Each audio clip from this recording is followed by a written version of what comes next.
it sucks. And I wish that these guys would like spend their time and efforts on something else, but they're not going to stop, especially when like when an institution actually caves to this kind of like cynical framing, they get a taste of it. Like there's a reason why it compounded since the Cracker. A-Ripes podcast got banned, Oh, right? okay. Because if someone is just constantly going, this is a problem, this is a problem, this is a problem, and the platform doesn't actually offer it any sort of seriousness, right? It's illegitimate.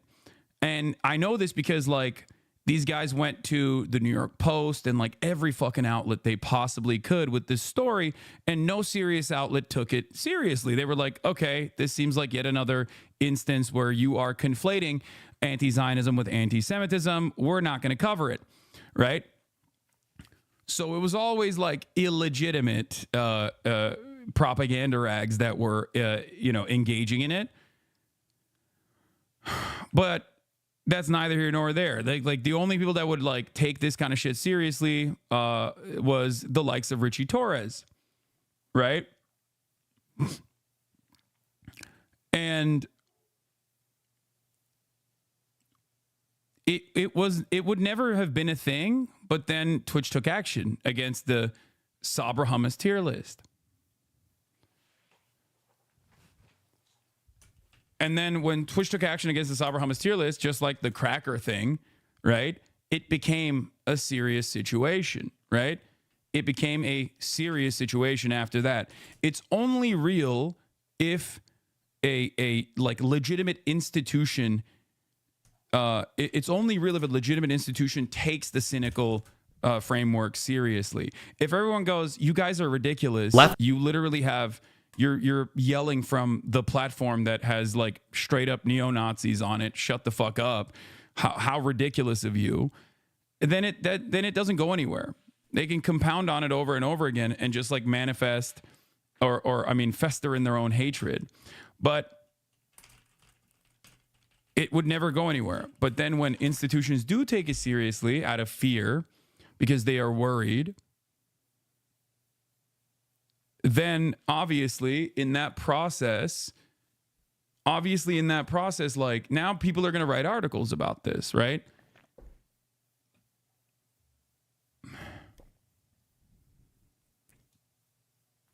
Yeah.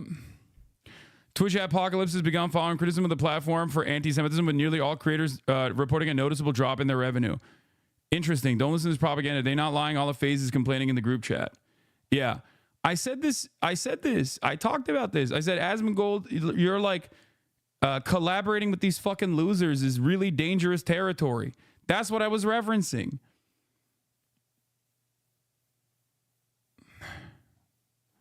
I was like, you're playing with fucking fire. Like these guys want to tank the platform because they're just straightforwardly filled with hate. Okay, that's it. And it's not even necessarily just like Asmongold. Asmongold is just like another party in this process. But it's basically the most. I'm so sorry. I'm laughing for no reason. Give me 5 minutes. Cancel culture.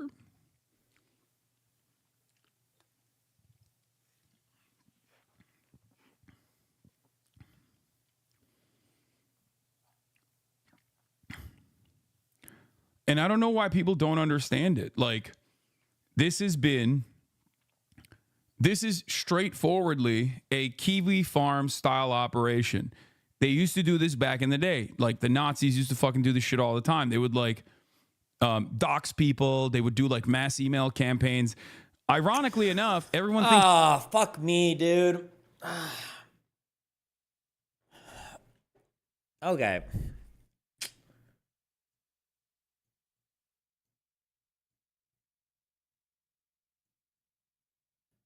Sorry, I don't care about this sound shit right now. Hold on. Can I wait? Hold on. Wait, here, listen to this. Sorry. What do you mean, admit what? Asmongold Actually, being no, wait. banned I don't need permission. This is my Discord. I do what the fuck I want. Okay.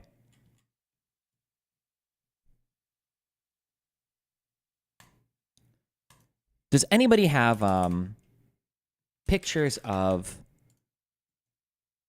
the person that got banned in my Discord by Forethought, who was complaining about sexual harassment? Was that picture ever linked publicly?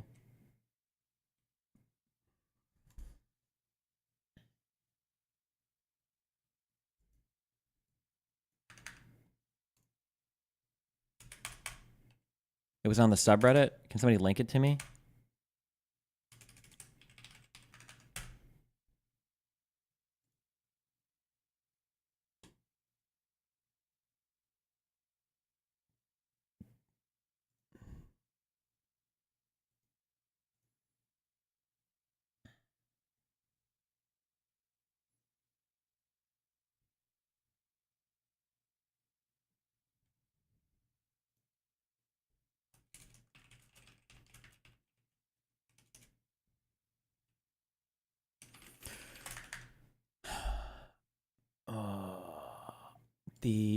Where is this?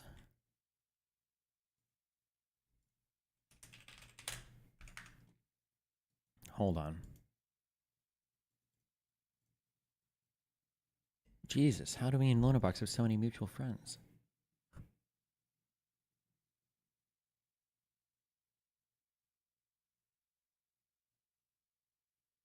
One of these is that mod.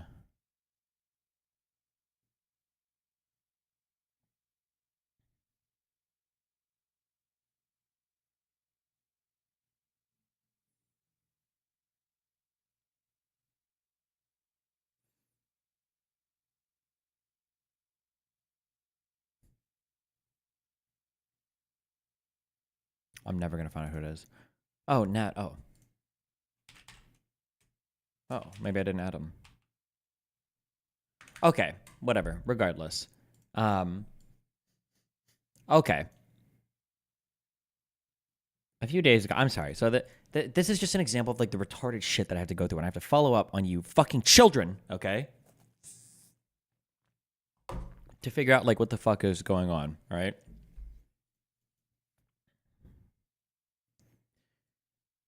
So somebody pings Forethought in the Discord. Somebody pings Forethought in the Discord, basically saying like, fuck, I don't want to get the message wrong. It was something along the lines of, oh wait, here I found it. Okay.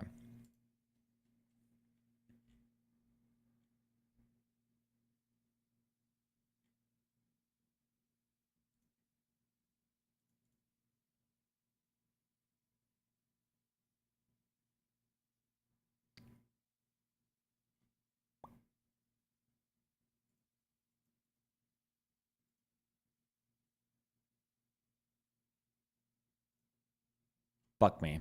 I don't care. Whatever. If I'm, you know what? I don't care. No one else summarizing it correctly. If I get this wrong, somebody can post a picture of it and correct me later. Basically, somebody pinged Forethought saying like, hey, I think this is like why women aren't going to be in your server or whatever. And then I think when Forethought gets a ping, he gets ass pinged if you ping people with Snark and then he bans them, which I don't think is good. He's not allowed in the Discord anymore. Okay, you shouldn't be banning people for that, okay? But I just got sent more, I guess, logs, of this person's interaction in this channel. And I don't know if I would say that all the behavior is necessarily great, but now I understand everything that happened. So I understand way more. Because I know the person involved who was making the unhinged comments, and I don't think he's like a terrible person or sexist or whatever, but he might be. I don't know him that well. But this is this person's entry into the channel, okay?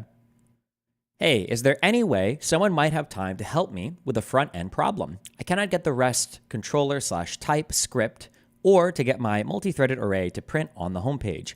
It prints on localhost 8080 messages, not on localhost 8080. It's for my advanced Java class. And then I think people in the comp sci chat start making fun of her. How many XX chromosomes are in your bot? Like, so I don't know how true this is in general. I heard the meme said a lot. This would be an example of it. If you go into a comp sci area with a girl profile picture, sometimes you can get people to do work for you for free, because people can Yeah. So people kind of reply and make fun of her a little bit. Hey, can I help? Blah, blah, blah, whatever. Wait, why funny? Okay, so then she replies, wait, why is this funny? Sorry, are you guys all 16? And then so nobody's engaging with the request for help or to do the homework, I guess. Wait, really? No one wants to help me? LOL, I thought you guys like coding. Obviously, other responses. No, you're retarded. We're professional money makers. Pay ever shut up. I am a professional CrowdStrike commentator. I am locked into talking about CrowdStrike. It's just like obviously more shit posting. And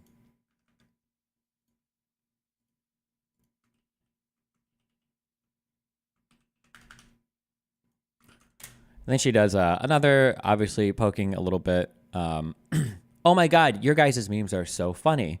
Rage Pope shit posts a little bit. And then she responds to him, especially you. You're hilarious. I hope one day to be comp sci enough to be accepted by you. This was when the CrowdStrike outage happened? Gotcha.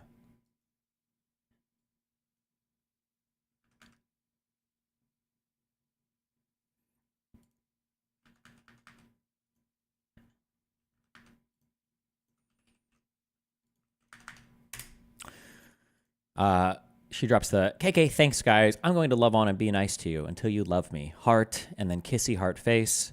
Then Linus comes in with the, why pretend to be a woman? Just be man.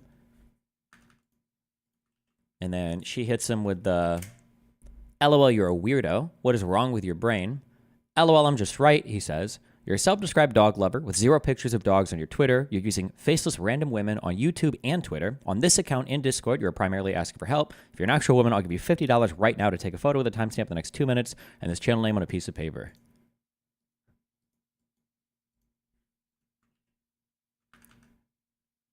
And then that was and then afterwards, I think that's after this is when she pings Forethought to say that the community is not accepting a woman or whatever. Fuck this person. I don't know if this person's even a woman, and fuck this retarded shit. If you're gonna go into a fucking channel and you're gonna beg for free help on your fucking homework and then start like shitting in the chat because people aren't helping you for free because you have a female profile pic, either one, you're a fake woman, in which case fuck you, obviously, or 2, you're a real woman, in which case double fuck you. Why the fuck are you acting like such a retard? Stop. Okay? Oh my God. Yeah, they want me to. What do you want me to do? Fucking be like Israel is the best? I'm sorry, guys.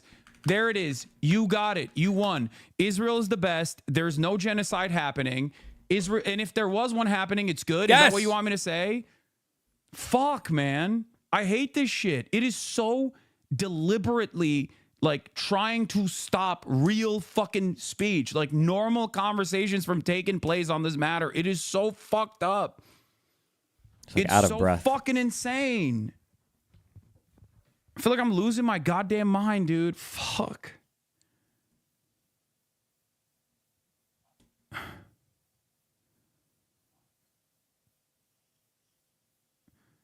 Fizz, the ADL praised our team's moderation when we were helping AOC for how little anti-Semitism they saw in the chat, but now all of a sudden you're anti-Semitic? Yeah. This community has been so active in fighting against anti-Semitism, more so than virtually every other community online. And the reason for that is because we are very knowledgeable on this. Okay, that's it. Many people don't even understand. Did he get kicked out of his house? Anti-Semitism. Where's he at right now? Even think about it. They might say shit that is anti-Semitic without even realizing it. We don't even let that shit slide. I use that as an educational opportunity all the damn time. Can I say, okay, before the federal government formed, you had the Federalists who were writing the Federalist Papers. There were a group of people called the Anti-Federalists who didn't believe in a federalized government. They thought that a federal government would encroach upon the rights of the states and they would take too much power away from the people. And they would have to rebel a whole new time against a whole new corrupt government, okay, that was taking too much power.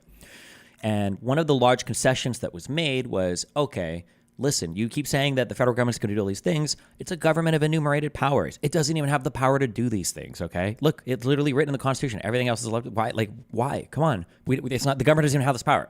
And the Anti-Federalists go, bullshit. I want you to give me a guarantee, okay? I need you to make me a sworn promise, all right? Write it the fuck down. And they wrote it the fuck down. And that's where the first 10 amendments come from. The Bill of Rights were a guarantee essentially to the states. Okay, listen, like codified in writing as part of the Constitution, okay? Here's your Bill of Rights. The government will not touch these things, okay? One argument against something like the Bill of Rights is, well, hold on. If you start saying explicitly what the government can't do, is the assumption going to be that the government can do something unless you say that it can't do something? Like, why would you have a thing saying like Congress shall make no law? Like, they already shouldn't be able to do that. So why would you have to have that in writing? Now you're making people think that the government can do it unless you think preventing them from doing it, right? That was an argument against it, okay? One of the things that I don't like about the new Twitch rule update is it's not needed and it's not necessary. So I don't know why they added it. Why do you need a thing explicitly saying you cannot use a term in a racist or hateful manner? That should already be encompassed by the other rules. So when I see something like this, can I use other political jargon or slogans? You know what? Fucking slargon. What a great word. Somebody should make it. Can I use other political slogans or other political jargon to demean or be racist to people unless there is explicitly a rule that lists that word? Like, why do we even need this rule? Twitch, are we going to do a press release for every single slur? Our hateful conduct policy is designed to protect our community from attacks based on a person's protected characteristics, such as race, nationality, religion, or sexuality. The policy prohibits harmful behaviors like suggesting that a victim of harm deserved it or sharing a hateful image or symbol. As part of the hateful conduct policy, we prohibit the use of terms that may or may not be harmful or abusive in isolation, but can be used as a slur or to denigrate others in certain contexts. In line with that approach, starting today, using the term Zionist to attack or demean another individual or group of people on the basis of their background or religious beliefs is against our rules. It wasn't before? What do you mean? So you're telling me that on Twitch before, if somebody was an Arab, I could just call them a terrorist? Because terrorist isn't against the rules. It's not a bad word. Or I could just call somebody ISIS. Oh, look, what was your name? What? You mean Al-terrorist? Oh, nice. What's up, ISIS? Like, you're telling me you wouldn't get banned from? Of course you would. Obviously you would. Because that obviously falls in line with the hateful conduct policy that's already existed on Twitch. So why would you have to carve out this whole brand new press release to explicitly call out the term Zionist? What the fuck? Would you say this line of argumentation is also relevant to the issue of Democrats wanting to introduce a bill making explicit that a president can't be in office for 3 non-consecutive terms? Personally, I think right now a president could serve 3 or 4 or 5 terms with no problem. I do not think there's anything that prohibits this from happening.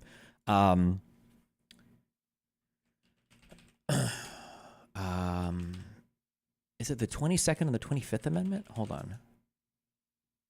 No.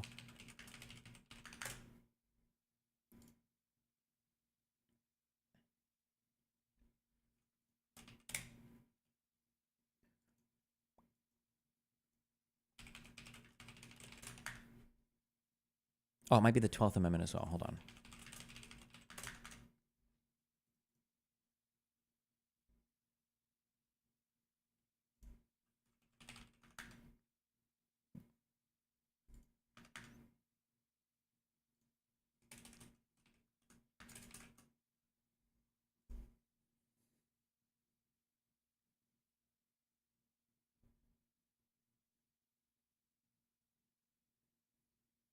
Okay. So here's an issue that you run into, okay? This is the wording, okay? Because remember, when Republicans or conservatives can be textualists, they will absolutely be textualists, okay? They will read the text if the text supports them, all right? The 22nd Amendment is as follows.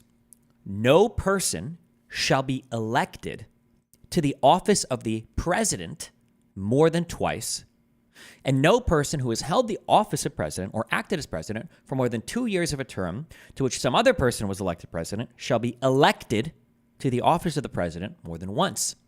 But this article shall not apply to any person holding the office of president. When this article was proposed by the Congress, it shall not prevent any person who may be holding the office of president or acting a president during a term within which so you cannot be elected as president, okay? But if you look at the wording of the 12th Amendment, well, what is the qualification for vice president, right? So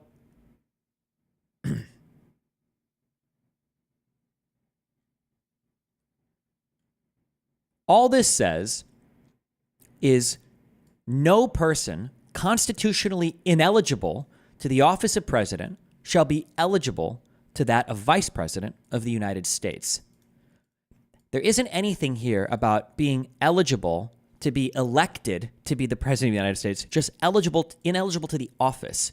So I feel like there is a textual reading that as long as you have the qualifications, meaning you're at least 35 years of age, you are a naturalized born citizen, and I think there might be one other, but as long as you have the qualifications there, as long as you're not elected directly to the office, because the only thing the 22nd Amendment prohibits, there's no mention of the vice presidency in here. The only thing the 22nd Amendment mentions, it doesn't disqualify you from office. This is not a qualification. This is just saying you can't be elected. I don't even know, is qualification even used in here? It's not even used in here. And the only thing the 12th Amendment says is no person constitutionally ineligible to the office of president shall be eligible to that of vice president of the United States. I think there's a strict reading of this where you can just like be the vice president the next term and then just have your president leave and you're president again. Yeah. I don't know. I had a guy email me this and walk through this. And I'm like, it's kind of weird. The problem is that like if I mean under this court, if you read this, like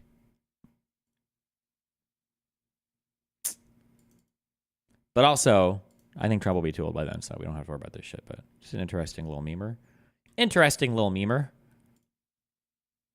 Social activism managers in Europe. This one called for legal immigration pathway to the UK for Palestinians fleeing the war in Gaza, the lawsuit said. Just like the UK did for Ukrainians, we asked for the government to urgently create a visa scheme allowing Palestinians to reunite safely with their loved ones in the UK. June 2024, supporting campus protests. Ben & Jerry's said it intended to support pro-Palestinian college protesters in the U.S. by posting a public statement in June. It said the post would support their First Amendment rights, but the lawsuit did not include its text. In September, Ben & Jerry's sought to endorse Bernie Sanders' resolution calling for In the time of dangerously escalating anti-Semitism, we commend Twitch for changing their policy against the use of Zionist as a slur and proxy raid against Jews. We are glad Twitch acted on our recommendations to make this change. Oh no. However, policy is only as strong as enforcement, and we will be vigilant and appropriately skeptical about Twitch's enforcement of this new policy. When one of the largest streamers on Twitch, Hassan Piker, spends the hours after the Amsterdam pogrom minimizing its harm without consequence, it's clear the platform still has far to go. Okay, just as a quick thing, don't let me take away from our Jewish crusaders. Isn't pogrom like?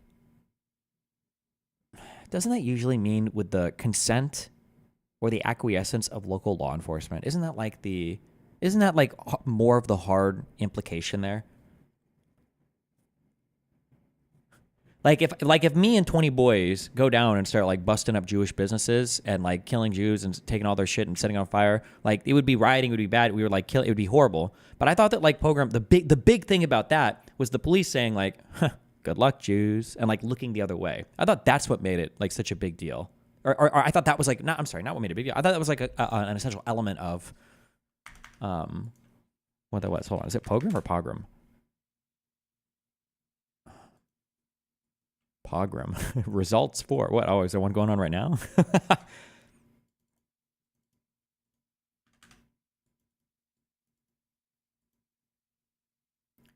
Because otherwise, isn't pogrom is that just a special word for rioting against Jews? Do they have their own word for Jewish rioting? Or riots against Jews, I should say. Sorry.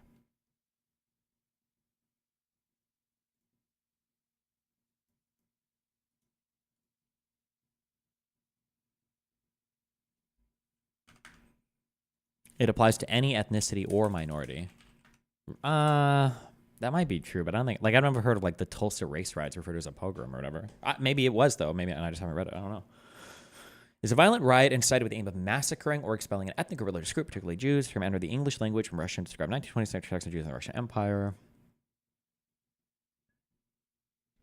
Okay, maybe it doesn't include necessarily an element of police.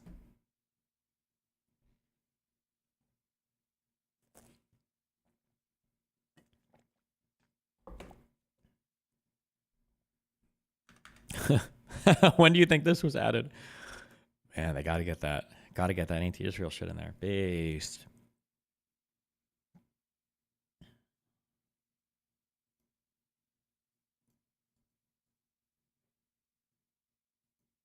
American Jews are in alignment with me in overwhelming numbers on this issue. Okay? But it doesn't matter. And this is something that I've said from the first day onward. I said this. I said, if every single American Jew tomorrow turned anti-Zionist overnight, okay, it still would not change America's calculations with Israel, because Israel has nothing to do with Judaism, okay? It does not. It is presented as that. It is packaged as that. It is sold as that, and it is defended as. This is what he's doing. He's not the first person to do this. This is really slick propaganda, okay? The goal is you obviously want to hate these motherfuckers in Israel, and you want to hate them on their ethnicity. You don't want to hate the Arabs. You want to just hate the Jewish ones. So the way that you do it is you try to separate, you try to divorce out the ethnic or religious part of it as much as possible, while still being able to attack them on their nationality. It's so funny. I think we listened to Hassan literally do this. I think Hassan literally said, Israel has nothing to do with Jewishness. It's just like this horrible ethnocentric religious state. And it's like, wait, what do you mean? What ethnicity? What do you mean an ethnocentric state? That has nothing to do with Judaism. And then they'll do this. Well, I'm only talking about the, I'm only talking about the religion or whatever. I was like, nobody means that when they say Jew. Nobody's talking about the religion. But it's dumb. This is just like a little propaganda trick. Anti-Semites. It's kind of like when people will say like fuck Mexicans and fuck Venezuelans and fuck these Puerto Ricans or whatever, and people will be like, well, Puerto Rican wouldn't fit, but like people are like, hey, hold on, dude, are you okay? Are you like, you kind of racist? And they're like, excuse me, racist? You think Mexico? You think it's a race? You think there's Mexican people ethnically? I'm sorry, a white person can be Mexican. So you're the racist, sir. I didn't actually have anything to do with race when I said that. I just fucking hate Mexicans. People from the country of Mexico. You're actually being racist by assuming I meant Hispanic or Latinos, okay? That's on you, chief. But then it's funny because then Hassan will then in the next bit say, oh, also, Destiny's Islamophobic. And it's like, I have said that in the past. Like, yeah, I don't like any fucking religions. Fuck Islam, okay? Or Christianity or whatever, okay? Fuck them. But when they say Islamophobic, they're hardcore calling into ethnic. They're calling like an ethnic identity into. They want to bring that to your mind when they say that, right? When you're Islamophobic, nobody actually cares if you're Islamophobic. What they care is that you're racist against Arabs, which is bad. You shouldn't be. And a lot of people that are Islamophobic are really just people that hate Arabs, which is also true. Which is why you saw people attack like Sikhs and stuff because like, oh fuck, Talhead, it's a fucking Arab or whatever, right? Yeah, they're just racist. But it's funny to see him play the exact same game when it comes to Jews or Israelis because it benefits him here, and then call out on other aspects. I think it's funny. Yeah. Yeah. This Thank is you for one of the agreeing. most True. like revealing aspects. It is of really being revealing. Pro-Israel. Ben Shapiro, all the way back in 2015, after Ann Coulter says some horrific shit that is deeply anti-Semitic about Jewish people, Ben Shapiro tweeted, Ann Coulter tweets regarding Jews awful, nonsensical. Ann Coulter is also super pro-Israel and has always been so I won't lose sleep.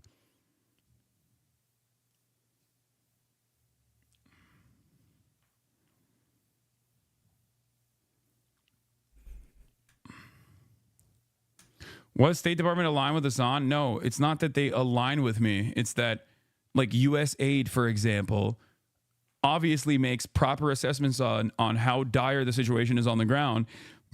And they send those memos all the way up to Anthony Blinken, who then refuses to recognize it. He just refuses to acknowledge it. Destiny never says fuck Judaism. Why do you fucking retards always come in here and say the most retarded shit? You're so white and you're so American. And there's two reasons why I know that you're a 20-year-old white American kid. I know you are. I know all three of those things are true. Okay, I have your age down to the year. I know that you're white, and I know you're right. And you know why? I know why for a couple reasons. One, it's because I have said that a million times. I don't give a fuck about it. The Jewish religion is cringe. Fuck all that shit, okay? It's weird and cringe. I said it when I was in Israel. I'll say it in America.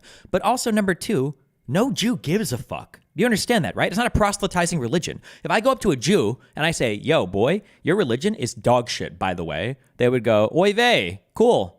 They'll be like, wait a second, were you were you ever Jewish? And I was like, no. Like, I don't give a fuck about you. And I'm like, oh, well, fuck you, motherfucker. You think Jews don't give a fuck if you make fun of their religions? They don't. They're not. Their goal isn't to convert or proselytize. It's not what they do, right? It's like I've used the term like goyim and shit as like an insult for a non-Jew. I don't even think goyim is technically an insult for a non-Jewish person. I think goyim is an insult for people that are Jewish but don't practice their faith or they've left their religion. Like it's not even like Jews don't give a fuck if you make fun of their religion. If you're not Jewish, they don't care. And I don't care if I make fun of the Jewish religion because nobody cares about the Jewish religion.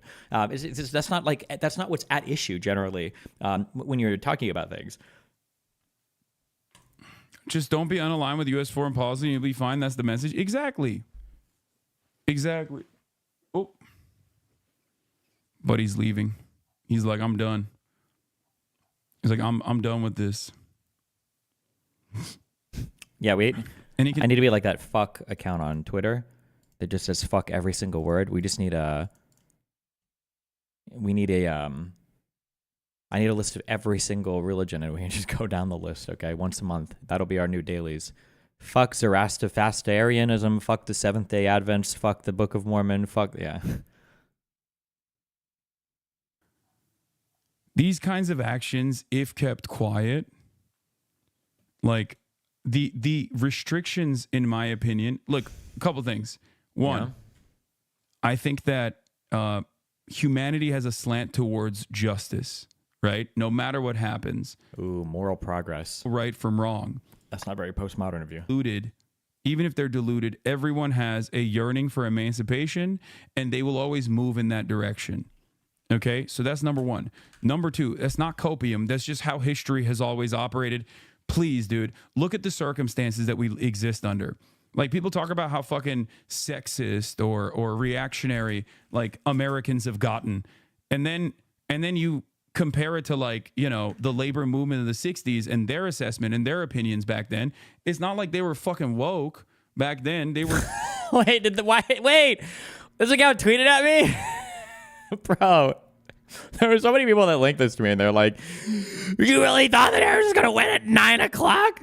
And it's like, I did actually. Once I saw Miami flip red, the real funny thing is, I don't want to say anything at the beginning of the stream, but like the writing was definitely on the wall as soon as the Florida votes started coming in, and Miami was like majority Republican. I think I looked at video when we saw it, I was like, oh shit, this is going to be a night. Oh no. That shit cray. We got to jingle those keys, baby.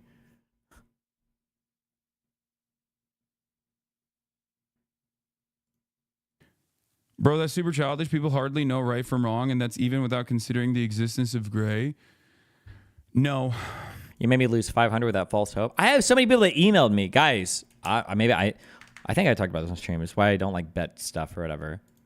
I had 3 different people email me saying they bet a significant amount of money and lost a lot.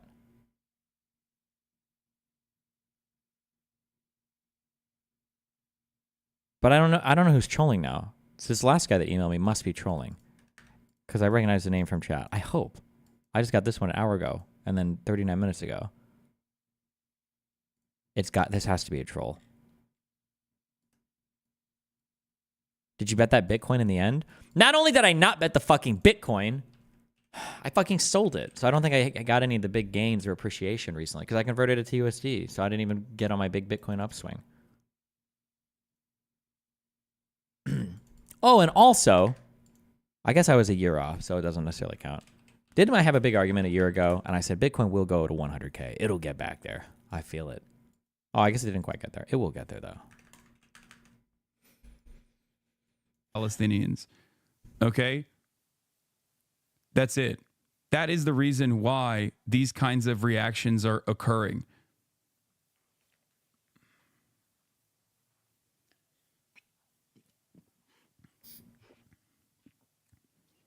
It used to be so much worse, in my opinion.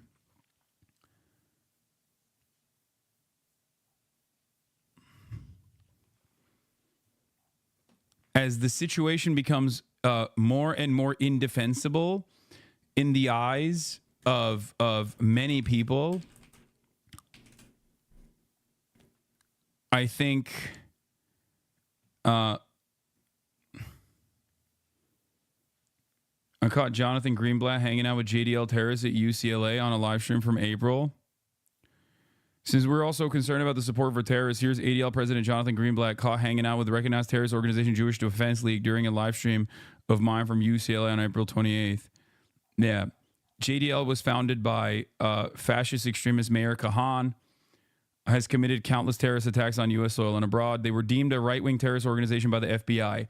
Joe Biden actually declassified them as a terrorist organization because they said that they are no longer, that they're no longer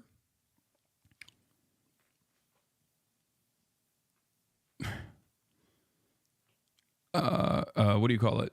They're no longer, they're dormant. Do you want me to drive in, pick you up for game day? I will be coming in a little bit later.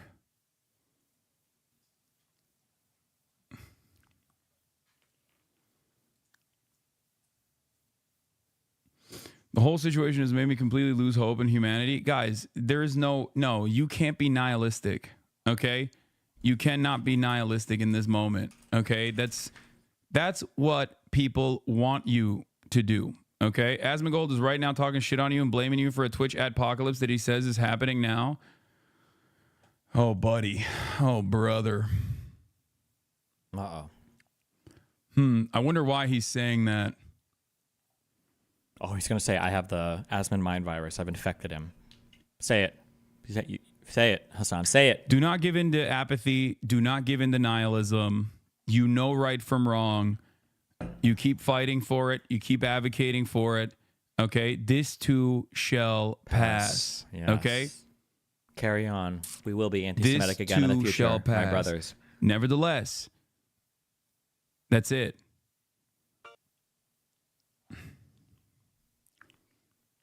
You have to maintain optimism. And as someone who, once again, has seen the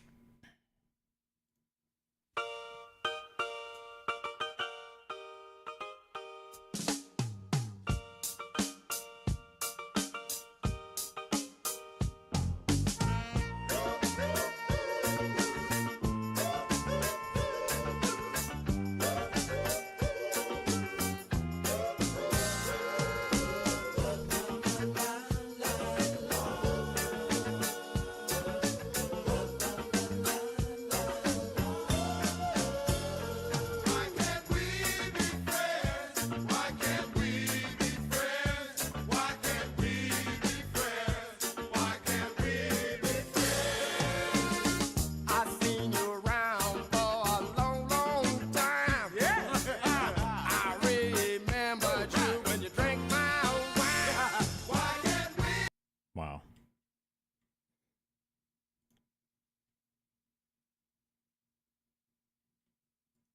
I went through a deep dive last night to find out what's going on this platform. And you know what my problem is? I'm going to say it. I'm not even pissed off at the streamers for doing this fucking crazy shit. I'm pissed off at Twitch for allowing it to get to this point. Facilitating it, allowing it, condoning it, or turning a blind eye. I can't even get mad at the fucking streamers for their fucking crazy shit takes and their crazy rhetoric and shit like that. I can't even get mad at them. Because I have kids. I have toddlers. And let me tell you something right now. If my kids act out and do a lot of crazy shit and I don't stop it or do something to it, guess what? That's on me if they turn out to be pieces of shit. And if nobody wants them over at their birthday party. You don't blame the kid. You blame the person that can stop it. So I'm a little bit fucking frustrated right now. I'm a little frustrated. Okay? I don't know what's going on. I'm not going to get into it because I don't have a pony in this race.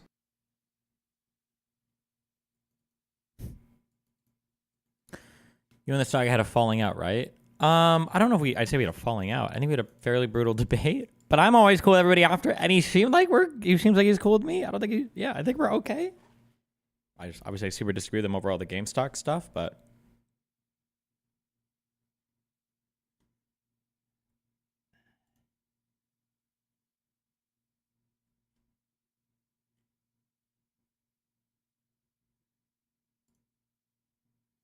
Oh no. What about on November 6th?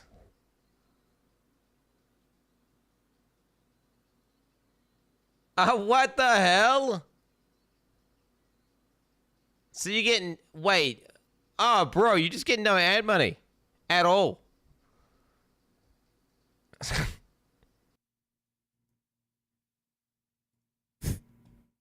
Uh-oh.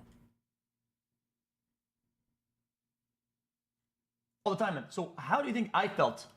That I was taking more measure, I was taking more precautions than most people, yet I was being banned twice as much. So I felt threatened all the time, man. So if you can tell me, oh, you don't get a cool contract because we strung you along for years, but please stream for us 1 billion fucking hours plus run our ads, but if we want to, we'll ban you whatever we want for the most mundane reason that everybody around you doesn't get banned for. How does that make you feel? Fuck that shit. Hell no. I don't stand that disrespect. That shit is fucking trash. Fuck them. What a joke, man. What a fucking joker. People say, oh my god, dude, these streamers are so loyal. They're all so loyal. No.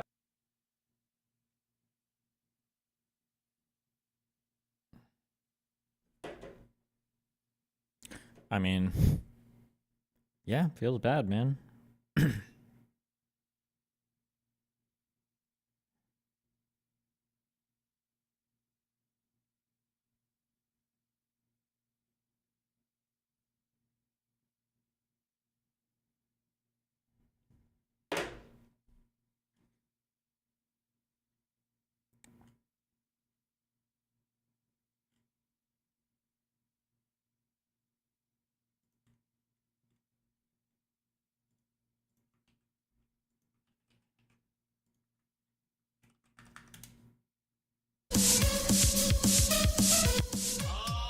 Jesus. Asking that question.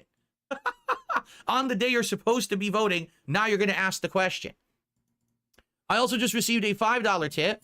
Ever. Why don't you do something now? You're already the freaking VP. Exactly. If this ad was, I previously was Okay, don't go with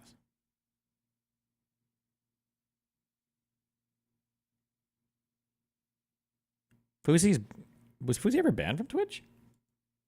Oh, rip. Okay.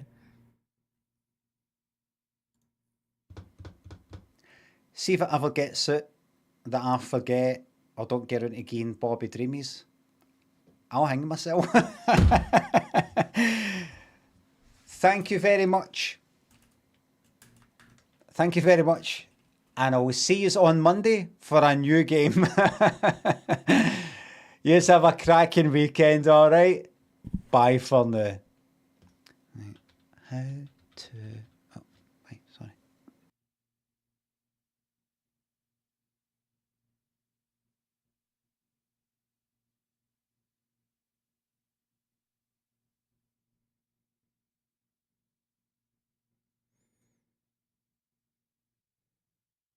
Hold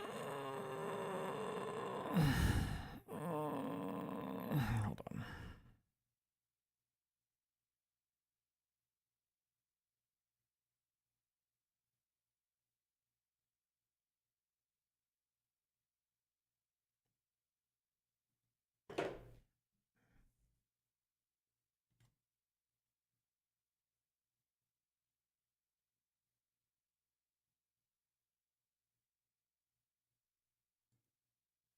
And my devs, or not my devs, but the devs that I work with, right? They've calculated some of these view bots that we encounter have to cost between 10 to 20,000 a week. Like, we're talking like fully automated. IPs are completely spread, right? Like, the most basic view bot, every IP is going to show up from one country if you catch my drift, right? I'm sure you can guess which country, right? But there are some complex view bots now that ping IPs, like one IP per fucking goddamn city around the fucking world. None of them overlap. Do you understand? There's one way we can catch them now, but I'm not going to say that way because I'm sure the view botting technology is going to fucking learn and adapt from that. But that's the fucking problem. You understand? People, like, I'm telling you, clout is a hell of a drug. Why? He never names names. Has he been saying people are rebotting for years and years? Give us a name.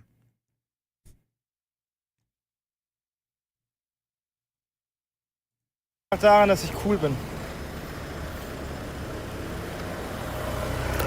Hey! hat mein Handy geklaut! Hey! Hey!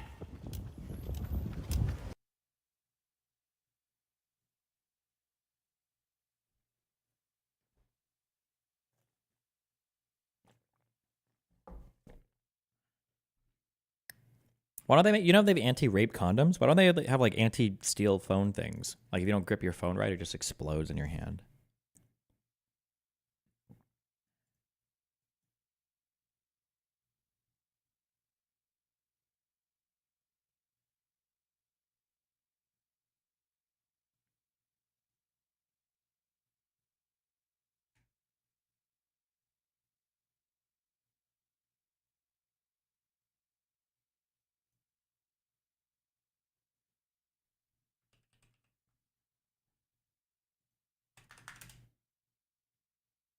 Because no is not a final answer. We need to have the mentality that no means find another way. No means try again. No means look somewhere else. No does not mean stop trying. Good job, Sneeko.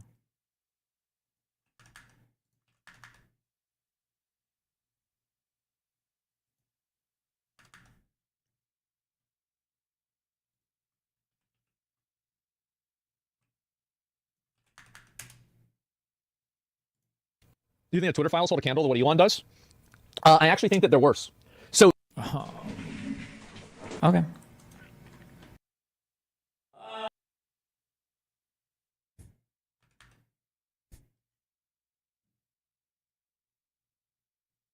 Real clip.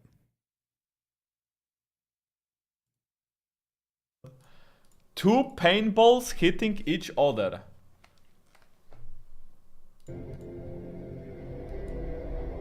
Wow. Wow.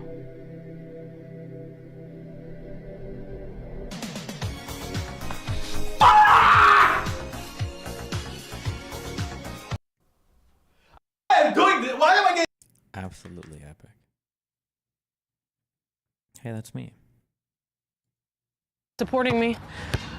What about 100 gifts to take it down by half? Two more. Oh my god. Oh, are you okay? Oh shit. Oh, that was right in the face. Are you okay? You have to breathe a second.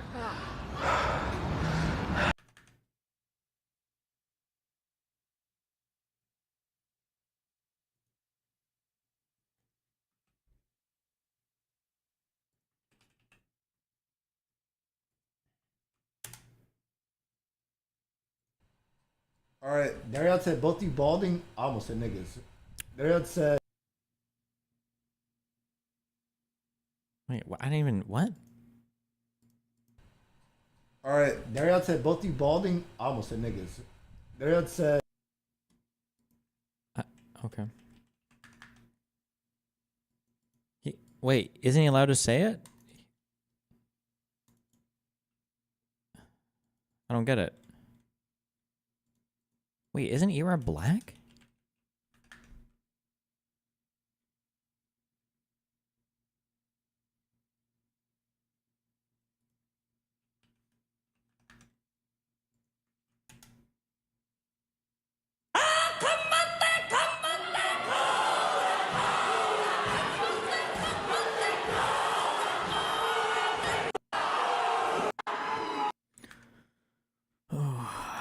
I don't know how I feel. If this is ultra cringe or not. They're doing their Maori stuff in the New Zealand Parliament. I don't know, whatever it is, but okay, listen. Have fun. Yeah, he's working on it. The only problem is, me and Sebi. What are you doing? Oh yeah. I'm showing Rob how to play the trumpet. Right. So the air comes out here. You just blow in there and. This is OTK's top streamer. Where are they now? you need a mouthpiece for it.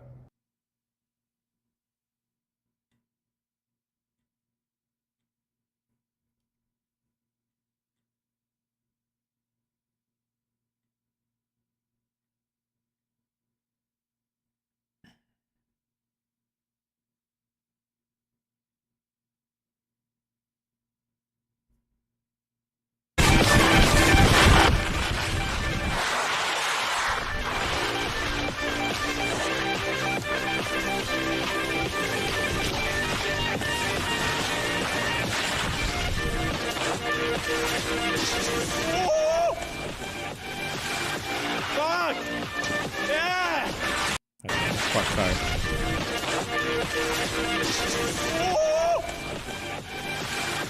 Fuck! Yeah! Wow. Nice try.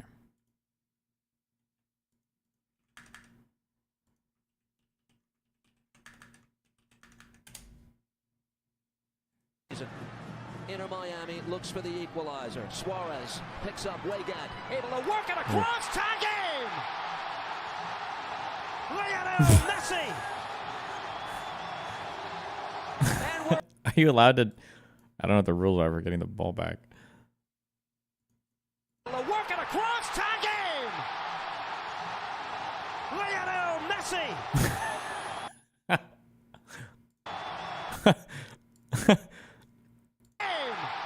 Me when I'm trying to IP ban a gym flare and it keeps getting protected by the anti-ban bot. Lionel Messi! And we're all Okay.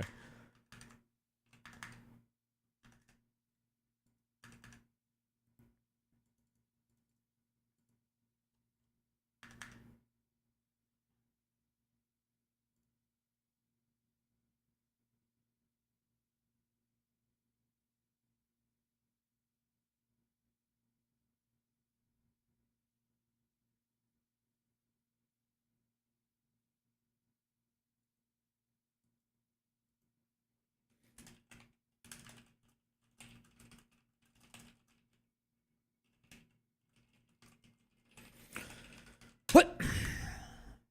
Oh, random question. Can you output video from your motherboard and graphics cards at the same time? Because I just realized if I can do that, I don't even need another graphics card. I can just do the HDMI out right from the motherboard. Are you able to do that? Oh, this is a good idea. Too as well. Can we API that process? Question mark.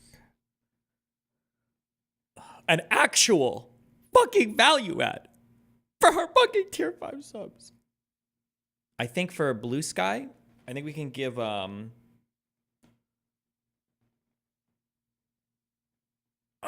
think we can give at wait, I shouldn't say this until KGoK says hold on.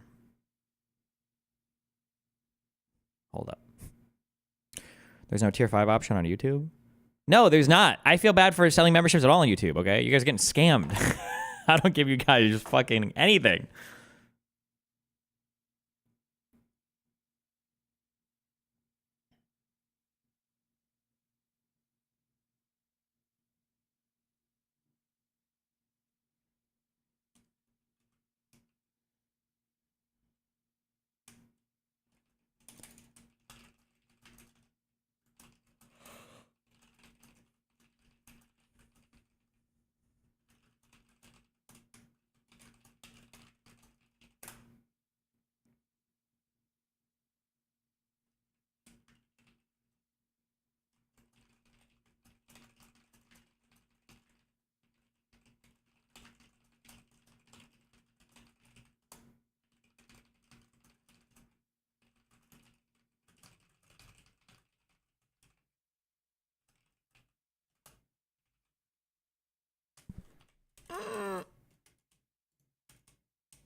I think on Blue Sky we can make it so like if you're a sub on my site you get like a free, not a free, but it would you'd be able to have the @destiny.gg domain on Blue Sky or whatever, I think.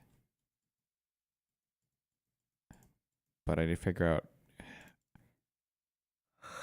how we're gonna do this. Wait. What was the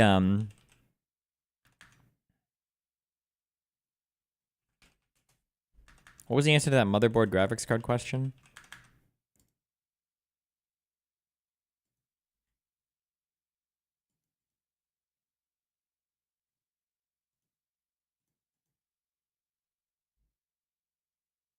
Well, I've been listening, not reading chat, but if nobody said it yet, you can output on discrete and integrated cards at the same time, but making sure it's enabled in the BIOS. Oh. Wait, maybe I don't even need another GPU then.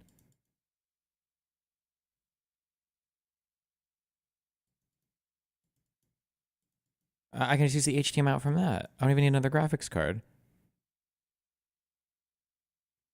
The answer is yes, but you can also just buy single PCI Express cards with a lot of HDMI or display ports. Wait, what? PCI card, multiple monitors? Wait, do they make these? Like just for monitors?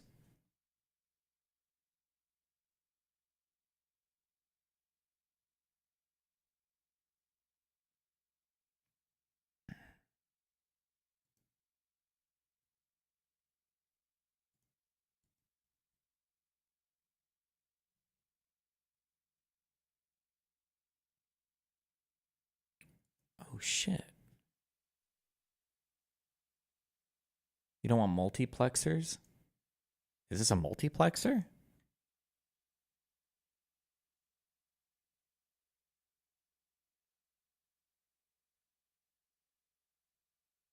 That's just an old ass graphics card.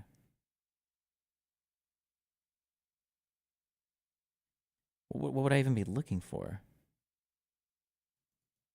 What CPU? Most AMD CPUs don't have onboard graphics. Is that true? I think it's an Intel chip, isn't it? It's the set PC downstairs. You know, oh fuck no. I was gonna say I could just remote into the computer downstairs. Hold on. I want to look at the set PC. Is there a way that I can remote into my studio PC and get into my set PC from there so I don't have to actually go downstairs and check? Hold on, let's check 1 second.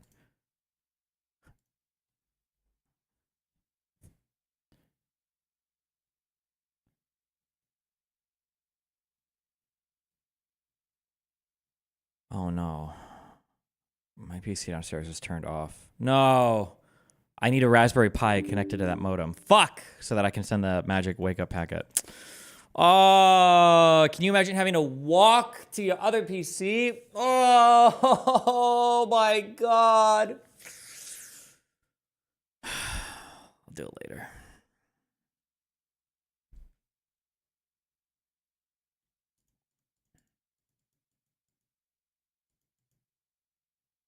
GT730 is unironically used for that purpose.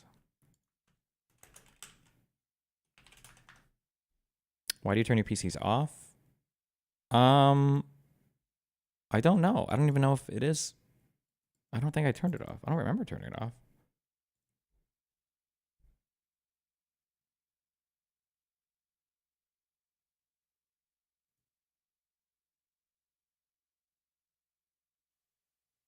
Is your phone not VP'd into that network?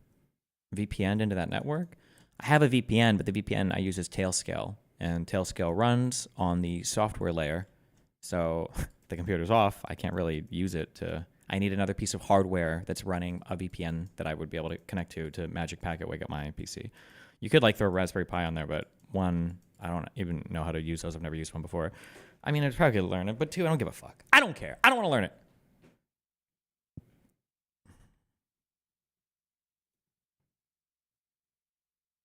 What about a USB display adapter? Hey, this is the only piece of advice. Listen, okay? I will make a full walkthrough on everything for that studio. I've learned so many tech things over the past like month or two about audio, video, so many things, okay? I recommend don't use adapters for things. Don't use adapters. Don't use adapters for audio, video stuff. Don't do this. Because you run into the weirdest problems that you just would never even know are problems. It just, the specs on all the video shit is weird. I thought that I thought digital stuff was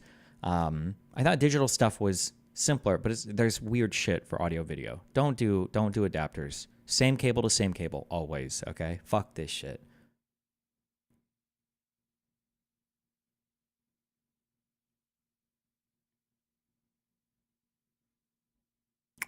Graphics card, computer low profile GPU, 4 GB, 128, blah, blah, blah, blah, blah. What does this do? This just like outputs, oh, DVI, the fuck?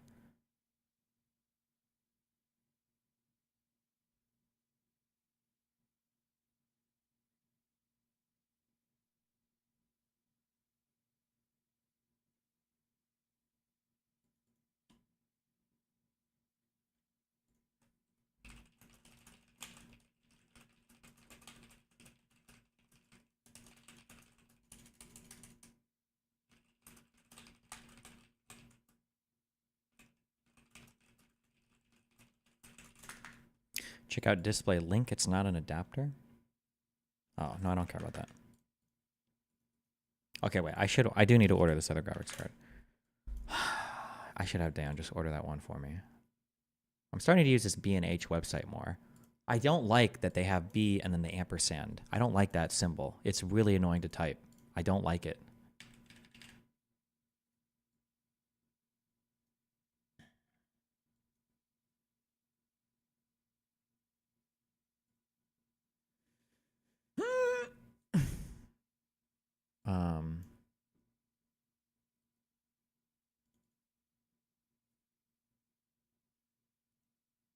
Oh shit, fuck.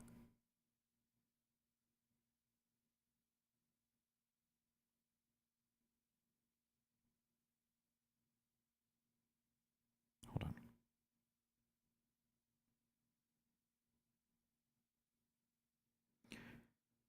Hold on. Am I being rude? Hold on.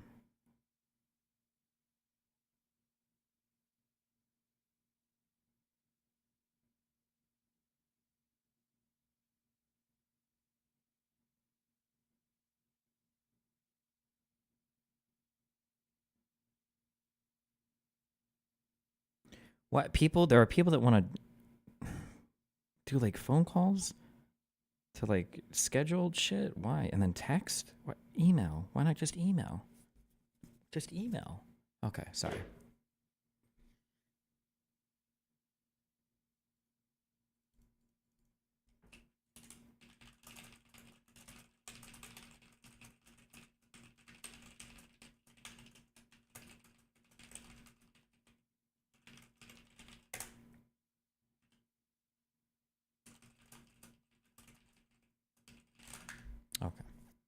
I think there were multiple people talking to Friedland, and he thought I was going on his show today via call-in, but I'd rather just be in studio, and I can fly up to New York and do that. So,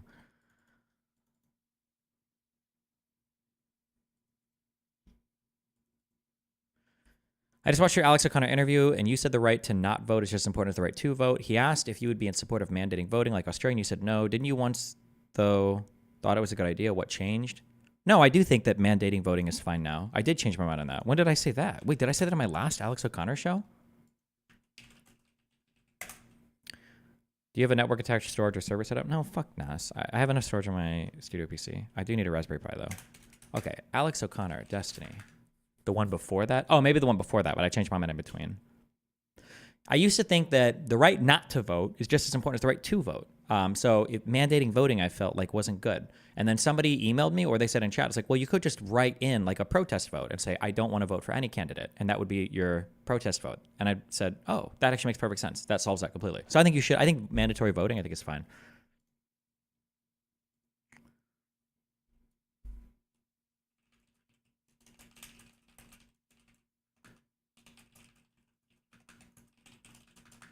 The Star Guy said, for the record, I do hate you. I'm pro-Palestinian. I think that your support of the genocide in Gaza and the West Bank is abhorrent.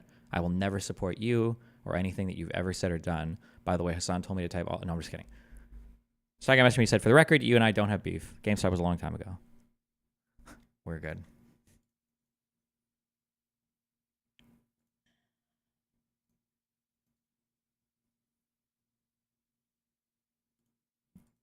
Oh my God. Could you imagine if me and the Cumtown guys did a live broadcast N-word pact? I'm just kidding. Delete the stream, August. Do you think Hassan would kill himself live on stream? Oh my God. Just kidding.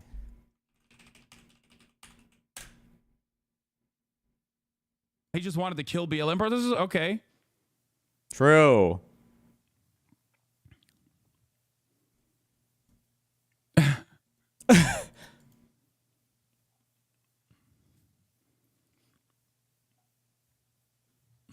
Make that point in your first This guy's like Bad Empanado's #1 sub now? Hey, what the fuck? This guy is crazy. Just to be clear, this is the No, This is worse than like just watching and believing like Nick Fuentes videos. Like this Bad Empanada guy has been banned from Twitter like 10 times for doxing people, for making death threats. When me and Lonerbox were in the West Bank, this guy was literally adding like Hamas terrorist groups trying to get me and Lonerbox killed. Like unironically, this guy is crazy. This guy is absolutely fucking insane. I'm serious when I say this guy is crazy. Somebody go find the tweets. They might still be, or actually that account probably got banned again. This guy is an insane person. It's so funny that Assange is watching him and then accusing me of like doing crazy shit. Like, bro, you're unhinged. Also, you want to talk about edgy humor? Why, like, Bad Empanada is also incredibly fucking edgy. Oh, Hamas raped a bunch of babies/kids now? Where's the video evidence of it? I was looking to jerk off anyways. Like, this guy is also very fucking edgy. Like,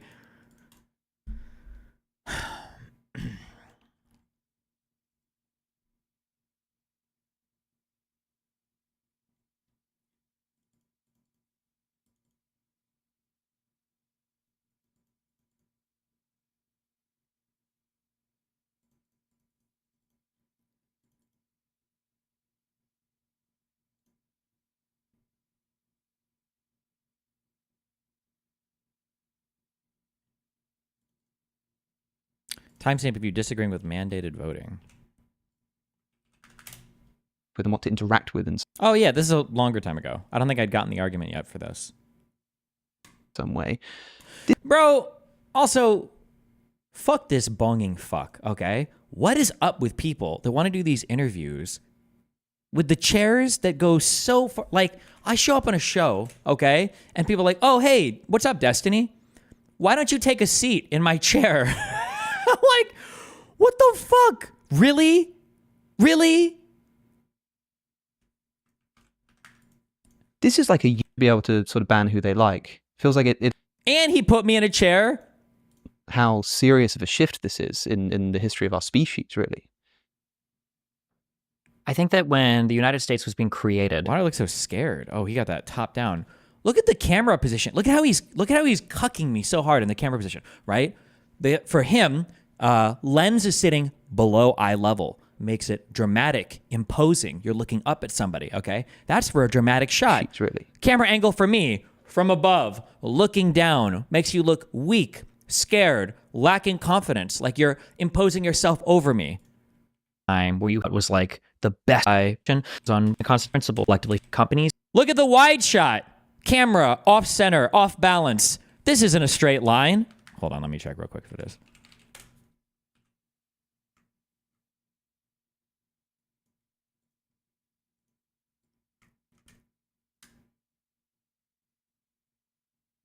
I can't tell. It's so subtle, it's even gaslighting me, okay?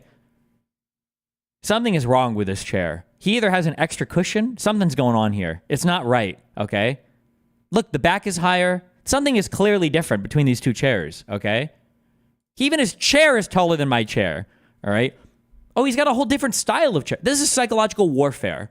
This is psychological warfare, okay?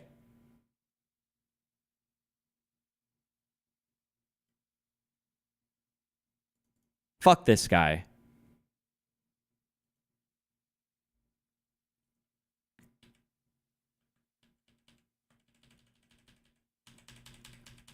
He tried to, no, that's all. Oh, this happened, I remember with Peter. God, I should have fucking gone way harder on this dude. This was also another interview. We're like, bro, what are these chairs? What? I look like I weigh 900 pounds in this. Like, I'm so far sunk back and then slunked over and like, what the fuck is happening? Look at these chairs. What the fuck? You go to the ballot.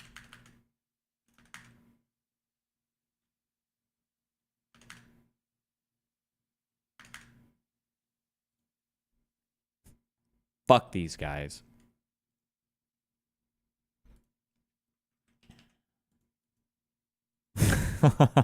We won't watch this video again, but... actually, you know what? It's been a while. We will watch this video again. My posture looks good. That's all I care about. Did you hold frame? Yeah, I held okay, frame. he held frame. There we go. That's the only thing that matters in these fucking debates. Yeah, Boss Jet slouched just a little bit. Yeah, well, Destiny is going to get fucking obliterated because I've seen how that guy sits.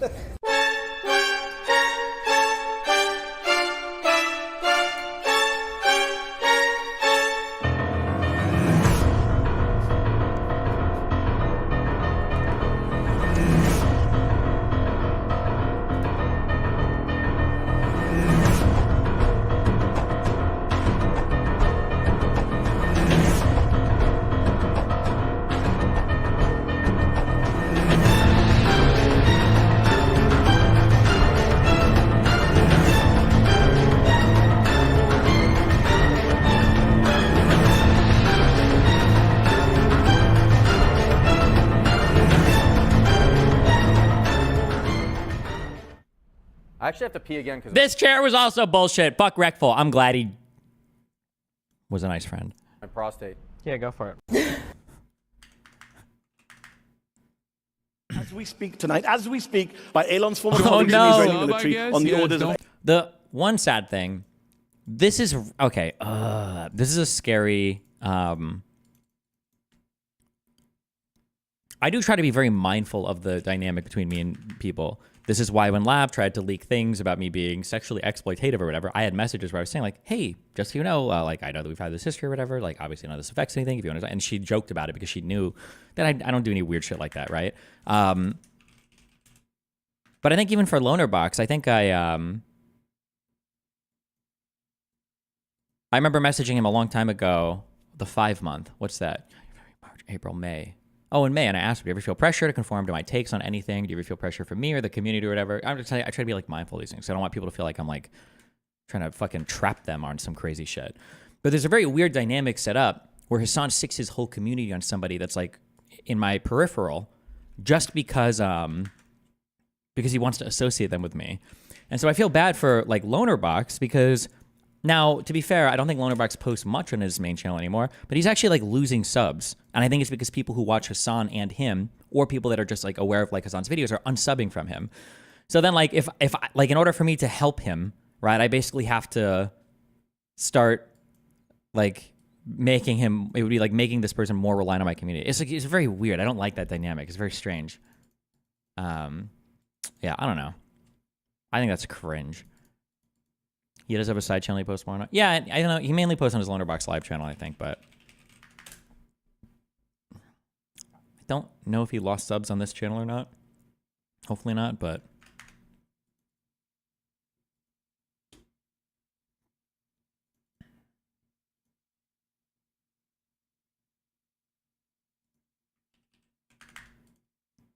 wait, what is this?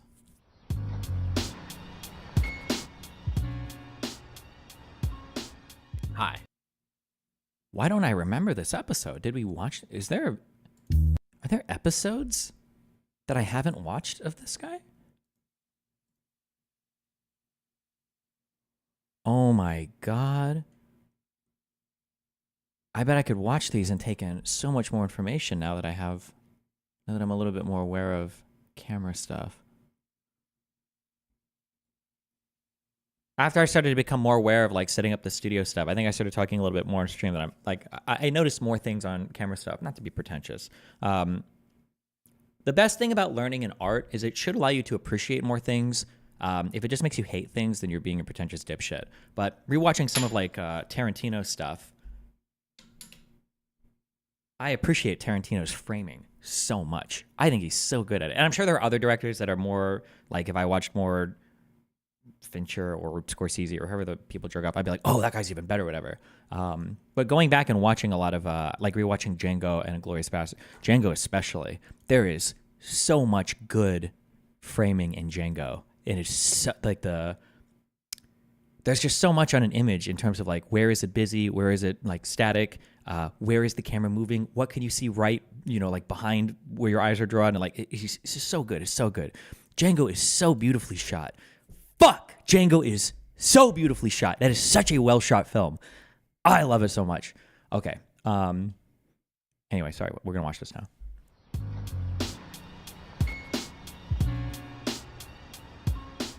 Hi, my name is Tony, and this is Every Frame a Painting. Here's a weird question. Have you ever watched a scene and thought, Oh, I think we have that's a seen great this. Never mind. chair? It is a great chair. I don't mean the chair would be great to own, though that would be nice. Just that somebody took the time to find the exact right chair for the story. And that I feel like I need to rewatch The Hateful Eight because there are people whose opinions I respect who say they really like The Hateful Eight, and I hated that movie. So maybe I just need to rewatch it. I'm not sure. Just that somebody took the time to find the exact right chair for the story. And that attention to detail has paid off in some way. There are 5 different types of chairs in this hotel room. Holy fuck, what are they all doing in here? These are 5 different types of chairs. Get them out of here, man. Because in film, a chair is not just a chair. It's a piece of production design. And the type of chair you choose can say everything about the person and the world they inhabit. My papers, business papers. So let's shop around. If you'd like to see the names of the films, press the CC button below. Let's say you've already written a story. What use is something films? Press the CC. Sorry, I can't watch chat and do I can't watch chat and watch a video about film at the same time. I need to focus on this. Papers. So let's shop around. I'm sorry, I just only watched this because that looked like this is a good shot, right? Lady talking here, guy, and then guy rolls in from out of frame. That's a good shot. That's clever. That's well set up, right? If you'd like to see the That's names probably of why the he films, chose it, though, press right? the CC Obviously. button below. Visual comedy. Let's say you've already written a story. What use is something like this to you? Well, the first and most common use of a chair is as an extension of the world. This is how you and I see them every day. We think of them as part of the environment. But an audience can take one look at them and tell whether the world is bright and clean or a little more run down. Whether our characters have very little money or plenty of it. You can't sell leaf tables and no chairs. Chairs, you got a dinette set. No chairs, you got dick. Like all production. Run for POTUS. You're the bench player of the left on the info space. You can also be Trump of the left and the poly space. In terms of aggressive, unapologetic celebrity, if Trump won because of the debates, what's that say about your chances? I don't think Trump won because of the debates. I don't think that's true at all. Honest to God, without like being 100% facts, true facts, and not memeing, I think that the two things that would hurt me if I were to run for president, literally more than anything else, is unironically, one is my height. And the second thing is that I think that I have a very powerful communication style in like the world that I inhabit, but I don't think that I communicate in a manner where most people would hear it and think like presidential. I don't know if that makes sense. Like I would have to slow down my speaking a lot. I would have to like word choice and diction would have to change quite a bit. My demeanor and posture and everything would have to change a bit. I don't have a good physical aesthetic presentation for president. So I think that would unironically, I think that would hurt me some of the most. As stupid as it is, I want to say the average height of a U.S. president is like 6'1" or 6'2". Average president height is 6 foot. Oh my bad. You said too much crazy shit on camera? Nah, that would have nothing. That would be minor compared to the things that I just brought up. I think there are people that you look at them. I don't know why. This is just it's a feeling that I have. Another feeling that I have, it sounds mean and it sounds bad to say it, but like, for instance, I don't think Andrew Yang could have ever been president. I don't think we're ready for an Asian president. I think we could have a gay president. I think we could have a gay female black president before we have an Asian president. I don't know why. It's just, that's like the feeling that I have for the American mind right now. I don't know why. I don't know if America would vote for him. That's just Biden's height. Oh wait, sorry, I wasn't even reading that. Average presidential U.S. height. Good job, Google.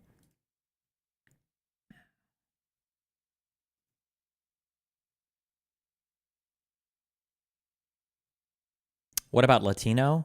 It depends, because Latinos can stealth a lot, right? Like Marco Rubio and Ted Cruz are like, I think technically Latino, but they're like white presenting. Like you got like Latinos and you got like, whoa, Mexican, like people who would say that, right? It's a lot there. I don't know if like the darker skinned person, I don't know. Maybe we could. But like somebody like, I don't think I count as Latino. I don't even know if Cuba counts as Latin America. I'm not sure. I feel like I've asked this before. I don't remember. But yeah, there are some people that are just very, very, very light skinned and people are like, oh, that guy, maybe. But for the darker skin, like South American archetype or Hispanic or Latino or whatever, I'm not sure. Yeah. AOC. AOC to me feels I'm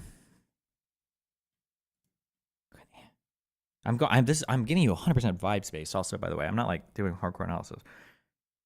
I don't know why, but in my mind, AOC is more black coded than Hispanic coded. I don't even know if that's right though. I don't think that's even right. Is she?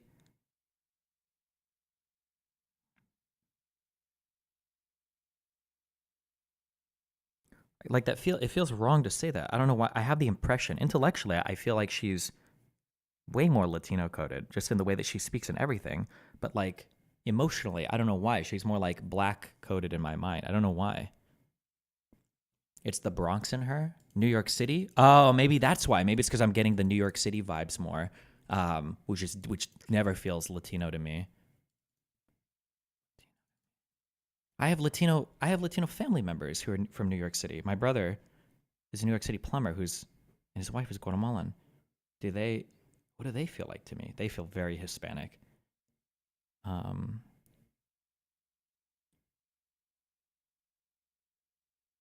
Or do they? No, they do. I don't know. I don't spend enough time with my family. My brothers. I'm not sure. Who knows? You have a brother? Yeah, I think he's a plumber in New York. Joey Gonzalez, if you ever find him. They're decent people. But they're all conservatives, I'm pretty sure.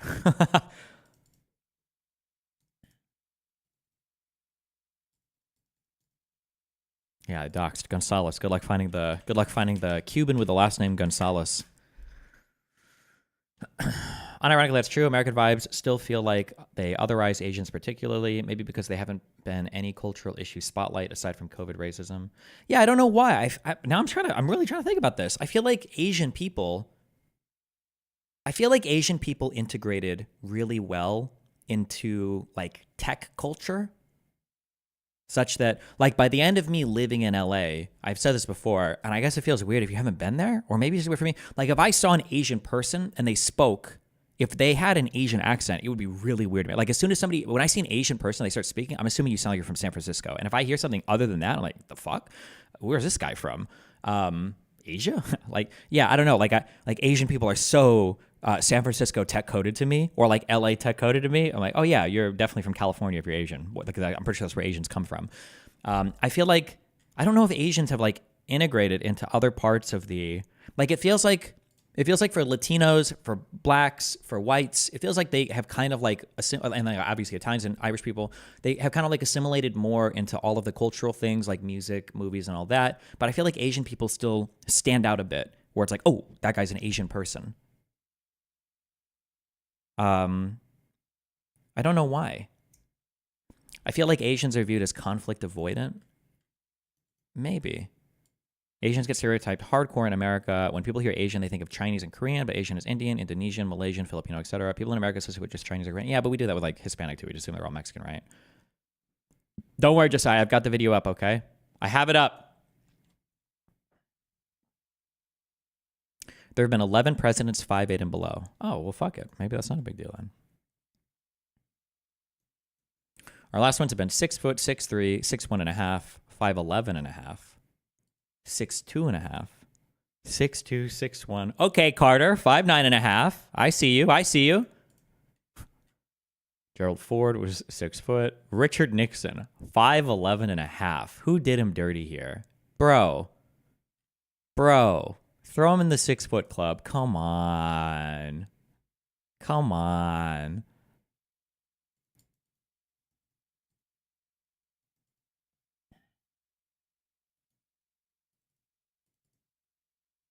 I think you have a bias based on where you lived. I know many Asians that have assimilated to American culture where I live. That could be it too. I'm from Nebraska, but we didn't have many blacks there either, or Asians.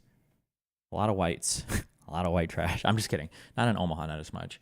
I think I had like 3 black people that went to my school. We probably had more Asian people than black people, actually. So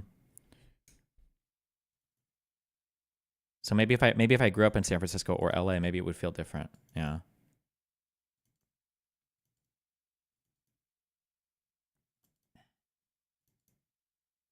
How much do you think physical appearance matters in those situations? I guarantee you most people don't know. Milton Friedman is a second or first generation American, but since his family came from Poland, He looks assimilated and full American since forever. I wish I could go back and like just exist in like New York in the Ellis Island days and everything. Italian people really were. They had the worst things of all that you could say of any immigrant, right? Like you know, we think about like MS-13 and all that. Like think about like Italian people. They came over. They had like the mob, organized crime. They lived in ghettos. They like hired their own. They looked out for their own people. They lived together and didn't like like they're a Catholic, right? Foreign religion. Like Italians really did have every single bad property of an immigrant, and I think they were discriminated. I think people didn't like it when they came over initially, but we assimilate people so well in the United States. We do. I don't know why people assume that we can't do this anymore. Ugh.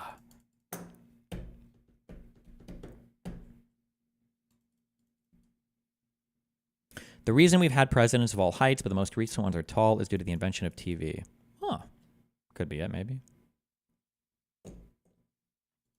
Jimmy Carter has shrunk to 5'8" by now. Poor Jimmy Carter. You see the video of Jimmy, or I only saw pictures. Wait, I don't know what type of son. Jimmy Carter at, where was it? At a party? He's like in his wheelchair and he's like, oh no. Wasn't this guy in like fucking South America at like age 94 still helping with Habitat with Humanity or whatever? This guy is an amazing human being. No offense to my Cuban brothers, okay? Never forget. Never forget, okay? But he's done like a ton of like philanthropy work and everything. Yeah, oh, it was his birthday party?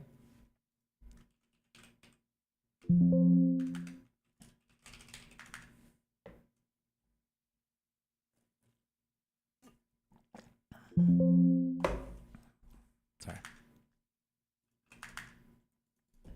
Remember they rolled him out for the DNC? What can a short dude do to be perceived as more masculine? Confidence is honestly the most masculine trait you can have. I don't know how else to say that. Be confident. Just be confident. Don't be unconfident. Okay? The way that you walk and having good posture can honestly count for a lot as well. It's good. But like if you want, here's like a minor meme.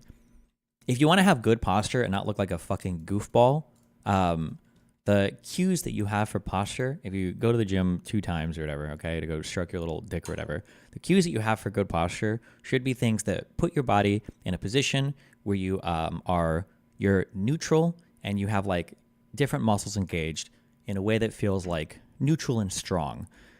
I think one problem that people have when they're trying to like learn posture stuff is some of the cues. I mean, the cues aren't horrible. You don't know anything, but like, at least in my mind, you're not really like keeping your chest up and out. Like you shouldn't be like walking like this, right? I think it's supposed to be like your lower back is like engaged and neutral, and then your lats are like engaged and neutral. And your shoulders are naturally drawn back, not because you're throwing them back, but because when your lats are engaged and tight, you're here. And like this is like a good posture position. But if you sit and you do things like seated presses or whatever, like you'll know this posture from that, and that's it. But when you're thinking like hardcore, when you're keeping cues of like shoulders back, chest up, and you walk around like this, you end up looking like a little fucking gremlin or whatever. But yeah, I don't know. In the wash video for that, I don't even know if I have good posture for this full debate. But this position here, this is literally just sitting for, I'm a little chubby, don't judge me. Like this position here, I'm just sitting for like basically like you're doing like seated press or whatever, right? You don't have to do weird shit. You shouldn't have to do weird shit. Explain this one. Oh, these are for, you wouldn't understand. These are for advanced lifts that you wouldn't get. This is the Amoga Shuffle, okay? What do you weigh now? 150, baby.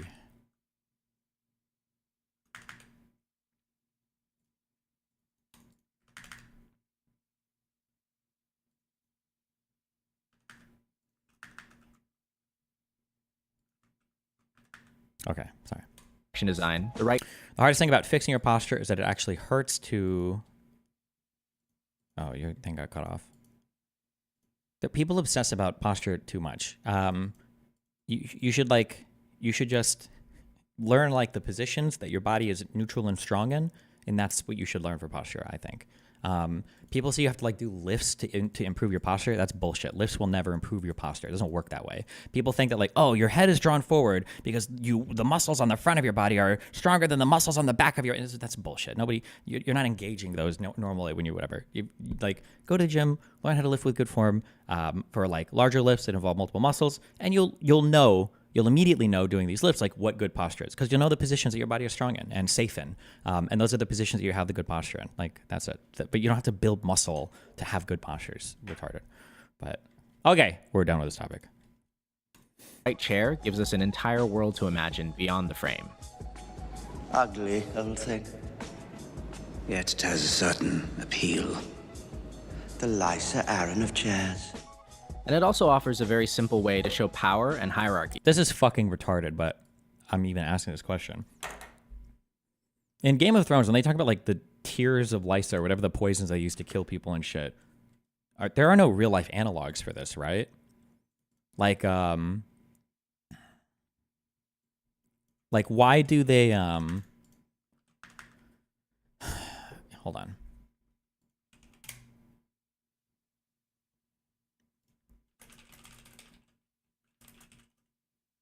Oh, fuck, I won't do this. I know, it's Varys, I think, is talking to Eddard Stark, or Ned.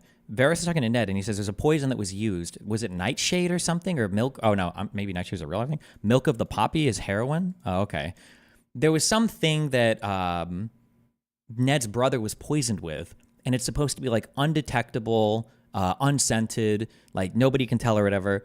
If that exists, John Aaron, yeah. Why isn't everybody poisoning everybody like all the time with this? It seems like the most Giga Chad way, well, not Giga Chad. It seems like the most like base way in the world is like start assassinating everybody. Like, oh, hey, here's this poison that's literally undetectable. Like, let's just go literally fucking poison everybody all the time. Like, way to show power and hierarchy. The head of the monarchy, the captain of the ship, or the ruler of the whole empire. Welcome, young Skywalker.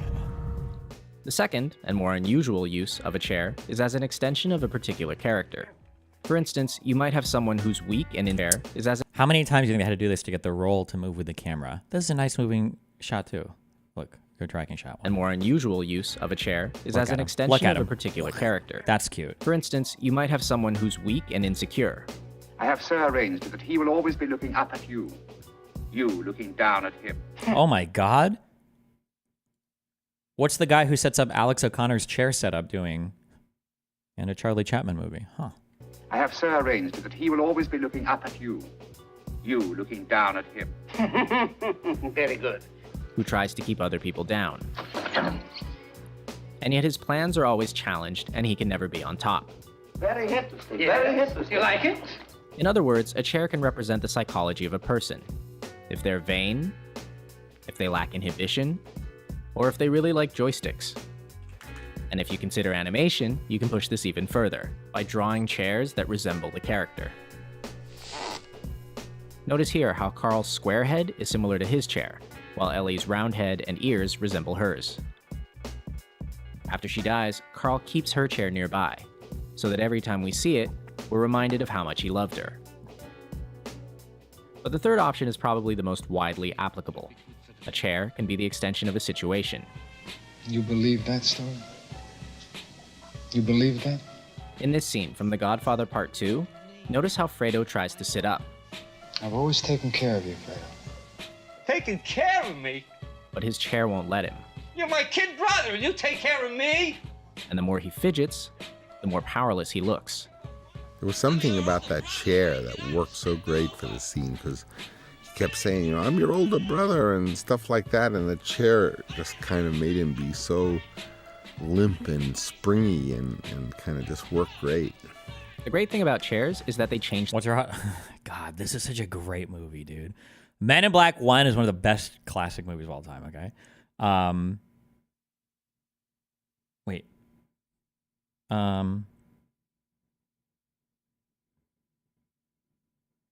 Hold on. It's up to you, but I feel like the biggest impression would just be doing a full show in person. Okay.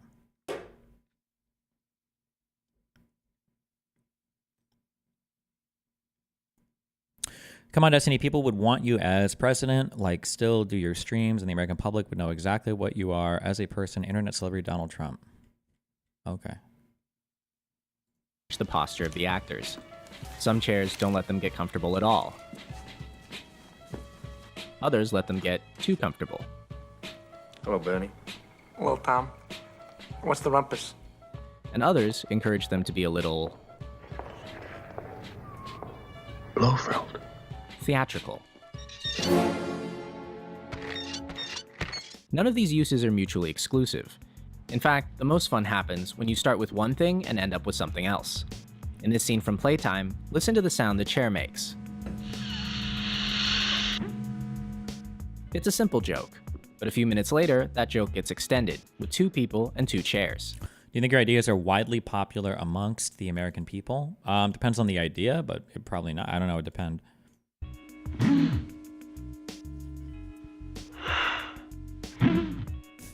And as the chair keeps reappearing in scene after scene after scene, it becomes a much larger joke about how modern people always buy the same damn chairs.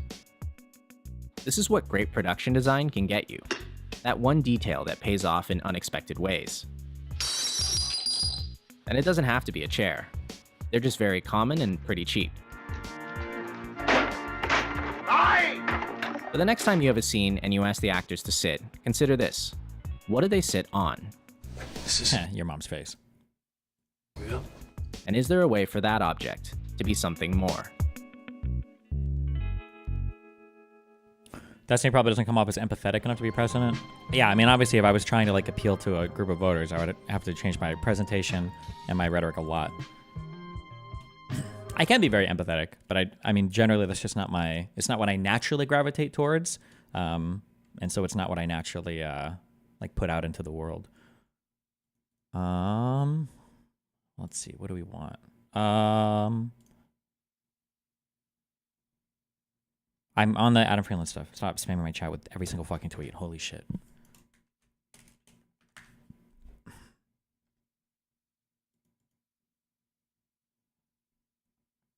Google Meet or Zoom. Didn't Trump prove that there is real value to a more unfiltered politician? There's something that happens that I wish there's probably, I bet there's like if we did like behavioral econ or some psych class, I bet you could figure this out.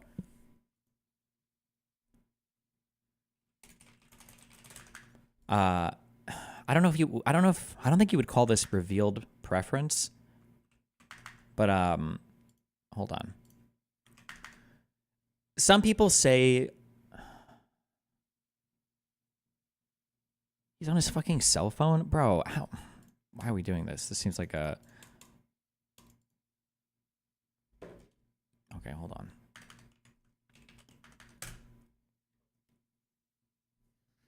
I told him I think we should just do it because we're going to do a live show. I feel like our first chat should just be like a live show, like because they're in New York. I just probably going to do it. So I don't know why we're memeing with this shit, but okay, fuck it.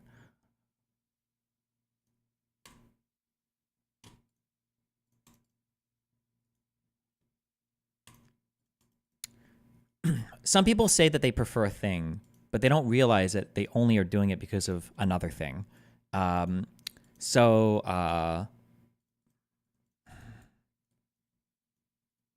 instance, let's say somebody says the culture wars issues were really important to me. Somebody might say that, but in reality, it's not the culture wars issues that are driving them. It's something relating to the economy. When the economy is in the shitter, they feel like shit. They look around for something and try to figure out like what's going on. They find culture wars issues and they're like, okay, yeah, this is what's like driving me crazy. But if the economy was doing a lot better and they had like other shit going on in their life, they wouldn't give a fuck about culture wars issues, right? So I think it's possible that when something is going wrong and then people say they're angry about another thing, people will fixate on that other thing, not realizing that that's not actually the issue. The issue is this other thing. And if this doesn't get fixed, people are always going to find something. I don't know if there's like there's got to be like some psychology shit to talk about there or something. But yeah, I don't know how to explain that in more formal language.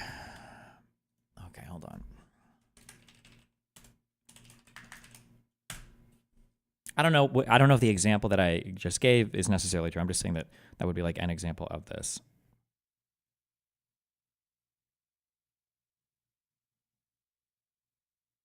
Or a hypothetical example.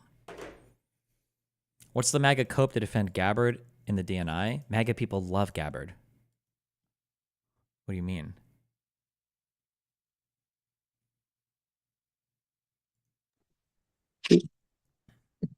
Oh, nice. We get the blowjob angle from below. How's it going?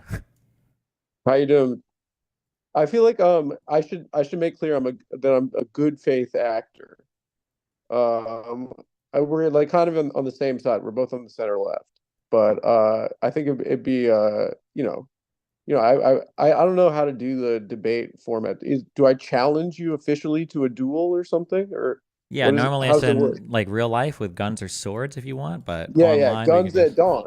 Guns at dawn. Yeah, but since we're online, all we have are slurs, I guess. So I think a lot of people are clamoring for like a new like a Joe Rogan, like liberal Joe Rogan, and I think like I think for our movement, I think there can only be one, and it's not even like I want to win. I hope you win, but I think that it could be like a productive. I know you're more in the streamer space, like debating, and I'm more in the like I do a talk show in Manhattan. Yeah. Oh wait! Holy shit! Stop. Hold on. I'm so sorry. What's up? Wait. I'm sorry. Hold on. Wait. Are you aware that I'm streaming right now? What happened? What happened? Do you know that I'm streaming right now? Oh, you're on your thing right now? Yeah. Oh, cool. I mean, what are they saying? Are they saying? Oh no. Okay, no. I'm sorry. I realized I didn't know if you were aware when you called in. I just want to make sure that you weren't about to like reveal the personal revenge porn on me. Yeah. Jesus. Sorry. Okay. I was about to show whole. So thanks for letting me know. Yeah. No problem. I got you. Okay. I mean, I think it could be fun. I mean, like, I don't know if you're familiar with our program. Yeah, a bit. Yeah. I'm quite close with Chris Cuomo. I think he might be a good moderator. I could see if he's available. Do you? Okay. So I'm familiar with. Wait, are you lagging a little? Hello. I'm actually feeding my friend's cat right now. I'm not even at my house. Oh, okay. Can you hear me? Can you see? Yeah, I hear you. Yeah. Yeah. Okay. I think it was a little laggy. What's up? Okay. Does this make sense? I feel like I'm not. I hope I'm not being obtuse or like a lot of times. Also with comedians, people think that we're just trying to get one over on people and make a goof. But I think it could be interesting because I think we approach a lot of the same intellectual style subjects from different angles. You do it from more of the like kind of articles, and I do it more from like kind of a spiritual or soul based. Sure. Okay. Yeah, I mean, I can show up in person and I can bring my library books and you can bring your holy books. I mean, I watched a bit. Yeah, I've seen segments. Like obviously the Seagal shit was a classic. I think that was a long time ago. Oh, that was Cumtown. Yeah. Well, wait. A talk show now. Yeah. Oh, that's okay. Yeah. Go ahead. We made like a facsimile of the Dick Cavett show set in Manhattan. Okay. So like the objective is to like bring back long form interviews. Okay. Which I think we're like, because talk shows are kind of weird now. I mean, it's just like, I heard you were on vacation recently. Like, oh, what's the project you're promoting? But I think like back then you had like a chance to have longer conversations that were more interesting. So that's kind of the objective of our program. Okay. I'm typically like I know that I know you've heard things about me from people that we won't mention here, but Hassan. But I go like on a huge variety of programs. I do a huge variety of content. It just depends. Oh yeah, like, what some is that? stuff You guys are beef. You guys beef? Yeah, we're mega. He's very handsome, Steven. Mega beefing. He's very strong and big muscles and stuff. You better be careful. I do my best. We stay in different states. Don't worry. I plan my travel around where he is. So, you hide. You're a regular Jane Fonda. Is that what you're saying? Well, I wouldn't say I hide. You're in Canada. I strategically place myself in areas where he can't hurt me. You know? Sounds like hiding to me. Listen, Well. as a Jew, I understand hiding quite well. It's one of our specialties. Oh, that's why you live in Brooklyn instead of Israel or whatever, huh? What is that supposed to mean? You're hiding from your true calling to save your country by being an American Jew. My country? A diasporoid. Yes. Oh, don't start with that. I don't like that. Anyway, but we don't have to talk about that crap. What do you say? First of all, what do you think Brooklyn is? I'm literally in the Jewish state right now. Do you think that? Oh, okay. What do you? You should tell Hamas You so don't they think- stop attacking the wrong place. Listen, we'll do an Oh, in-person God. show. Oh, Okay, it'll be God. What does that even mean? Was that an attempt at a joke? Jeez, Louise, I didn't even know it was this. Are you like in Israel? You're an Israel guy. No, I'm in Miami you're Beach. not There's Jewish? like the second You're not Jewish, but place. you're an Israel guy? I'm a neocon, right? Isn't that what we're supposed to be? I don't know anything, brother. I don't know anything about streams. I didn't Oh, even know I it's was not- on a stream right now. Okay, not I thought it's we were not doing it's a- not really so much that I'm like an Israel guy. I just like really hate Arabs, and that's like the easiest way to kind of show it. So Was that another joke? Oy vey. Save that for the stage. Don't forget to tip your bartenders, huh? we'll do it. Okay. Anyway, I'll but I'm happy to discuss a wide range of topics. You know sports? We can do sports too. I love sports. We can go through like fantasy football picks. I like Brett Favre and I yeah, know. I don't. all those. Yeah. I don't do that. No. Okay. Hockey. Do MMA. You know hockey and fantasy football? Yeah. MMA. I only watch women's MMA. Oh yeah, with Ronda Rousey. I like the men's one with the Conor Gregory guy. I think but, I don't think she's been in it for a while. I think Oh. she left and now she's dating Turtle from Entourage. Oh, Anyway, okay. but yeah, I'm happy to do that. We could discuss arts, culture, politics, whatever you want. I mean, I'm happy, and I'm like a good faith actor. I think it'd be an interesting. It'd be interesting for our program. I don't know if you're like familiar, and this isn't like I just want to let you know it's not a goof, but in fact, I think it could be quite entertaining. And there can only be one liberal Joe Rogan. I think we have to figure this one out. True. Yeah. I agree. We'll do battle. One, 2 enter, 1 comes out or comes in, depending on how the show goes, and yeah, it'll be great. Are you trying to impress a girl with this Israel thing? It's so baffling to me. It's crazy. We can hammer it out in person, okay? I don't know anyone that isn't like my parents' generation of Jews that goes hard on that. We'll talk about it in person. We want to save the content for the good faith, not a goof show, right? It's bizarre, actually. That's your thing? I didn't even know that was your thing. Is that why you and Hassan beef? Well, I have. Oh, 'cause I mean, he's I have Hamas. other things People say too. he's Hamas now. Yeah, he is absolutely. But that's He's not all I'm. 100% Hamas. He's like 95% Hamas, I would say. Oh my word! Oh my word! Yeah. No. We have to. Yeah. Oh well. Okay. So you're welcome to come on the show. Whenever you're next in New York, I have your email. We can set things up. I do think it'd be cool if Chris Cuomo was the moderator. Yeah, Would he's you like that? Yeah, he's a cool guy. Was he the governor He guy, or was he the also has governor big guy's brother? muscles. What? Was he the governor or the governor brother guy? Come on, you're a politics genius. You should know. Yeah, but He's the one that got COVID in his basement with muscle. aren't there 2 of them? Of course, there are 2 of them. That's why they're brothers. Okay. Now you're trying to do a goof. You're a regular nightclub comedian. I know some of them in New York, but Why are you they're all conservative now, so it's very scary for me to be in that environment. You know? Which comedian? Oh my God, I hate that I don't. His first name is Noam, and he's the guy that owns the Comedy Cellar. Chomsky. No, not Chomsky. Well, that's kind of what we're going to be doing. We're going to be doing like a Foucault Chomsky style. I'm huge on postmodernism and linguistic theory, so that's just going to be No, amazing. I just meant in terms of like sitting in chairs, like in a kind of a 60s aesthetic. Oh, I don't know. okay. Yeah. Gotcha. I could bring like some friends that are girls, and we could also do like the Cigarettes. Cuomo aesthetic too, if that's what you're into. Yeah. What do you say? I missed it. I think when we show up and we do the show, I think it'll be a lot of fun. Is there anything else we need to go over, hammer out for logistics? Why are you so mad at me right now? I'm not Are we mad. Why do you already think I'm starting the mad? debate? The debate started? No, I we're just challenged chilling. you- I have a challenged very you to a this is later my debate, yeah but yeah. now you're very method, so you start the debate at once the challenge is is it challenge accepted? I The did gauntlet has it. been Yeah, thrown? I accept your challenge, but I I have to don't know prepare. how to I need do like this. 2 weeks to prepare. Okay, I got to research and compile notes. What? But background check? I'm not going to tell you what I'm going to do because then you'll counter debate me. But you don't know what the debate's going to be about.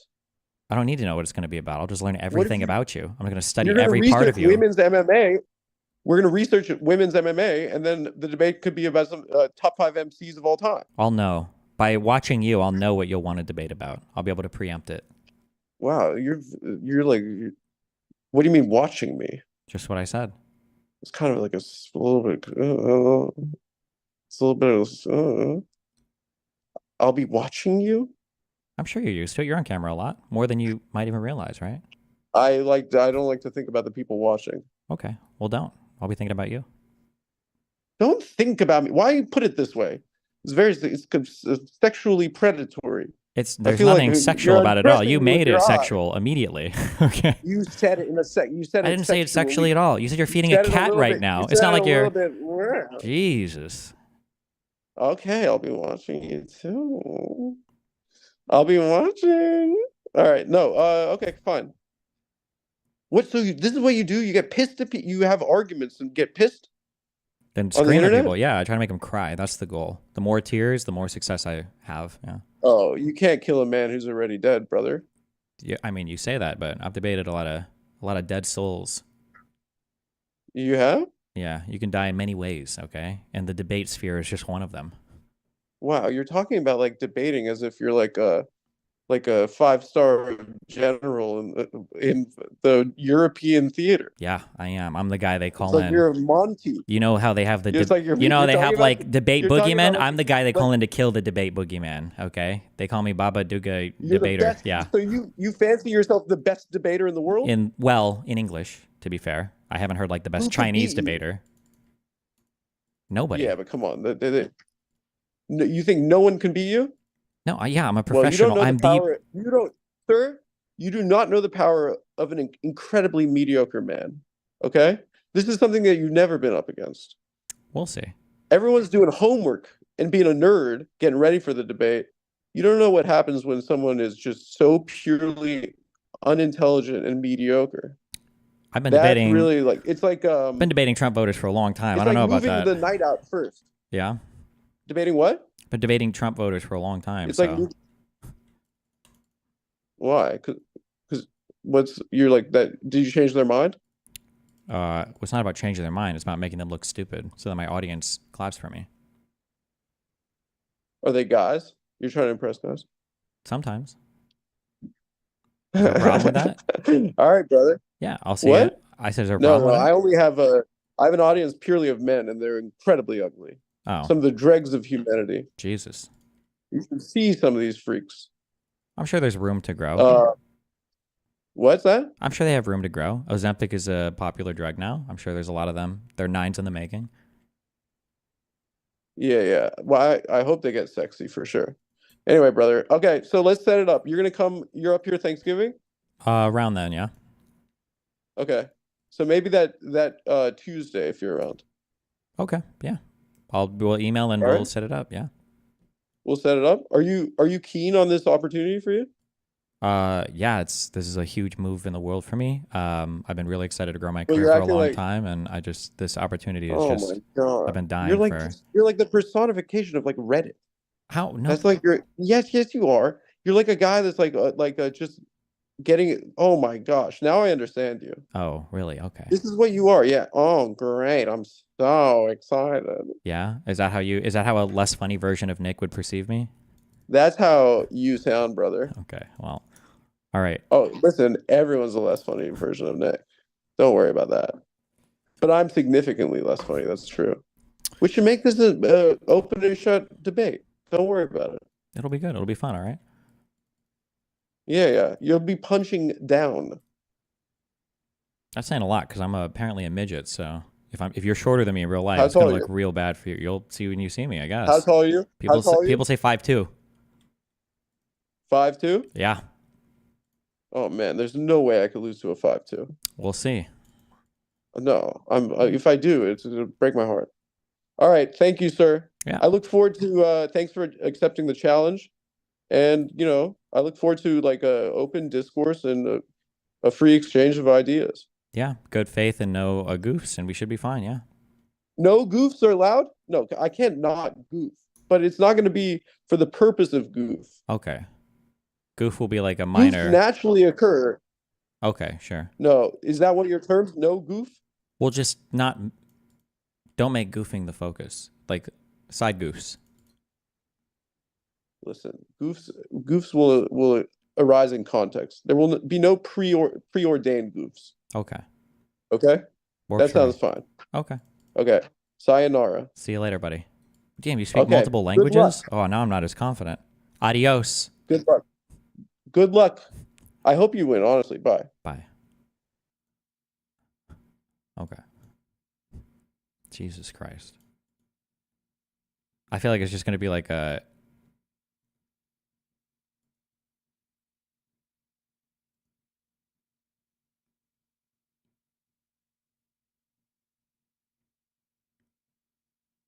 giant fucking troll fest, but whatever.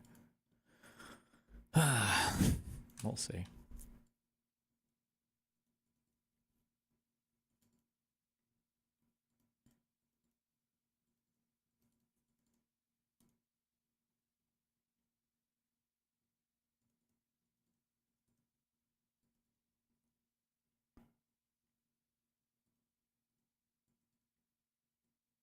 Oh my fucking God.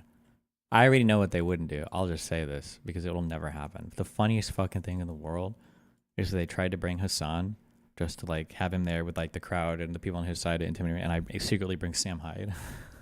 I think Hassan would kill himself. But neither of us would ever do that, so.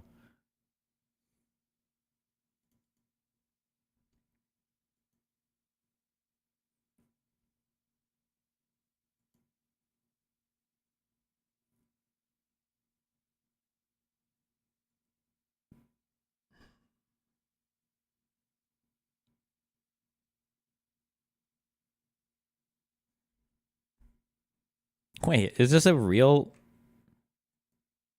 picture?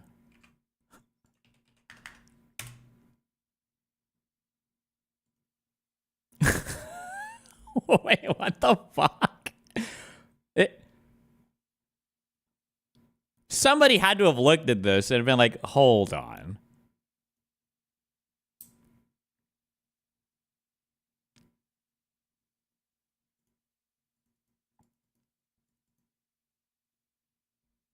Yeah, this looks like one of those optical illusion rooms.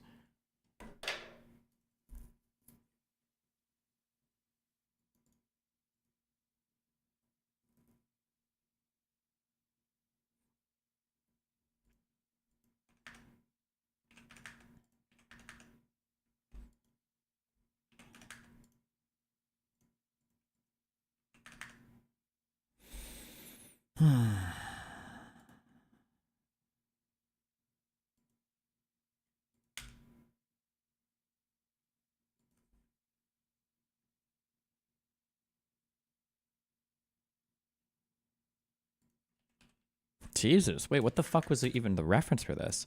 Yeah, there's a warrant out for my arrest for some shit I didn't even do. Been spending these past few hours talking to a lawyer. Things likely will not go well. Going to begin wiping my drive just in case I still have shit left over from when I was an edgy teen. The situation feels unreal. Wait, what was this even in reference to? What?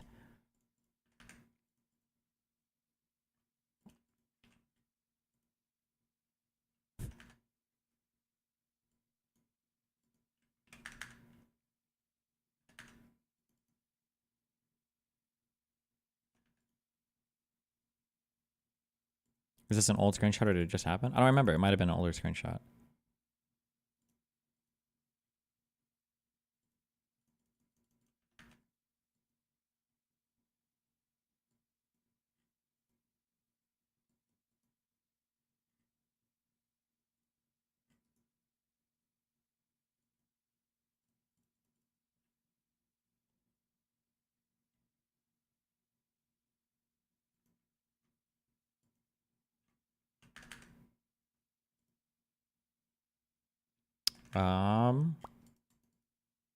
Okay.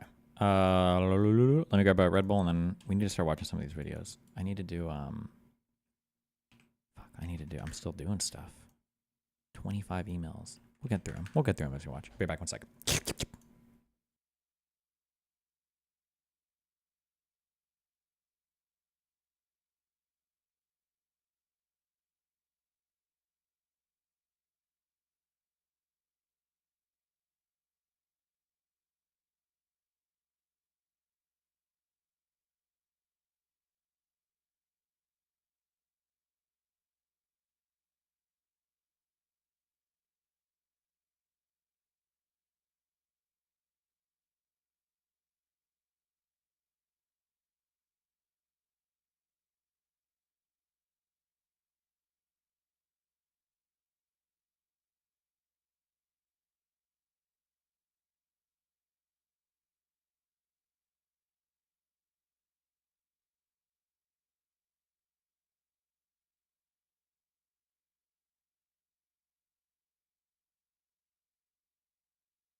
True.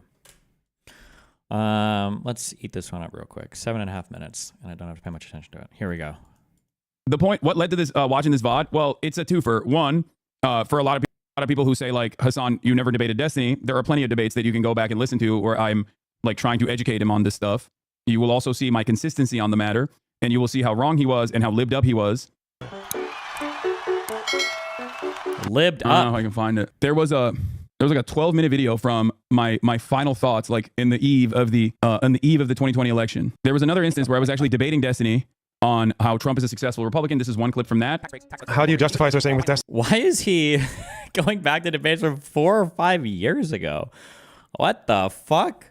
Who obviously uses pettiness to. What the f is this? No, that's not what I'm looking for. Hold on. Oh, here, Hassan on the rise of fascism back in 2020. Okay, there's 2 clips I want to show you. Okay. Okay, 2 one clips. Is yes. Something that I've been talking about since January 23rd, 2019 here. Okay, where back in the day when I thought that Destiny was a reformed person who wasn't like insane. Okay, a lot of people will be like, "Why are you so afraid of debating him?" Here's a video of me doing just that. Why doesn't he talk to you now? If you are, if everything that you do like revolves around you lying about the other person, you can't have a confrontation with the other person because as soon as they start bringing stuff up, the whole illusion you've constructed of that person will fall apart. Hassan can never talk to me. He just can't. It would be unwinding so much of what he said about me for us to ever have a conversation. In fucking Alabama. I mean, no, it doesn't seem like they considered a lot of things. Yeah, no, I think that was a fucking Steve Bannon. That was a strategic mistake by Steve Bannon, and he got punished for it afterwards too. Anyway, the point, what led to this, watching this VOD? Well, it's a... Somebody, please! Wait, fuck, I just got so mindfucked. Hold on. Wait, what was even the point of that clip that you just brought up? The point, what led to this, there are something that I've been talking about since... Anyway, but again, the corporations, these are things that doing just that. I care about more than you can just outsource your labor regardless for big stuff like tax breaks, tax cuts for the corporations. These are things that they by and large care about more than immigration. You can just outsource your labor regardless for, and that's what these companies have been doing for a very long time anyway. But again, things that like undermining the EPA, undermining the education, undermining housing, like, these aren't things that like, people are looking for. Not focusing on infrastructure. Like these aren't things that his base wants. He's doing this for a big business. He's doing this for corporate interest. Maybe. How can you say maybe? Who's the? I don't know, like education or whatever has to do with corporate interest. I wonder we were arguing back here. I wonder in retrospect who. Let me check. You're doing just that. And large care about more than.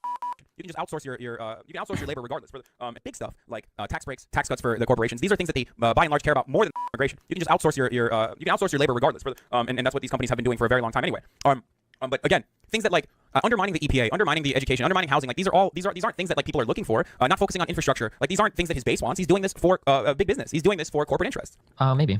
How can you say maybe? Who is the? I don't know what like defunding education or whatever has to do with corporate interest. I don't know why it's sped up. I don't know why. I don't think we're going to be able to actually pay attention to a clip like this because you get... Oh no, his prepared content not working out. You were saying that Trump isn't a good Republican because he's more populist. Oh, I remember this argument. I feel like my position has been proven to be absolutely true, right? Like Trump was never a traditional Republican. We've moved away a lot from the traditional Republican obsession with like, I say obsession, but they were like huge, they were corporate and big business simps. I don't think that the new Republican Party, the MAGA people, most of them are pretty anti-corporatist or anti-big business. Like, I guess now they are, but if Trump changed his mind, then I guess they would change with Trump. But I think that we've moved away from like the neocon corporate big business environment, like all that. That's what it feels like to me at least. It still feels that way to me, I guess. You guys are being too childish, I think. Like, Reddit player does not... Oh, he's getting triggered by chat. Oh, no. Or whatever has to do with corporate interest. I don't know why it's sped up. I don't know why. I don't think we're going to be able to actually pay. Oh, wait. Is he getting mad because I read this in the chat and then I see this stop. I saw people saying that a bunch of people in his chat are asking him like, hey, please stop talking about Destiny. Please stop, please stop, please stop. Oh, there's also Real Voice, good Shabino impression. Your old mic was whack. Hassan Shapiro, Bin Shapiro. Oh, no. No, why? I don't think we're going to be able to actually pay attention to a clip like this because you guys are being too childish, I think. Real like, Voice. Reddit Thank you, Ben Shapiro. Player does not have speed controls. Chat represents the streamer. No, there's no way to make it slower. There's no right clicking, dude. What are you talking about? There's nothing. Because if you defund education, all of a sudden you can make a justification not only for tax cuts, for first. It's funny because his voice is higher and it's fast. He sounds like a chipmunk. It's good. Tax cuts because every time it's called starving the beast. Every time you his goal.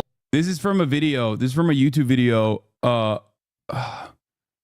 like my debate in 2019 with Destiny, back when we were cordial. And my argument was that Donald Trump is a normal Republican and a very successful Republican. Oh, but how can you argue that, right? Like, does he really think the test of time has proven his position on that correct? Donald Trump is absolutely not a normal Republican. He's like captured the entire Republican Party and excised anybody that's pushed back against him.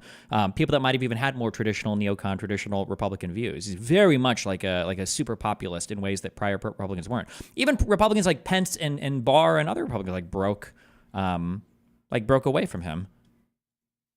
Okay, and that he is, doing the top line agenda of the Republican Party at the time. I just don't know where afford to be a little bit shittier to customers because you know that you're not going to have as much. I don't know exactly where it was though in this conversation. The absolute bare minimum by like 1 or 2 votes in order for them to actually. The Republican voter base. Hold on. Oh, the here. Republican figure that has been at ends with Trump multiple times. McConnell has been at ends with Trump multiple times. Like all of these like Republican leaders. Pence himself has gotten burned by Trump multiple times. Trump has had massive amounts of influence in his fucking cabinet. And everybody that's left has had shitty things to fucking say about him. Even well-respected people like Tillerson. How can you look at all the divisiveness? Rex Tillerson, his Secretary of State? Yeah. Trump has stirred up in the Republican Party and then say that, no, he's actually like really good at unifying the Republicans. I'm not saying he's good at unifying the Republican politicians, but ultimately he's good at unifying the Republican voter base. Hold on. He's good at unifying the Republican base of voters, and you're focusing on like one symbolistic John McCain vote to say that like the entire Republican Party is not backing Donald Trump, even though, oh my God, I want to murder every single person who's saying Hassan is out of his depth. I want to murder them so hard right now. When we would debate in the past, a lot of people don't have the context for this, but this also triggered me. I was just good at not letting it show. Although that's why I did the big debate with Kamala. I was still like a gamer guy, right? Remember, nobody did politics on Twitch before I did for about 2 years, and I got shit on it by everybody for doing it because it was a website for gaming and sometimes IRL stuff. I don't know if that even started happening yet. So I was still known as like a gamer guy. And then when Hassan comes on after asking me for debate advice, Hassan is like the real life politics guy. So when me and Hassan would debate, I had to kind of like navigate those debates really carefully because Hassan is supposed to be like the expert, and I think he's even credentialed, right? Doesn't he have like a degree in poli-sci or something? And I'm just like the gamer bro. And anytime somebody would say something implying that like Hassan didn't know something, my audience would push back against me saying, hey, you're being really disrespectful. And then Hassan's audience would be like, oh, are you out of your depth on this? And I'm like, bro, I'm the politics guy. He's just a gamer dude. That was a little, it was a lot of, murder every single person who's saying Hassan is out of his depth. I want to murder them so hard right now in a video game. Okay. Fucking ban him, dude. All right. I can't. There's too many. All right. So I don't have enough money. Not gonna lie, you sound so weird. Yeah, it's because I'm using a fucking Blue Yeti. All right. Notice how like even in this conversation, Destiny's fans immediately fucking rush to be like, oh, you're out of your depth. And I was 100% correct on this in this argument that I presented. Why is he moderators? It's so crazy to me. He's going back 5 years to try to claim that he was right in some argument, and I don't even know if I really don't think he is. I mean, I guess if we hardcore got into the weeds, because he's saying, for instance, that Donald Trump. What did he say before? Donald Trump like got all the Republicans to vote for him, all the Republican support. And I would disagree with that. And I would say Donald Trump changed the Republican Party into the MAGA Party and like cannibalized the Republicans. That might be splitting hairs, and maybe we actually do fundamentally agree, and this is like a semantic distinction, although I think there's a real distinction in content here because of how we view it, but I don't know. As far as the Republican Party goes, you say that the Republican Party is divided, yet they vote for 90% of the things that Donald Trump wants. So obviously they're not that divided. Obviously that's such a one-dimensional way of looking at it. Of course, Republicans what are they divided on? That like they don't like Donald Trump's perspective? Like they don't like the way that he talks? Sure, but that doesn't mean that the party is actually divided. The party is very happy because the donors are very happy. I wonder when he says party. I wonder if we're talking different things because like the party is not happy. The constituents were happy to become like part of like the MAGA movement, but the party itself was enraged. Establishment Republicans had no control over Trump. Trump would fight against so many like well-established conservatives. He was a bad lawmaker. He wasn't like able to pass legislation or anything. He was incredibly unpopular broadly in the electorate. He couldn't get anything done with Democrats. I don't think the party was happy with Trump at all. I mean, they got like court picks, but if he just means like the voters maybe are. The voters were happy to become MAGA, yeah. Are very happy. If all of them are so happy, then why is it that so many districts that went so heavy for Trump ended up swaying Democrat when it came time to vote for the midterms? Like there are tons of people in the Republican Party that have these massive issues with Trump and his numbers. And this was true also in 2022, where Trump candidates pretty dramatically underperformed, but for a variety of reasons. But yeah. The candidates that he's backed for some of these elections did not turn out the numbers that they expected him to. It was a monumental failure for the House, and even to some extent. I think the Roy Moore stuff might have happened by this point as well, which was a big failure as well. Arizona, Nevada, I think both flipped, which were big deals. This is in 2019 though, right? So I don't know if the Georgia Senate stuff had happened yet. No, the Arizona, Nevada stuff was. Were these Senate and House races, or were these fuck, I don't remember. It's been too long now, actually. I don't know. But for some of the Senate races. Yeah, because Donald Trump is very divisive in the sense that a lot of people who normally wouldn't have voted are now going out to vote against Donald Trump. This is not to say that like Republicans are like, oh my God, I feel terrible about voting for Donald Trump, so I'm going to turn around and actually vote for a Democrat. No, there's just more people voting Democrat that didn't vote or that don't historically vote in midterms. That's what this is. It has absolutely nothing to do with like Trump's policies or whatever. They just hate Donald Trump. There are a lot of Americans who find Donald Trump to be an incredibly divisive figure who's terrible, and they're right. They are absolutely right about Donald Trump being a divisive and terrible figure for American politics, and that's why they're going out and voting. That's why the precedented turnout. All right. And Republicans are not showing up because they're happy. I feel like we're using like this feels like Bernie math right now. Like if Donald Trump goes out and the reason why less people went out to vote for Donald Trump was actually because Donald Trump was so good that people were so happy with him that they didn't go out and vote. I feel like we're in Bernie math. Yeah, that's historically what happens with the party in the party that holds majority power. Yes. It is true that the party that holds the majority power or the party that wins the presidency, I think tends to lose in the midterms. I think that's usually true, but I don't think it's because people are happy. I think it's usually because people have complaints about everything, right? Isn't that? Does the Blue Yeti actually destroy base like that? No. I don't know why he said that. I don't know how bass boosted his mic is now or not. I'm not sure. I don't know. For the base, that works well for the voters. But the big stuff like tax breaks, tax cuts for the corporations, these are things that they by and large care about more than the immigration. You can just outsource your You met us on In Real Life and heard him speak. What's his voice like? I don't know. It could also be that well, no, it's not like he's EQ'd the mic. It's a Blue Yeti.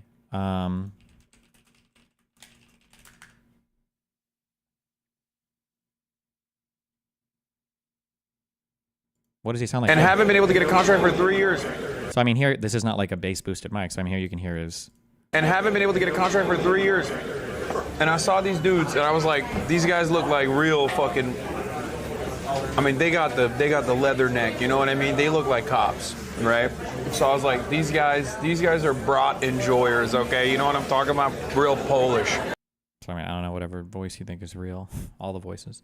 You can outsource your labor regardless and that's what these companies have been doing for a very long time anyway. But again, things that like undermining the EPA, undermining the education, undermining housing, like these aren't things that like people are looking for. Not focusing on infrastructure, like these aren't things that his base wants. He's doing this for big business. He's doing this for corporate interests. Maybe. How can you say maybe? Who is the? I don't know what like defunding education or whatever has to do with corporate interests. I can get with you on like the EPA and because if you defund education, all of a sudden you can make a justification not only for tax cuts, for further tax cuts, because every time it's called starving the beast. Every time you further undermine a federal agency. I know. You don't have to. Yeah, I understand. Okay. But like, so every time even if this was his goal, his way to do this wouldn't be nominated. I should have leaned in harder. Well, I mean, at the time we genuinely didn't know. But no, Trump's obsession with education, I don't think is part of the Republican mainstream plan. I think it's like a weird authoritarian, I I want to re-educate all of America type plan. I don't think it's like a roundabout way to do tax cuts, I think.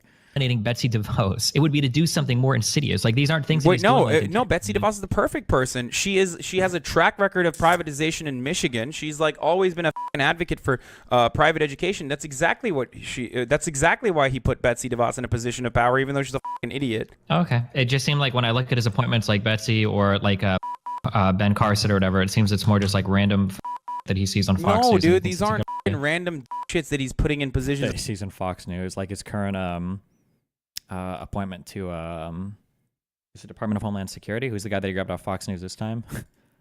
So you think especially that, like, Betsy DeVos. What about, didn't he literally do this with like a Secretary of Defense or something? Who was the guy that he saw on Fox News that he made like one of his like chief attorneys or something? Like, or why Giuliani working with him? Is it because Giuliani's actually like a really talented lawyer? Like he gets advice from this guy for like executive orders. I know, but that has nothing to do. I know, but yeah, no, Trump is a moron. I'm not sitting here and saying that. Wait, stop! You keep playing both worlds. You can't. Shut up.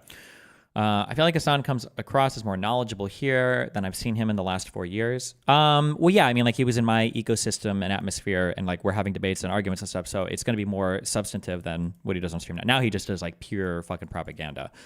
Even though we disagree here, we're at least having like a decent conversation, right? Like he knows names, he's talking ideology, we're talking implementation, we're comparing it to prior party. Like this is a different, this is like an actual conversation. Yeah.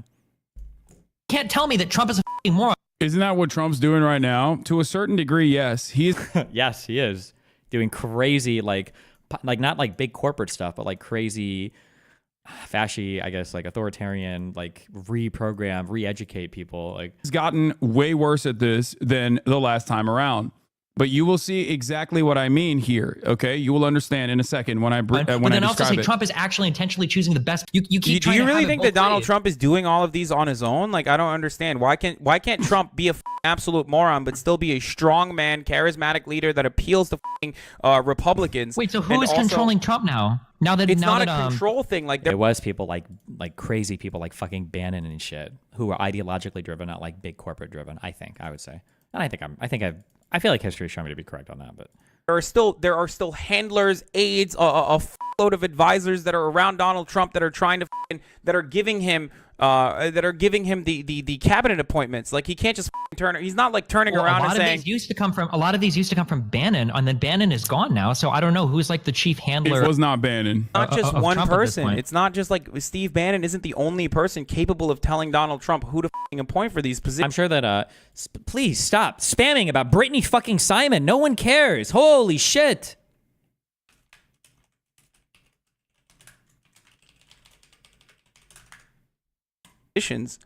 Well, no, now he listens to Fox and Friends. And no, it's not. Do you really think that Donald Trump exclusively sits in front of the television and like makes these decisions? And he does. That's the saddest thing is, yeah, he literally does. He literally calls into fucking Fox and Friends and shit. Yeah, that's so sad, but it's true. He does.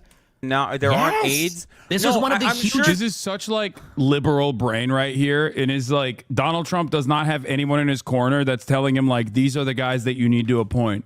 I'm sure that there are for things like the judiciary and stuff he's getting because he doesn't know anything about it. But like, yeah, Trump literally watches TV and gets like ideas and shit for the Pete Hegseth guy who's literally a Fox News host, right? Who's now possibly going to be our head of the DOD or whatever, right?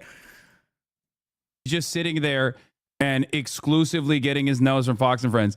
I'm not saying he's not getting it from Fox and Friends, but if you think that like he wasn't firmly doing exactly what the Heritage Foundation and the American Enterprise Institute was telling him to do, you're out of your dang mind. Okay? That there are places. I'm sure that there are things that he does, like when he tweets about passing a new budget. One of the biggest problems was that Pence walked to Congress and then came back to President Trump with a deal in hand that Trump already approved. But because he'd been listening to pundits on Fox News, he shot it down and sent Pence back to Congress, telling them that they need. Oh, I feel like I remember this. This was a huge fuck you backstab moment to Pence, wasn't it? Was this over the government shutdown or was it over something different? I think they had a budget that they had approved in hand, and I think Pence ended up going to Trump with it. Yeah, and Trump was like, actually, I think this isn't good. And it took more time to, oh shit. Bro, Trump's presidency was bad and wild. And it's crazy to me that nobody remembers this. I'm pretty sure, didn't we have the longest government shutdowns in all of U.S. history under Trump? Let me check, hold on. I don't want to make that up. When were longest government shutdowns Most significant included the 21-day shutdown of 95 to 96 during Clinton. Am I making this up for Trump? Maybe I am making it up. Wait, government shutdowns. Phone was being stir load. Caused by the dispute over the ACA. Oh, wait.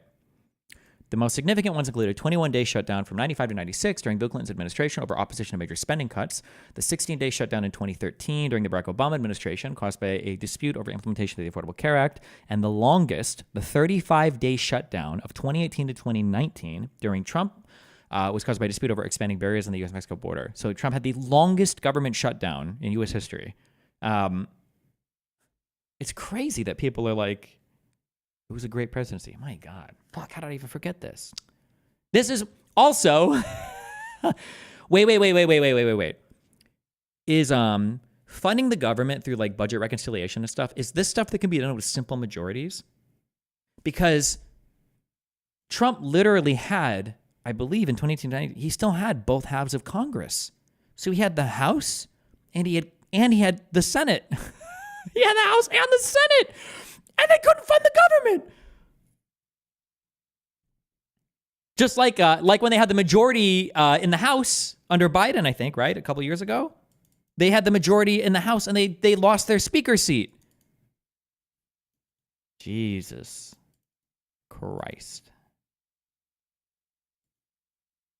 Needed a new deal after Democrats and Republicans had already made concessions to each other to agree on legislation. Yeah, Trump. These two things are not mutually exclusive. He does both. He does it when he sees something, it gets riled up and he tweets it out. But he absolutely, when he's making when these bigger decisions are happening, like as far as cabinet appointees and shit, there are absolutely other aides that give him the people that he's putting in positions of power. Do you really think that Donald Trump? Okay, let me ask you this much. Okay. As far as Supreme Court justices, how do you think Donald Trump chose? Do you think it was on Fox and Friends? I am not sure. I don't know for the... I didn't know anything about this. So apparently there's like the FedSoc Society, I guess, or the people who makes like a ton of recommendations for judges and whatnot. But I mean, Trump has sycophants. So I mean, I don't know what the point of this is. He went to the Federalist Society, dude. Of course. Do you like this is how it works. You go to the... But like judges and judge appointments are a lot different than like, is Trump representing like a mainstream corporate agenda for... Is Trump representing a mainstream corporate agenda for corporate America? I don't think it's true. There is one thing that Hassan could bring up right now, though, to reinforce this point a lot. That would currently support his argument here, but he's not going to know it. I'll wait a second and I'll see if he actually brings it up. But I don't think he knows. I don't think he follows any real politics anymore. That's not on Twitter, so I don't know if he'll know it. Let's see. Federalist Society. Literally every single leak that has ever come from the White House, whether we're talking about the multiple books that have been written by that one guy, I should remember the name. It's like Burn or Fire. That guy's an idiot, dude. He's a known liar. He was embellishing half the shit. I know what you're talking about. What the fuck's his name? Wait, you think that whole book was just fake shit? No, not the whole book, but like there's plenty of fucking you think things. Woodward? You think everything in there was not Woodward. No, not Woodward. Okay, we were talking about two different things then. I'm talking about what is Fire and Fury? Who wrote that? Oh shit? yeah, that one might have been highly whatever the Woodward book was. Oh my God! Even back then, I was having an issue with Bob Woodward versus Michael Wolff. Even back then, I was confusing Bob Woodward with Michael Wolff. Hassan doesn't know anything about any politics. What Hassan should be bringing up is he should go, well, Destiny, remember how hard Donald Trump fought for his Supreme Court picks? Well, what's one of the most important and classic Supreme Court cases that gave more leniency to the federal government being to regulate things? Chevron. And didn't they overturn it, Destiny? That was a huge case that they overturned. It basically upended all of business law, but he doesn't know the case, so he can't even bring that up as an argument in his favor, because Chevron did get overturned because of Trump's court picks. So that's so funny. Yeah, Michael Wolff is ridiculous. Bob Woodward is not. Bob Woodward, a lot of the things that he said. No, Bob Woodward is reputable. And I'm not saying that the fucking Trump. I'm not saying that like the Trump administration isn't in chaos. But when it comes to like very important things, when it comes to cabinet appointees, or when it comes to things like Supreme Court justices, Trump is not that big of a fucking moron. He still understands that he needs to adhere to specific guidelines put in front of him, and that's exactly what he's. That was just last year. I can't mention it in 2019. No, I'm saying that Hassan right now could say, look, Destiny, I was right. Trump does care about the corporate shit. Overturning Chevron is an example of how the Supreme Court aligned with corporate interests. he could bring that up now, but he doesn't know anything. No, the Kavanaugh stuff was pretty iffy. I feel like they could have went with a much safer pick on that. I mean, after you his history and personally everything. think that, but at that point they had to fucking double down. You think they didn't consider this? Like, they shouldn't have went with I don't Kavanaugh. know. Do you think they considered things heavily when they went with fucking Roy Moore and they lost that seat in that special election or whatever in fucking Alabama? I mean, no, it doesn't seem like they considered a lot of things. Yeah, no, I think that was a fucking Steve Bannon. That was a strategic mistake by Steve Bannon, and he got punished for it afterwards too. Anyway, what is Hassan hoping? I feel like this is. If somebody were to ask me, would Hassan show this conversation? I would speak with a high level of certainty that Hassan would not show this conversation to a stream. Am I supposed to look unhinged here or look crazy? I don't know if somebody listening would think that I necessarily got the better of him in that conversation, although someone in his audience literally said, isn't this kind of true now? And Hassan was like, yeah, kind of is true. But I don't know what the point is of showing this full conversation to his audiences. But what led to this watching this VOD? Well, it's a twofer. One, for a lot of people who say, like, watching this VOD, punished for it afterwards too. Anyway, what led to this watching this VOD? Well, it's a twofer. One, for a lot of people who say, like, Hassan, you never debated Destiny, there are plenty of debates that you can go back and listen. 2019? What the fuck? Also, yeah, where's the commentary in this video? Like, why not tell your audience, like, these are all the insanely stupid, crazy, horrible things that Destiny said, like... Listen to, where I'm, like, trying to educate him on this stuff. Oh my God. He's got such a... He's so insecure. Holy shit. You will also see my consistency on the matter, and you will see how wrong he was and how libbed up he was. Okay. What does any of this have to do with being wrong or libbed up? Also, Hassan is giving... Well, hold on. No. I was going to say, Hassan is giving the more libbed up take because I'm aiming it more in like a scary fascist direction, and Hassan is just keeping it like politics as usual, corporate supporter direction. But I guess you could argue it's like a leftist take to say that the president will be aligned with corporate interests, class interests, over like the proletariat. You could say something. Yeah, this has literally 70,000 views from fucking 2019, you know? Okay. But secondly, and perhaps more importantly, the reason why I pointed to this is because I wanted you to see that, I wanted you to see how Donald Trump still maintains support from the institutional Republican Party. Okay? This isn't even... Trump has... like, you have to support Trump or he'll destroy you. But it's not like the institutional Republicans are happy about it. Like, Trump has fundamentally altered the party. And you can see all the infighting. You can see how much Trump has torn the Republican Party apart. In the best debate of yours? Probably not, but it doesn't even matter. Party. Okay? What did they say? This isn't even the best debate of yours? Probably not, but it doesn't even matter. Anyway, my point is, Donald Trump still satisfies the needs of the corporate oligarchs. And this is the reason why this aged well after his election. Holy shit. I mean, everything I've said has aged well. If you go back far enough in time, you will hear me say the same exact fucking things over and over again for the past decade at this point. Okay? Anyway, yeah, I am not wrong, simply too early. History always ends up vindicating me, even though... I am not wrong, simply too early. That means that you're wrong. That's like saying, like, bro, what happened to all your shorts on Tesla? I know, man. I made the right call just at the wrong time. Like, yeah, that's every prediction ever. Like, if you say anything, it'll come true eventually. Like, what do you mean? Like, also, the claim has never been Destiny and Hassan have never debated in the history of their whole lives. What are we even talking about here?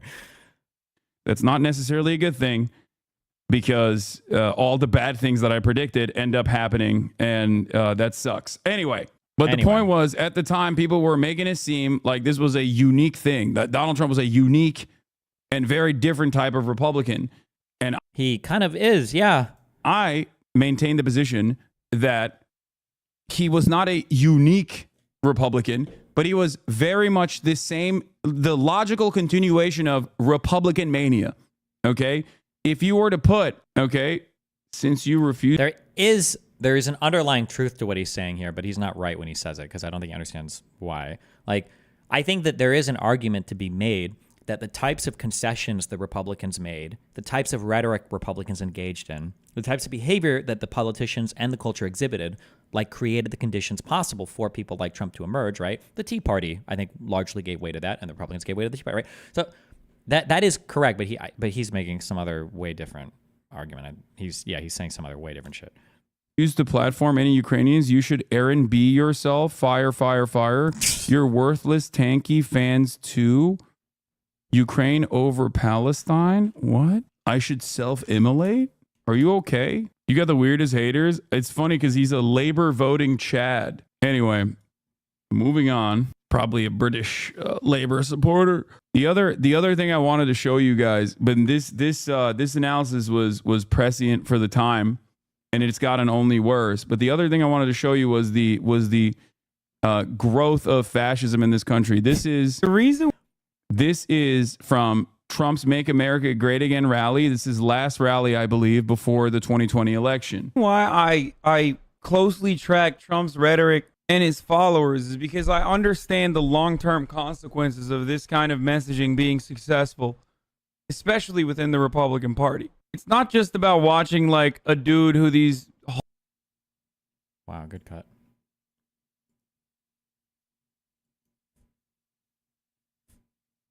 Senate Judiciary Committee. Also, if I buy everything Hassan is saying here, and he was educating me and owning me, and he was so smart, why would he not continue to do so?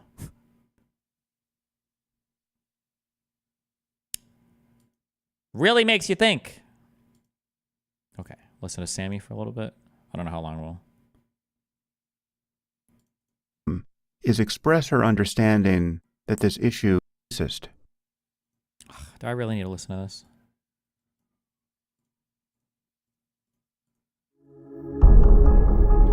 This is Sam Harris. So the reckoning has arrived. Donald Trump has been reelected president of the United States, and it seems like he's going to have both houses of Congress. Of course, we know he already has the Supreme Court. And the question is, what to make of all this? Why did he win, and why did the Democrats lose? Well, first, we should acknowledge that this is the greatest comeback in American political history. It's as if Nixon got reelected to a second term after Watergate. It's better than that, or worse, depending on what you think about Trump. Luckily, I hedged my bet here. I never said anything too critical about the man. I've always been very respectful of him and Elon and the other innovators they have around them. I mean, let's be honest, these guys just want to make America great again. Can't you just give them a chance? All kidding aside, I will let you know when I receive my first audit from the IRS. But what I think is needed now is an honest assessment of why Trump won. Because it says a lot about our country that he did. It says a lot about how divided we are. It says a lot about the state of the media and the effects of social media. But above all, it says something that the Democratic Party and our elite institutions need to hear. Now, obviously, Trump's win and Harris's loss were determined by many factors. And I think everyone's in danger of believing that their pet issue explains everything that happened on Tuesday. True. Now, you could certainly make the case that it was immigration and the southern border, or it was inflation and the cost of groceries. You could even say it was the way Trump responded to that first assassination attempt, which, among other things, prompted Elon Musk to endorse him within minutes. Or it was Harris's weakness as a candidate and the way the Democratic Party coronated her, rather than allow some competitive process to happen. Or you could say that the blame lies with Biden himself and his disastrous decision to run for a second term. That was pure hubris. And of course, this blame extends to all the people who covered for him and lied to themselves or to the public about his competence for over a year. Some of this culpability fell on Harris herself. What did she know about Biden and when did she know it? She never had a good answer for that question. Or to come to one of my hobby horses, it was her failure to have anything like a sister soldier moment where she could put some distance between her current self and the Kamala Harris of 2019, who seemed to be in lockstep with the far left of the Democratic Party. The truth, of course, is that all of these things contributed. And if one or two of them had changed, we would have had a different result. But the Harris campaign and the Democratic Party, in the last 100 days before the election, weren't in control of most of these variables. They could have messaged differently about all of them. I think it would have been possible to talk about inflation and immigration better than they did. But their real failure, in my view, was to not pivot to the political center in a way that most people found credible. So to return to my hobby horse, I think there are some lessons that the Democrats really must absorb from what is undeniably a total political defeat. They simply have to recognize that several planks of their platform are thoroughly rotten. Identity politics is over. No one wants it. Latinos and blacks don't even want it, as witnessed by the fact that they moved to Trump in record numbers. Trump got a majority of Latino men nationwide, and in some counties he got a majority of Latino men and women, even after everything he has said about immigrants from Latin America over the years. How they're, quote, poisoning the blood of our people, which is right out of Mein Kampf. A comedian calls Puerto Rico a pile of garbage at a Trump rally, and the entire Democratic machine and all of liberal media seize upon it like a nuclear bomb has just vaporized an American city, and no one cared. Identity politics is dead. I think, okay. Continue to work on this, and then I'll make a video once I do this. I'm going to do like a couple of these or one or two of these a day. I think Harris is falling for the... Holy shit. I just realized Sam Harris and Kamala Harris. Are they related? They have the same last name. I feel like Sam Harris is falling for this thing, the setting the media agenda, that even on platforms where there are no right-wing voices, it feels like conservatives, or it feels like the conversations that we have publicly are almost entirely controlled by right-wing talking points. that like the whole trans stuff and the DEI. Like, how many times did Kamala Harris bring up her support for trans people and DEI and CRT? Like, the only people that talk about this are Republicans. Those are the only people that talk about this. And then it's like, and so they win. And it's like, yeah, people don't like all this DEI, CRT, trans stuff. And then it's like, yeah, the Democrats definitely need to stop talking about it. It's like, no, they don't. We don't. What do you mean? It was the Republicans. They talk about this all the time. No one talks about this on the left. And we have to bury it. Okay, there's one species of identity politics that had an enormous effect on this election, and most Democrats don't seem to realize it. Around 0.5% of American adults identify as transgender or non-binary. That's 1 in 200 people. Oh boy. And yet the activism around this identity has deranged our politics for as long as Trump has been in politics. One lesson I would be quick to draw from this election is that Americans aren't really into seeing biological men punch women in the face at the Olympics. And if that sounds like transphobia to you... Yeah, but first of all, it's the Olympics. It's an international thing. Like, this is not a Democrat thing. Like, how many center-left Democrats are supporting this? Like, it's crazy lefties on Twitter, and then it's Republicans amplifying it. Like, who are the center-left politicians that are talking about this trans stuff all the time? You're the problem. Political equality, which we should want for everyone, does not mean that trans women are women. Trans women are people and should have all the political freedom of people. But to say that they are women and that making any distinction between them and biological women for any purpose is a thought crime and an act of bigotry, that is the precept of... You were wrong about the trans Olympic stuff at the time. One, I 100% was not. And two, I still don't know if anything has come out even showing that she is trans or intersex. I don't know if anything has been released on that at all. I'm not aware of it if it is, but I was not wrong about anything that I said at the time about that. A new religion. And it's a religion that most Americans want nothing to do with. I want to be very clear about this. I have no doubt that there are real cases of gender dysphoria. And for those people, we should want to give them all the help they need to feel comfortable in their own bodies and in society. How we think about this, how we understand it scientifically, all of that is still in flux.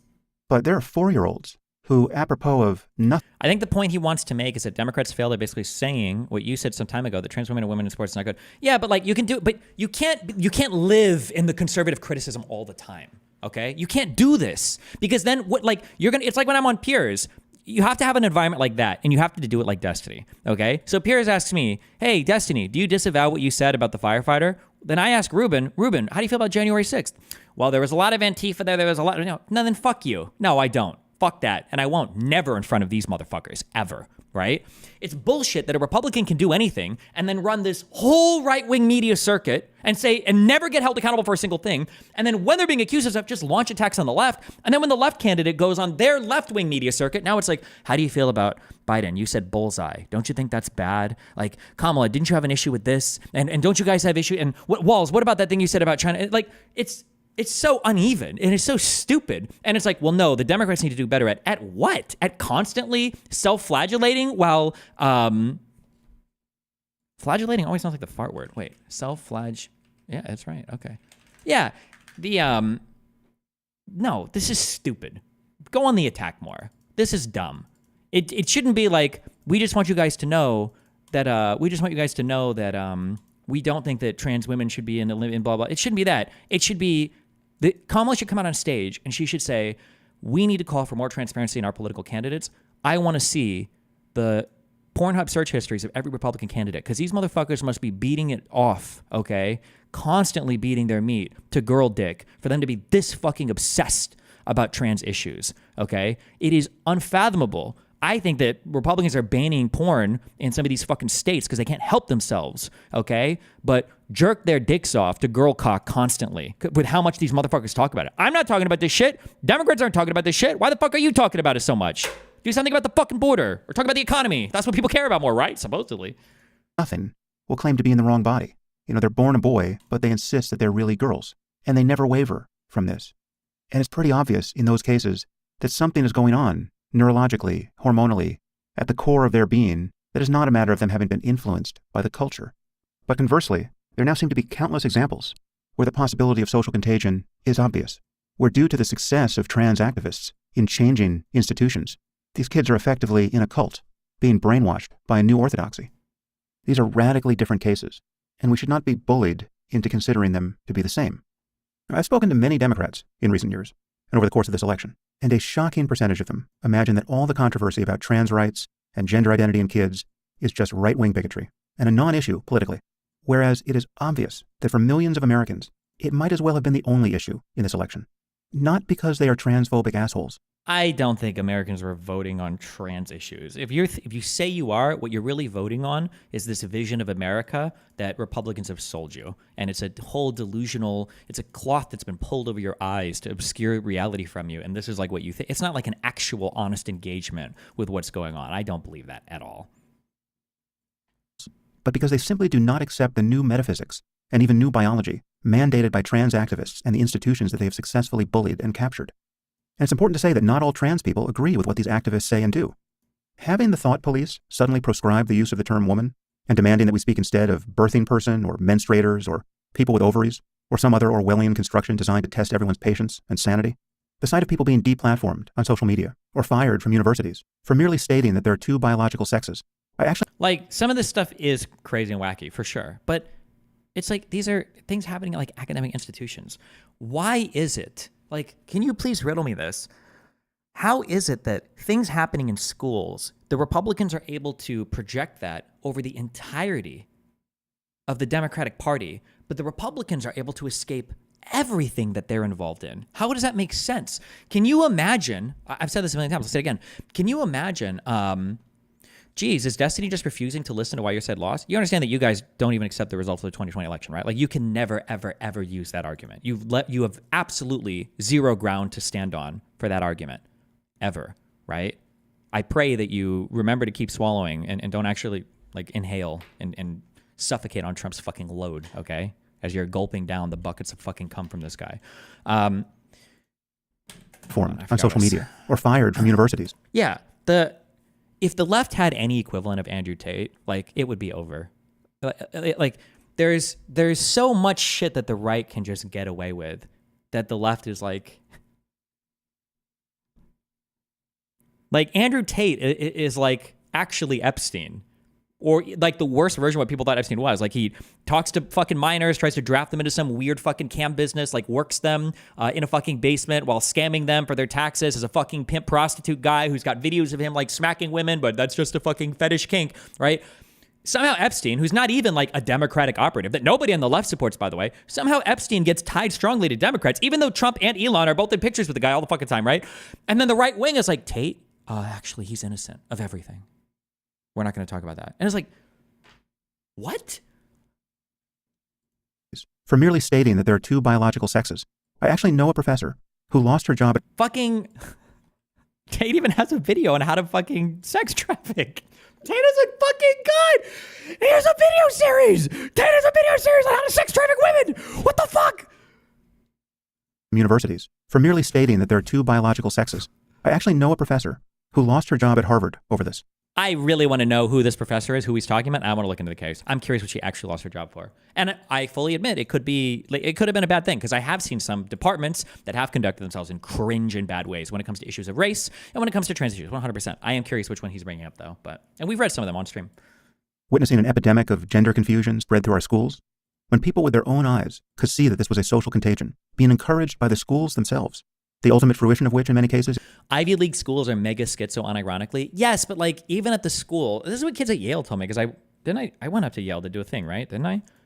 Because I was talking to some of the student body there, and even those guys were telling me, like, the politically active students at Yale are insanely crazy. They are, but they're like 1% of the student body. Most students are not involved in this stuff. Even at like your activist colleges, it's like a very, very, very small percentage of the students are like super activists, and everyone else just like goes to class and they walk by the cringe kids and they don't give a fuck. Even kids at Yale were telling me that. So like, I don't know, maybe in some places, maybe it's not like that, or maybe it is a bigger problem in some other places, but it's not like 90% of the student body is like crazy.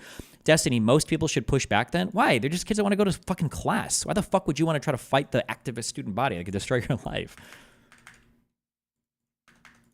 is irreversible medical procedures. We've got an epidemic of teenage girls wanting double mastectomies, and some are actually getting them based on ideas being spread on TikTok. And any parent who resists this trend gets demonized and under certain conditions could lose custody of their kids. Well, congratulations, Democrats. You have found the most annoying thing in the fucking galaxy and hung it around your necks. I know people who haven't been touched by this issue personally, for whom it was the only issue that decided their vote. In fact, it is the issue that fully radicalized Elon, right? And he's spoken about this at length. Do you think Elon can... I agree with you, but to non-informed retards, those crazy progressives look like the thought leaders that represent the whole generation's viewpoint. Yes, but like, here's the problem.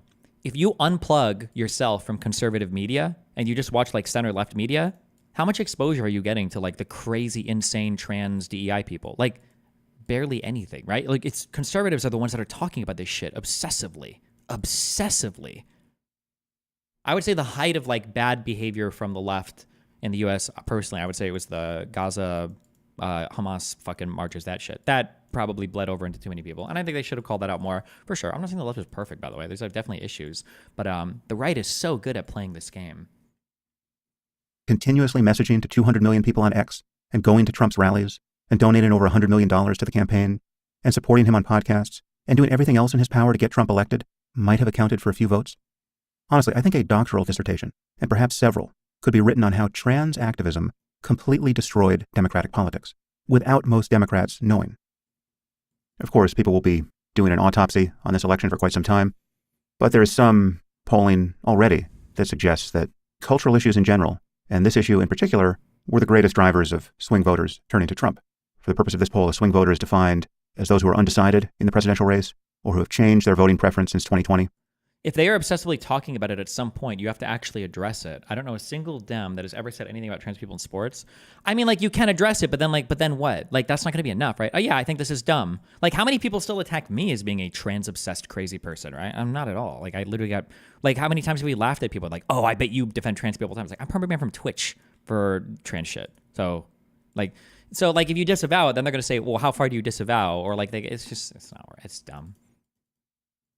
Voting Democrat in one election and Republican in the other, or they were independents who had either indicated that they split their votes between Democrats and Republicans, or who hold either a favorable or unfavorable view of both Trump and Harris. Right, so these were the people whose votes were in play.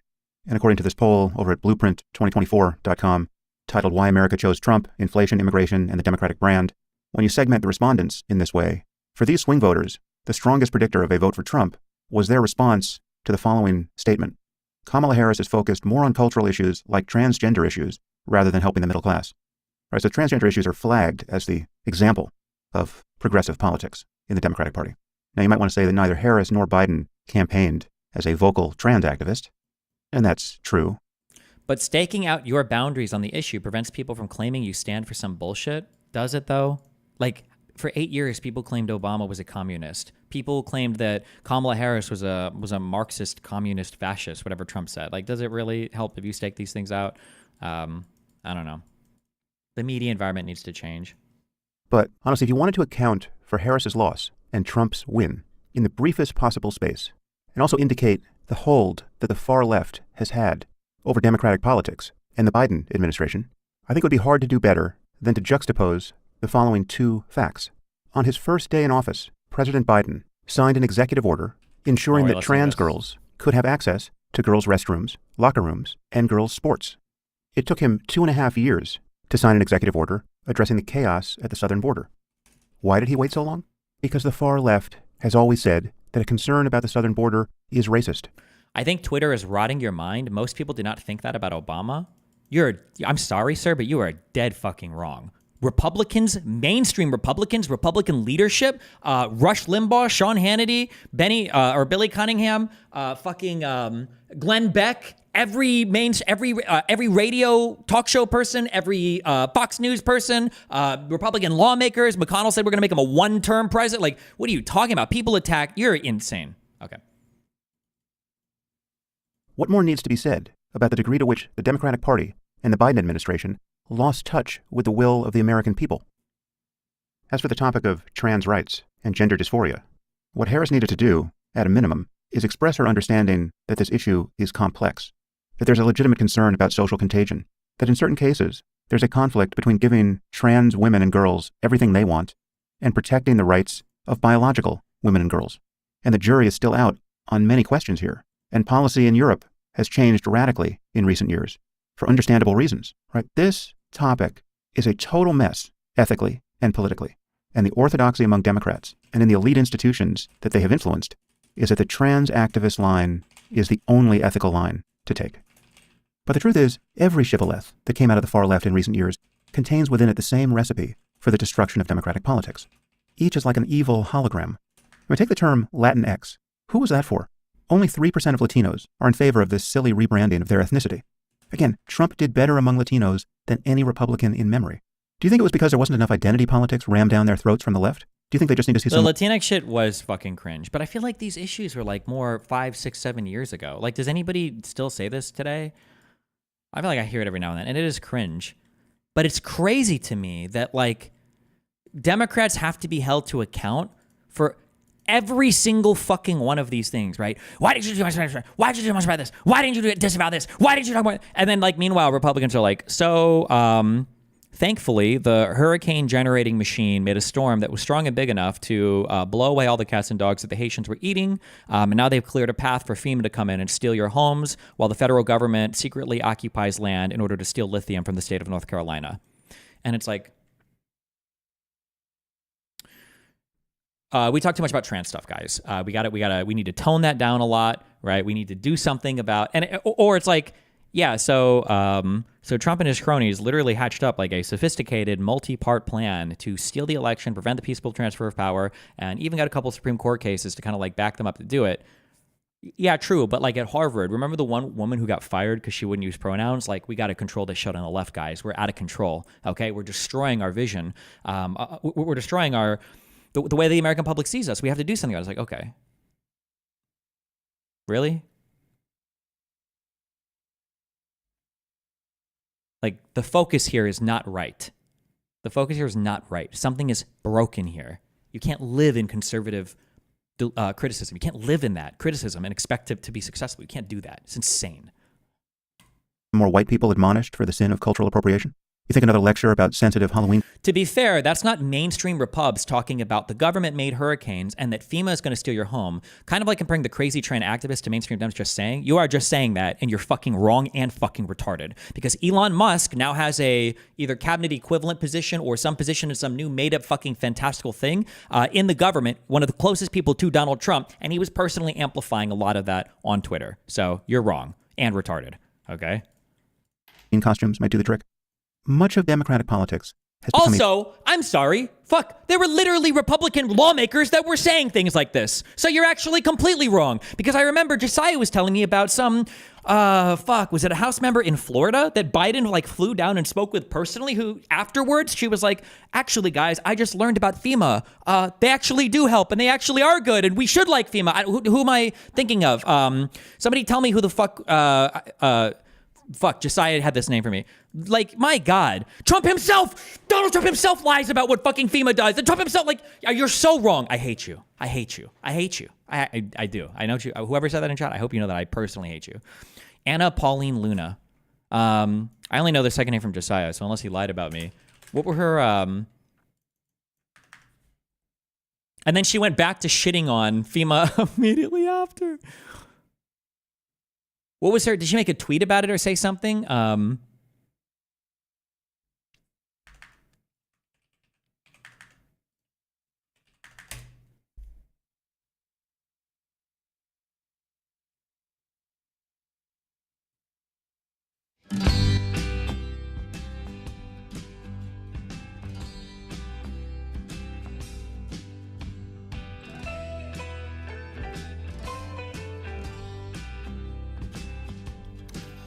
I just think, how are you doing since Trump won?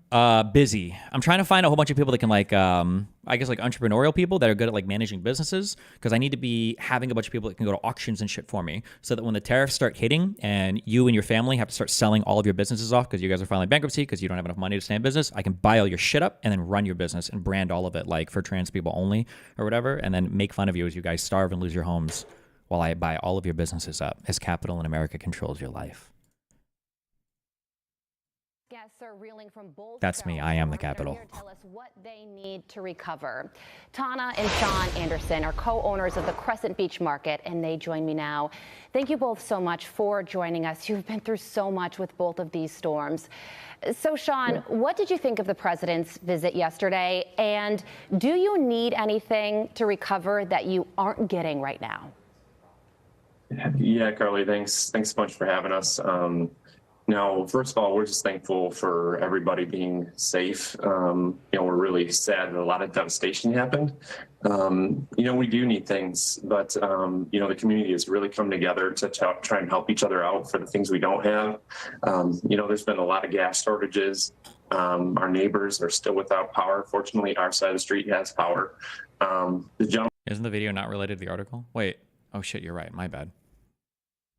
It's not every day that a member of the ultra-conservative House Freedom Caucus sits down to meet with the Democratic commander-in-chief, but national crises have a way of creating strange bedfellows. Representative Anna Pauline Luna, Republican from Florida, House of Representatives, told Fox News Digital she was not expecting a call late last week when her phone screen flashed with an unknown D.C.-based government number. When she answered, it was President Biden's voice on the line. Well, I did not expect that, so I talked to him on the phone for about 10 minutes. First thing that he asked me was, what do I need for my constituents? How did I fare? By the way, Biden did this with every governor as well, by the way, because that's what a real leader, that's what a real man, okay? That's what a real president of the United States does, as opposed to Donald Trump, who has in the past literally withheld aid from California in times of national disaster, okay? Which is what a weak, effeminate, loser, poor leader, subhuman piece of shit does, just to be clear. I did not expect that, so I talked to him on the phone for about 10 minutes. First thing he asked me was this: how do we fare with the storm, moving to issues, what about FEMA? First-term Republican, whose district was hit hard by Hurricane Milton last week, said she also met with Biden when he surveyed storm damage in Florida over the weekend. In both the conversations, Luna said Biden agreed with her that FEMA's $750 upfront payment to disaster survivors was inadequate. He said it was a bunch of malarkey, which is 100% true, and that $750 was not enough. Luna said, the pair met for an extensive discussion on a number of disaster aid reforms. Luna said, it's not a common to see political foes. I've obviously been very critical of President Biden in the past, but I will say that him stepping in and taking control of the situation to assist for the right reasons is very honestly kind of shocking to me. Obviously, we're still going to be holding FEMA accountable, but as far as I am seeing, FEMA has been very helpful, and I've been in direct communication with them, and they're absolutely going to assist because President Biden has told them to do so. Asked about their in-person conversation, Luna said that they talked about the situation in Georgia and North Carolina after Helene battered the American Southeast.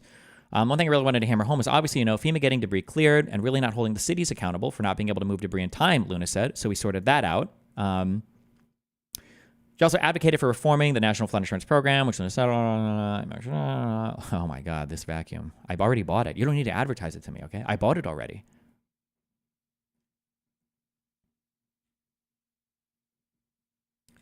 I'm pretty sure after this call, though, I think she's right back to saying, like, actually, FEMA sucks and they're horrible and terrible and... So this lady who gave that article, okay, what was that, a month ago? Now this was 4 days ago.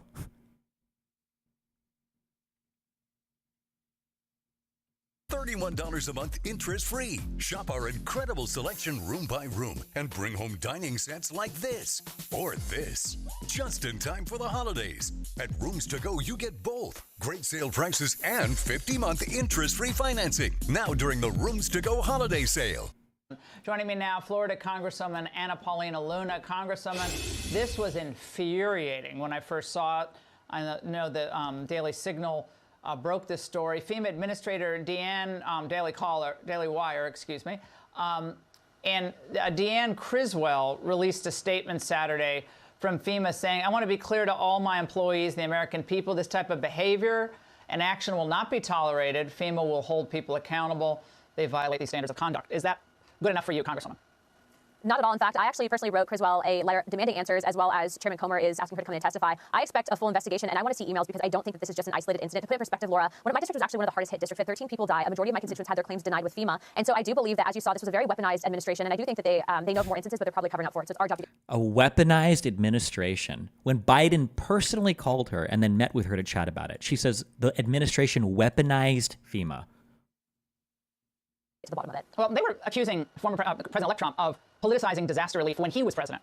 But, I mean, this is classic. I mean, this is literally playing with people's lives. And that's literally what Donald Trump did, right? He did do that, right?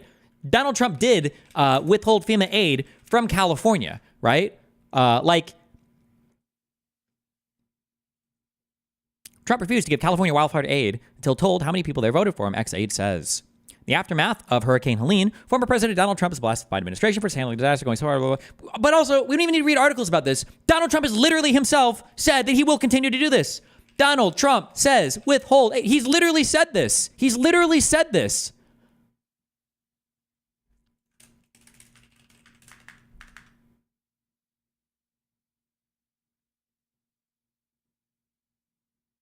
Fuck. It was a speech that he gave on a little golf area. He said it. I think it might have been with regards to California. Oh. Campaign made a stop in SoCal today. Former President Donald Trump was country needs right now. We are now 52 days away from directly to voters. At Rancho Palos Verdes at the Trump National Golf Course, former President Donald Trump had a few things to say about California. California has the highest inflation, the highest taxes, the highest gas prices, the most illegal aliens, the most regulations, the most expensive utilities, and it ranks as the third worst state to start a business. It also has the most people leaving it. The Republican nominee for president also criticized the government's response to the ongoing landslide in Rancho Palos Verdes. This after more than a week since Governor Gavin Newsom proclaimed a state of emergency in the community, giving the city state funding and support from the Office of Emergency Services. Trump also said he would withhold federal firefighting aid to California once he's in the White House. Gavin Newsom is going to sign those papers, and if he doesn't sign those papers, we won't give him money to put out all his fires. And if we don't give him the money to put out his fires, he's got problems. He's a lousy governor. Later in the Like, you can't, bro, they pay federal taxes. You can't do that. Like, what a disgusting thing to say, bro. Are you serious? But, like, so Donald Trump, like, I don't even have to, we don't even need to go fucking find articles of the liberal libcuck media you wouldn't trust. We can just, Donald Trump himself will say it. Like, it's crazy. That's crazy to me. That she'll say, oh, well, actually, the Biden admin, the guy that called me and flew down and spoke with me, they're weaponizing FEMA. But Donald Trump, But, I mean, this is classic. I mean, this is literally playing with people's lives and their property and their daily needs, basic necessities. I mean, they'll give anything that migrants want coming across the border, but some poor person with a Trump sign doesn't get help. It's shocking. I mean, it's infuriating. We were hearing reports out of North Carolina that people were also being denied, and I think that that's when I started kind of picking my head up and kind of listening to some of those claims, because, again, you know, after the hurricane hit, Bethlehem melted here, Biden called down and assured that we would have all the assistance that we needed, but now you're finding that this was not just an isolated thing. I mean, this woman went as far as directing in person some of these people that were doing the claims to just ignore them, and that's simply unacceptable. I don't think that it was a conspiracy. like, no offense, actually take offense, you hack fuck. You're a congressman. Why are you saying reports of? Go ask your constituents. Go do some actual fucking research. Call a fucking police officer. Call a sheriff person. Go to FEMA, the actual organization, the administration itself. Go to somebody in a government office. Go to, like, why not get some actual fucking evidence? Why am I hearing reports of? Who the fuck are you? It's some random dipshit on X? Some random retard on Twitter? Some random moron on Instagram? Like, you're a congressman. Get some information. Theory. We know that President Trump was right, but I do think that outlets like the New York Times should retract their accusation saying that that was misinformation, because clearly we were correct, and clearly this is just more evidence that this administration, instead of focusing on people and Americans uniting the country, they're just further dividing us. Congresswoman, I know you're in the House, but the Senate leadership fight that's going on, or it's a race, and it's a family fight. Thoughts about that, given what's at stake in a very short window that President Trump has to enact his agenda? Make no mistake, Mitch McConnell is absolutely trying to knife Rick Scott and ensure that President Trump's agenda is blocked. Mitch McConnell has done more harm to this country than I would argue that Schumer has. And the fact is that Thune and Cornyn, if they really love this is what this is why I fight against Hassan 5 years ago and still today, right? These are your MAGA Republicans. McConnell is one of your strongest establishment Republicans. Didn't Frank Luntz say that he like loves McConnell? Am I making this up? That he respects him more than any other person in lawmaking? Did Frank Luntz say that? Or is it Lutz? Like, this is one of your strongest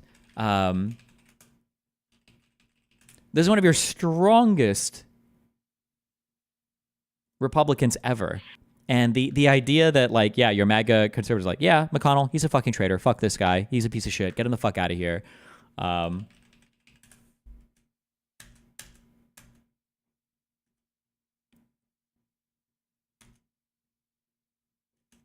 he talks about McConnell a lot in this.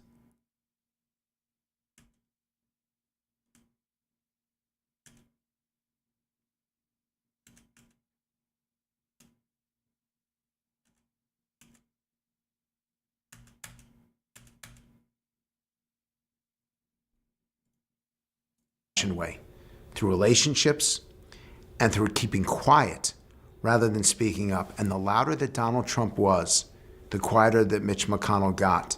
And McConnell's was the correct strategy. Unbelievable. Like, what's going on here? It must be a shotgun mic with bad sound rejection and an AC running in the background. You hear that? Why? Listen to it. You can hear the AC in the background. You can hear an echo in the room. Was the quieter that Mitch McConnell got. And McConnell's was the correct strategy, not Trump's. Well, it worked. Unbelievable. And you guys are like, go hire a sound guy. What is this? It's amateur hour in here. For Trump. It would have worked for McConnell in 2020. The Republicans won those seats in Georgia. Anyway. Wanted to back this president, they would stand aside and let Rick Scott be the majority leader. Wow, Congresswoman, thank you very much. We appreciate it. And just ahead, Kamala spending disaster. A bad SNL sketch. Democrats simply have to understand that this is one of the reasons that we're getting 4 more years of Donald Trump. 4 more years of this man holding more power and responsibility than any person on earth. If it sounds like I'm blaming far-left activists for this, along with everyone who bent the knee to them, I am. Sure, inflation didn't help, but the Harris campaign and the Democratic Party couldn't change the price of groceries. They could control whether the vice president gave a rational accounting of why she no longer supports taxpayer-funded gender reassignment surgeries for undocumented immigrants in detention. You know how many ads the Trump campaign ran on that issue? In some markets, it was a third of their ad spend. Yeah, but they also ran ads literally against Arabs and Jewish people saying that Kamala held contrary positions. Like, what are you going to do? She's for they, them. He's for you. Someone find me the video where Harris made any sense at all on this topic. And the same can be said for all the other cultural issues that have Find me a video where Trump makes any sense on any topic. Like, again, people say like, and it's not even Sam's fault. He's been mind-fucked by the media environment too, right? Like, Kamala Harris gives such bad answers to these questions.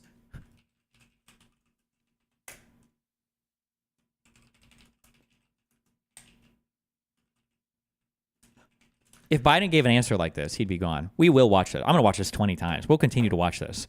President Trump, This is one of the most amazing answers to any question I've ever heard in my entire life. Nobody talked about it for more than like 6 hours. You talked about how the increase in the price of food, gas, and rent is hurting families.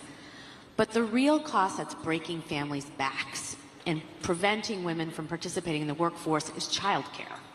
Childcare is now more expensive than rent for working families and is costing the economy more than $122 billion a year, making it one of the most urgent economic issues that is facing our country. In fact, the cost of childcare is outpacing the cost of inflation, with the majority of American families of young children spending more than 20% of their income on childcare. One thing that Democrats and Republicans have in common is that both parties talk a lot about what they're going to do to address the childcare crisis, but neither party has delivered meaningful change. If you win in November, can you commit to prioritizing legislation to make childcare affordable? And if so, what specific piece of legislation will you advance? Well, I would do that, and we're sitting down. You know, I was somebody, we had Senator Marco Rubio, and my daughter Ivanka was so impactful on that issue. It's a very important The question issue. is, right? Piece of legislation. What piece of legislation are we going to support to help with like childcare stuff? Okay, just what are we going to do? Will you advance? Well, I would do that, and we're sitting down. You know, I was somebody, we had Senator. Oh, why is this audio so shit? Microphones are generally mono-channel. It sounds like they have one or a set of mics for the room, and then they have one microphone for the speaker that's on one channel. This microphone needs to be made mono or rounded at both channels, but they just have one set up for each. So you're hearing the echo of him speaking on the right, and you're hearing the actual mic input on the left. Okay? Fuck all of you guys, okay? I'm going to point this on everything because everybody's like, why didn't you just hire a professional? Like, see, because they don't know anything. You have to learn everything. We at the DGG Omni-Liberal University, okay, we learn it all. Senator Marco Rubio, and my daughter Ivanka was so impactful on that issue. It's a very important issue. But I think when you talk about the kind of numbers that I'm talking about, I can make a mono, though. that because look, childcare is childcare. It's couldn't, you know, there's I'm sorry, hold on, but now I interrupted part of it. Okay, let him answer. Sorry, my bad. I cut him off. Let him answer. To make childcare affordable, and if so, what specific piece of legislation will you advance? Well, I would do that, and we're sitting down. You know, I was somebody, we had Senator Marco Rubio, and my daughter Ivanka was so impactful on that issue. It's a very important issue. But I think when you talk about the kind of numbers that I'm talking about, that because the numbers, look, childcare is childcare. It is. Couldn't, you know, there's something, you have to have it. In this country, you have to have it. But when you talk about those numbers compared to the kind of numbers that I'm talking about by taxing foreign nations at levels that they're not used to, but they'll get used to it very quickly. And it's not going to stop them from doing business with us, but they'll have a very substantial tax when they send product into our country. Those numbers are so much bigger than any numbers that we're talking about, including childcare, that it's going to take care. We're going to have, I look forward to having no deficits within a fairly short period of time, coupled with the reductions that I told you about on waste and fraud and all of the other things that are going on in our country. because I have to stay with childcare. I want to stay with childcare, but those numbers are small relative to the kind of economic numbers that I'm talking about, including growth, but growth also headed up by what the plan is that I just told you about. We're going to be taking in trillions of dollars, and as much as childcare is talked about as being expensive, it's relatively speaking not very expensive compared to the kind of numbers we'll be taking in. We're going to make this into an incredible country that can afford to take care of its people, and then we'll worry about the rest of the world. Let's help other people, but we're going to take care of our country first. This is about America first. It's about make America great again. We have to do it because right now we're a failing nation. Said the So line. we'll take care of it. Thank you. Very good question. What? Thank you. Like, what the fuck? What the fuck, America? What is this answer? It's just like so crazy.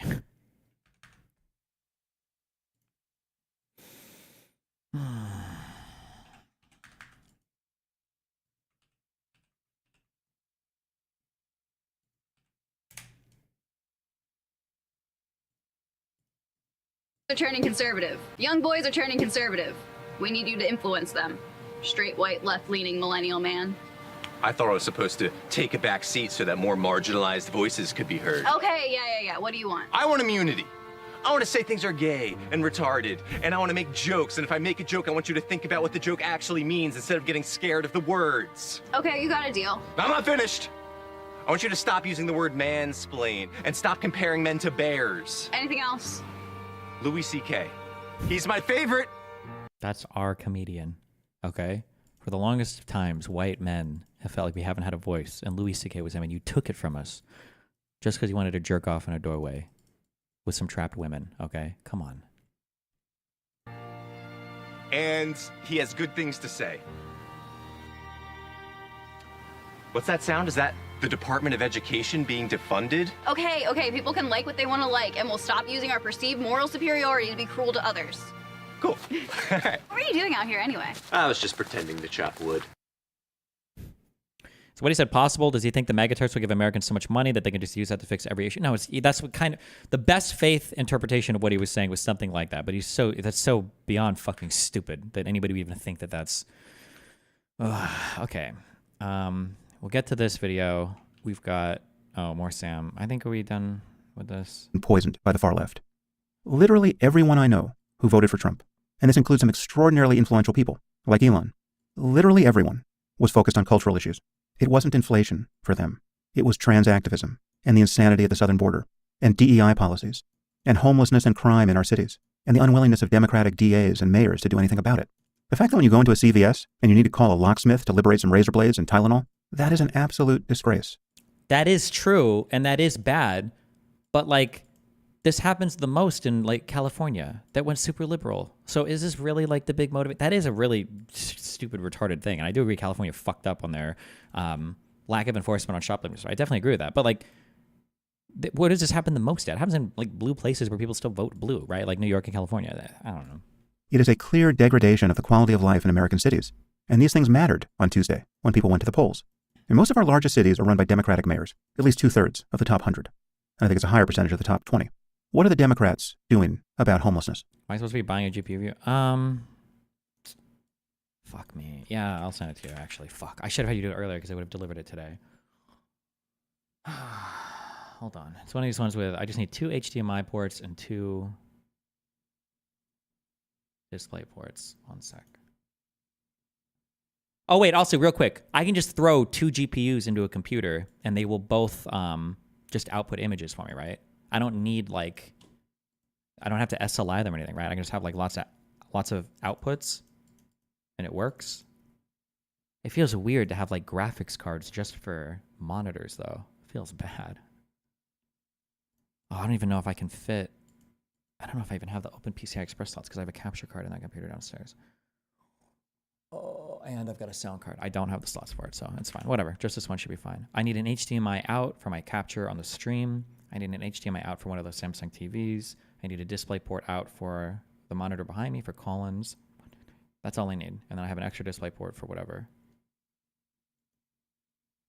Yeah, okay, should be fine. Man, if there was a graphic card with 3 HDMI outs and 1 display port, that would be perfect. Is there? Wait, real quick.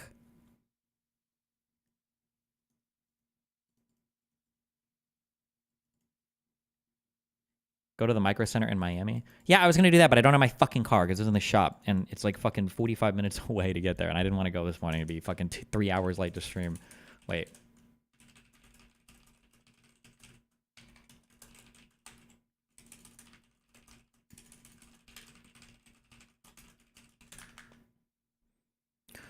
Oh my God. Hold on. Why do you want HDMI over DisplayPort?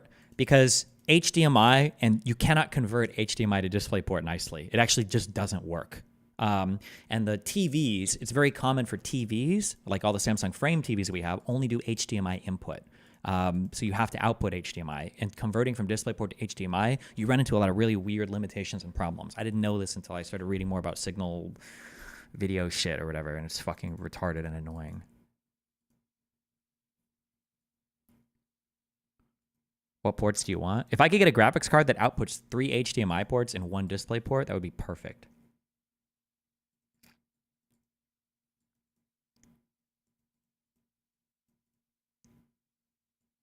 I don't know if you linked me stuff yesterday from this site. I don't know what this Guys Hall's website is. Link me something on Amazon. This isn't even in fucking... This isn't even in a language I understand. Or that I even know what the language is. I don't know what the site is.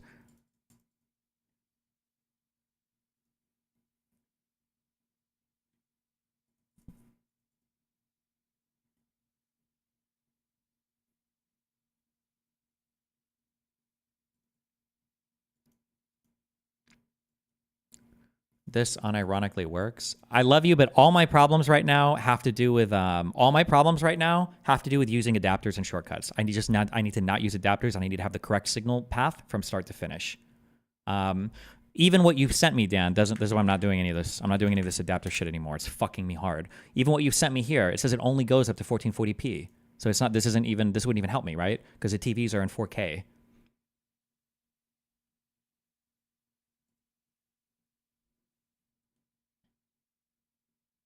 You need 4K? Yeah, the TVs are in 4K.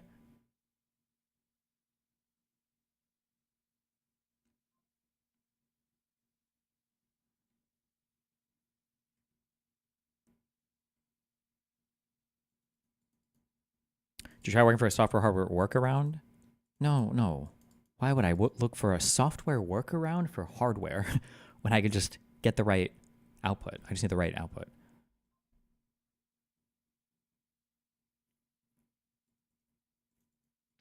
Which thing is HDMI only again?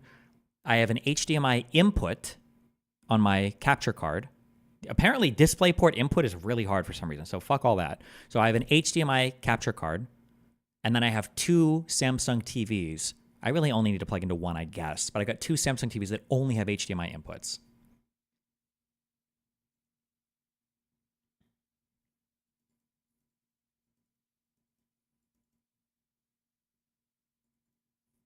Asus Dual 4060 Ti. Wait, hold on, somebody linked that. Link me an Amazon thing. Oh, 3080. Buying that seems like such overkill. Oh my God, but that's so many outs. Oh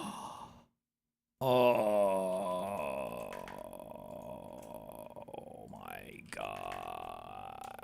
Oh my God. Is there like a card that's like the equivalent to this? It's not as expensive? Because I don't really need like super graphics processing capability. I just want to be able to support a lot of monitors.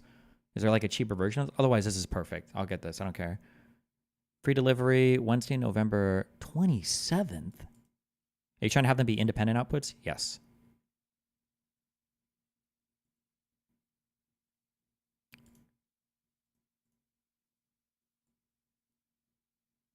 Wait, oh my God, what the fuck is this? Hold on. Hold up.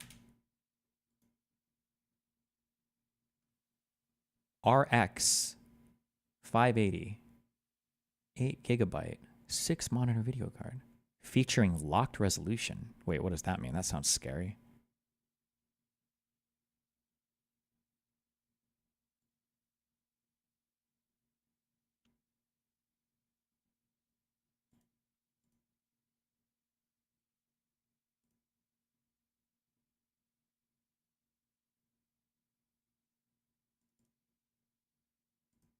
Some GTX 1650s have. I'm just gonna do the two HDMI out ones. Fuck it.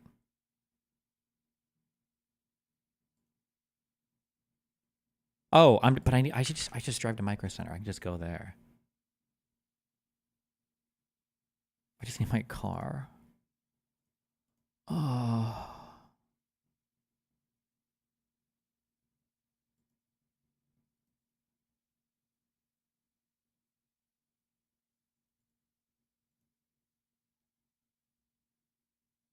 I'm supposed to go to dinner with somebody tonight that I've never met before. If I were to ask this person, what if we drove to Micro Center to chat first? Would that be ultra cringe? I wish I had my fucking car. Oh.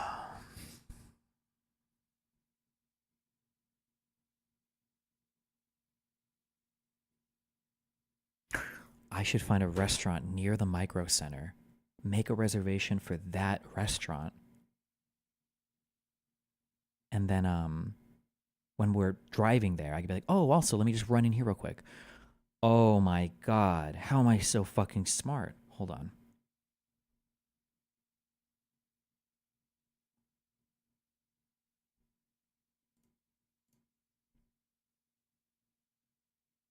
This is a 55-minute drive right now? Are you fucking serious? What if we leave at like 7 or 8?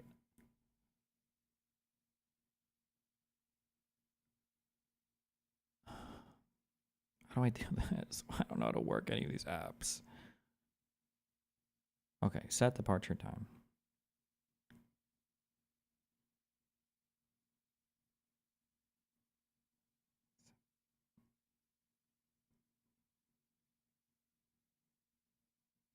It's a 30-minute drive in. Okay, hold on. Why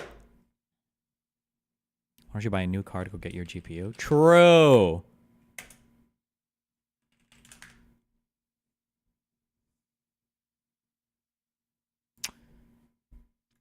Okay.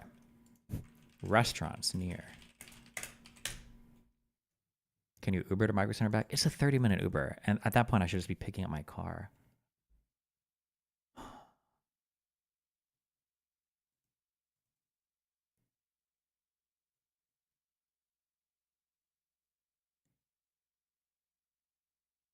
Ew, seafood place is gross.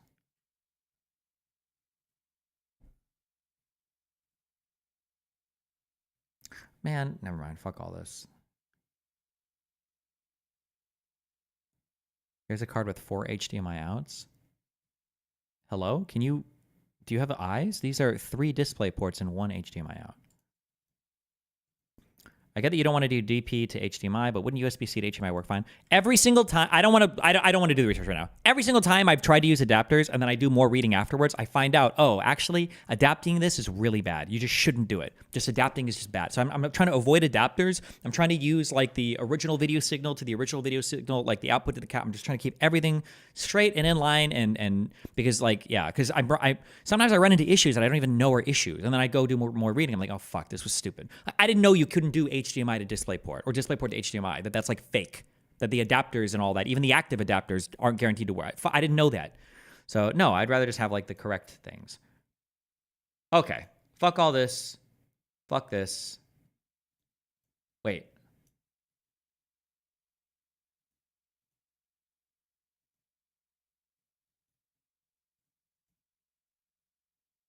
What was the argument against this?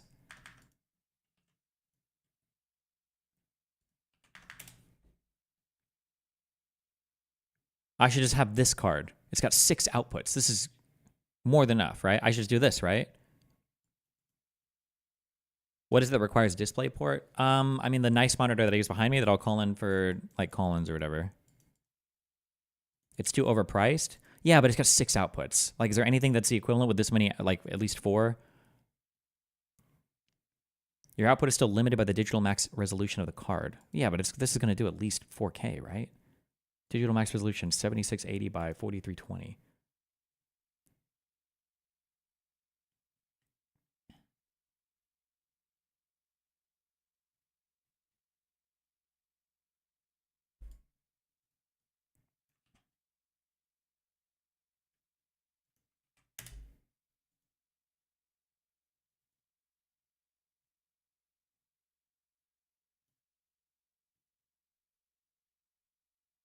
motherfuckers is honking outside.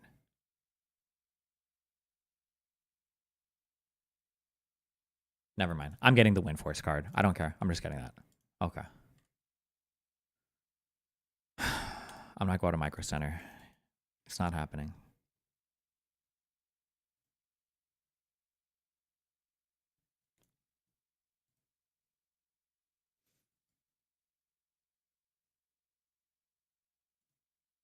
I'll never have my car again.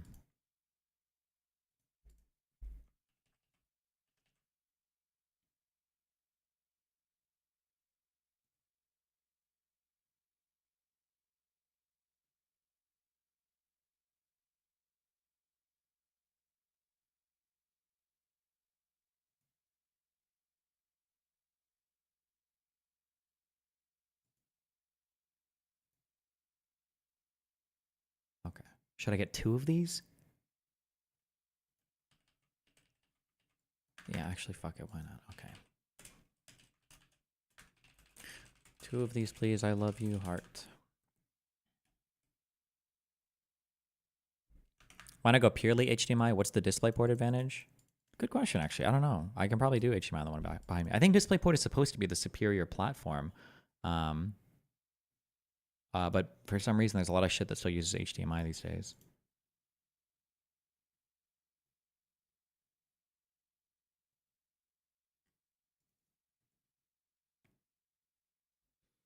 Okay.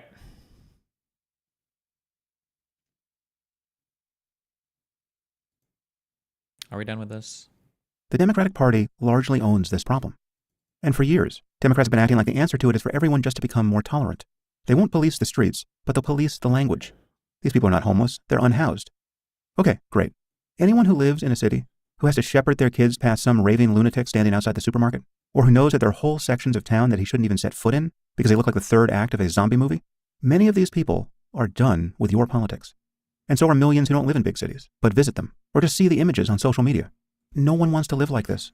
This is the sort of issue that was easily and justifiably weaponized against Democrats in this election. That's kind of true. I'm probably going to agree with him on all the points. I just don't think they're as big of a factor as he thinks they are. But I'm probably going to agree with him on everything. Like the Anna basically ran away from the left because she got bullied over her homeless take so much.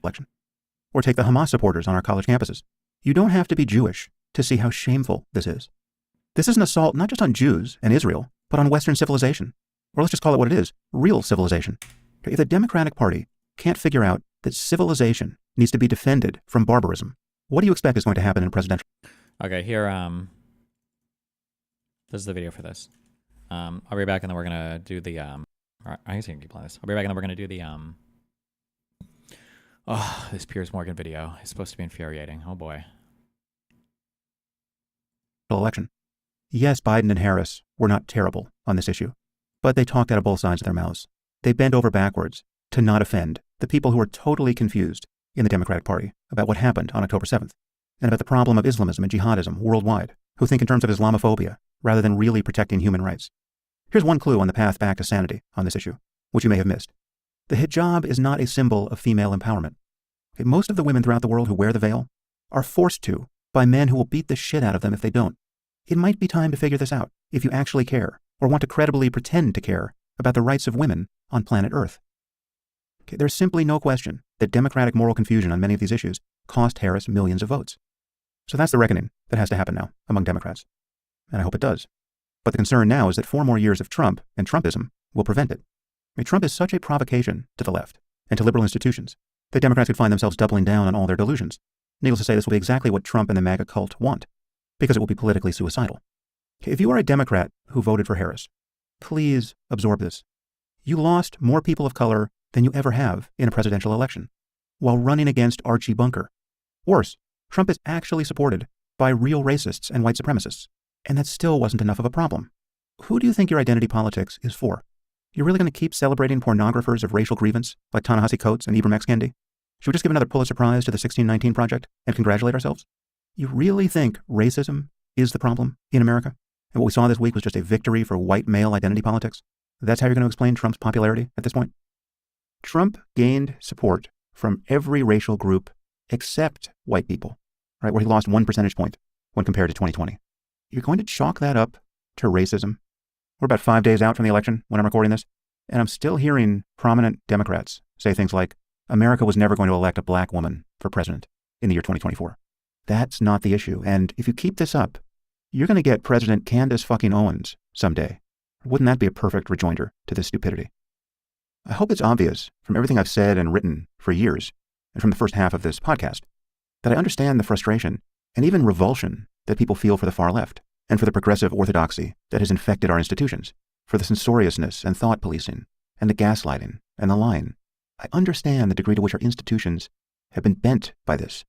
And anyone who's followed my work from the beginning knows that I've been outraged by this encroaching moral blindness for at least 20 years, right? Long before wokeness or Black Lives Matter or trans activism or defund the police. In the years after September 11th, 2001, when I began to focus on the problem of Islamism and jihadism, I was complaining about just this. I could see that anyone who described these problems too honestly would get tarred as a racist, as though that made any sense. I saw how someone like Ayaan Hirsi Ali was treated like an untouchable by left-wing think tanks and liberal writers. How even Nicholas Kristof at the New York Times, whose whole shtick was to show his concern about the rights of women in the developing world, even he felt obliged to condemn Ayaan as an Islamophobe. This is a woman who is quite literally being hunted by Muslim theocrats in one of the most cosmopolitan societies we have, modern Holland. For years, I witnessed journalists obfuscate about the threat of Islamic extremism. Someone was found just stabbing people in a European city or mowing them down with his car, shouting Allahu Akbar, and it would be reported that the motive for the crime was still mysterious, and the perpetrator would be described at most as an immigrant. Sometimes every detail like this was suppressed, and you'd have no idea what happened, just random mass murder. Needless to say, this kind of politically correct dishonesty has since spread to many other topics, as the left-wing hatred of Western civilization and capitalism and white people has distorted everything left of center. Okay, I understand how infuriating this is, especially on an issue that touches your life directly. I know what it's like to read an article in the New York Times and to spot obvious lies. But the alternative to the failure of journalism simply isn't the fire hose of lies and half-truths and conspiracy theories that you find on X. Okay, and it's not the calculated and ever-present distortion you find in right-wing news channels that never had any journalistic standards to violate in the first place. There's simply no alternative to healthy institutions that maintain their credibility even when they make mistakes by reliably correcting their errors. Right? And when they fall short of this standard, they can be pressured to do better because they have intellectual and moral scruples. It's an imperfect process, but it's the best we've got. Elon Musk never corrects his errors. Tucker Carlson never corrects his errors. Oh. Donald Trump never makes errors because he never stops lying. True. He's playing tennis without the net, and his fans love it. Putting your faith in deranged personalities isn't a viable alternative to having truly liberal institutions that you can trust and that can be obliged to earn your trust back when they fail. I understand how satisfying it is to find a new bully to beat up the other bullies who've been making you miserable. Okay, but the problem is, this new bully is worse. Right? This new bully has no principles. This new bully has no journalistic or academic or scientific conscience to appeal to. Whatever might be wrong with a person like Anthony Fauci or Francis Collins or any of the other doctors who have been demonized right of center for their approach to setting COVID policy, at least they are real doctors and scientists who have some professional scruples and reputations to protect among people who actually know something about medical science. RFK Jr. has none of that. He's just a cowboy taking shots at the establishment. The Joe Rogan podcast is not a substitute for the Wall Street Journal or the Kennedy School at Harvard. It is simply not progress to have a comedian like Dave Smith, who's apparently done his own research, interviewed about the history of the Middle East or the war in Ukraine like he's the next Henry Kissinger. All of this free access to information is making us dumber. Of course, I blame Trump and social media for how divisive our politics have become. Trump is what you get when 51% of a society just declares bankruptcy on core moral values and political principles and journalistic ethics and necessary institutions. There is no real defense of Trump and Trumpism. All his defenders act like his critics just don't like the man's style. He's just too crass or bombastic. Or they think we're worried about hypothetical things that might never happen. We're worried he might become a fascist in the future. And needless to say, these concerns are telltale signs of Trump derangement syndrome. But none of that is true. Right? The problem with Trump isn't his style, and it's not merely what might happen in the future. The problem is what has already happened. It's the damage that Trump has already caused to our democracy. And it's the fact that he has turned the Republican Party into a personality cult that celebrates all this damage as a sign of progress. For instance, while many of us really wanted Kamala Harris to win on Tuesday, we are also breathing a sigh of relief that she didn't win by a very narrow margin. Why are we relieved about this? Because Trump and Elon and several other high-profile freaks spread so many lies and conspiracy theories about election fraud that they effectively rigged our society to explode. On the day of the vote, Trump and Elon were both spreading lies about a terrible fraud being perpetrated in Pennsylvania. Now that Trump won, where's the concern about fraud? It just evaporated. I guess Elon looked into it and our voting machines are fine now, right? Pay attention to what happened here. These guys imposed a serious risk of injury on our whole society for purely selfish reasons. And the fact that we're now relieved to have avoided a civil war is itself an injury to our democracy and to our social order. Is this too ethereal a point to understand? If someone rigs your house to explode, and the bomb just happens to not go off for reasons that they didn't actually control, it seems to me that they don't get to say, well, no harm, no foul. Let's just move on. Let's agree to disagree about what happened here.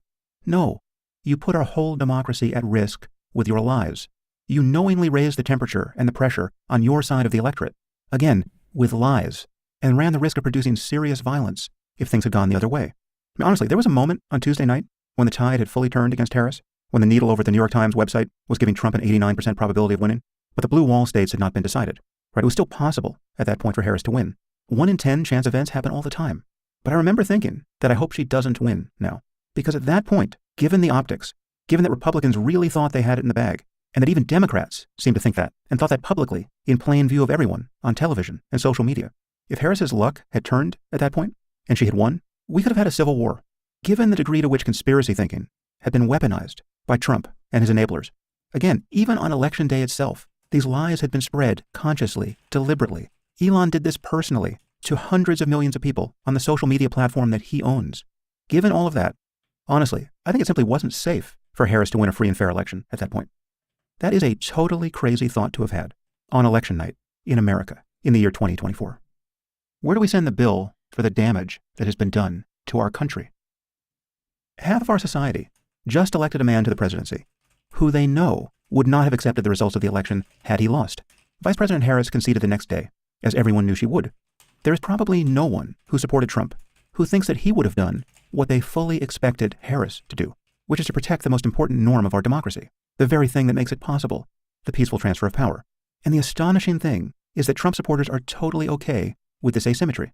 They expected Harris to concede and would have demanded that she do it, and yet they know Trump wouldn't have conceded if he lost, understanding all the risk this would have posed to our social fabric, and they are fine with that. That is already the ruination of our politics. That is what the path to fascism looks like. We are already on it. There is nothing hypothetical about this. Bad things have already happened.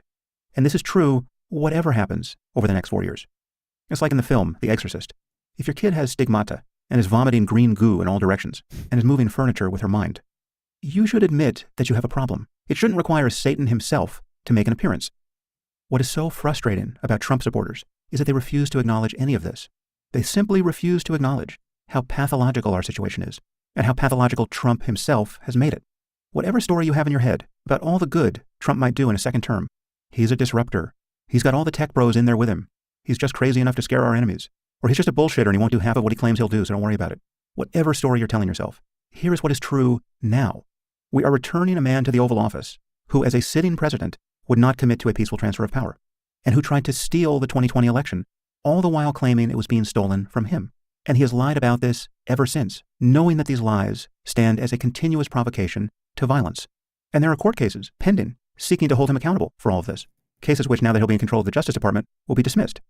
We're putting Trump back in power when we know that he can't honestly discharge his oath of office, because he has no respect for the Constitution. And half of our society is not only willing to run this risk, they're positively jubilant about it.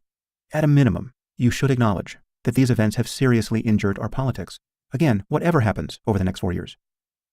And I have something that I really must say to Joe Rogan and the other podcasters who interviewed Trump. You can't have it both ways. You don't get to say that this was the podcast election.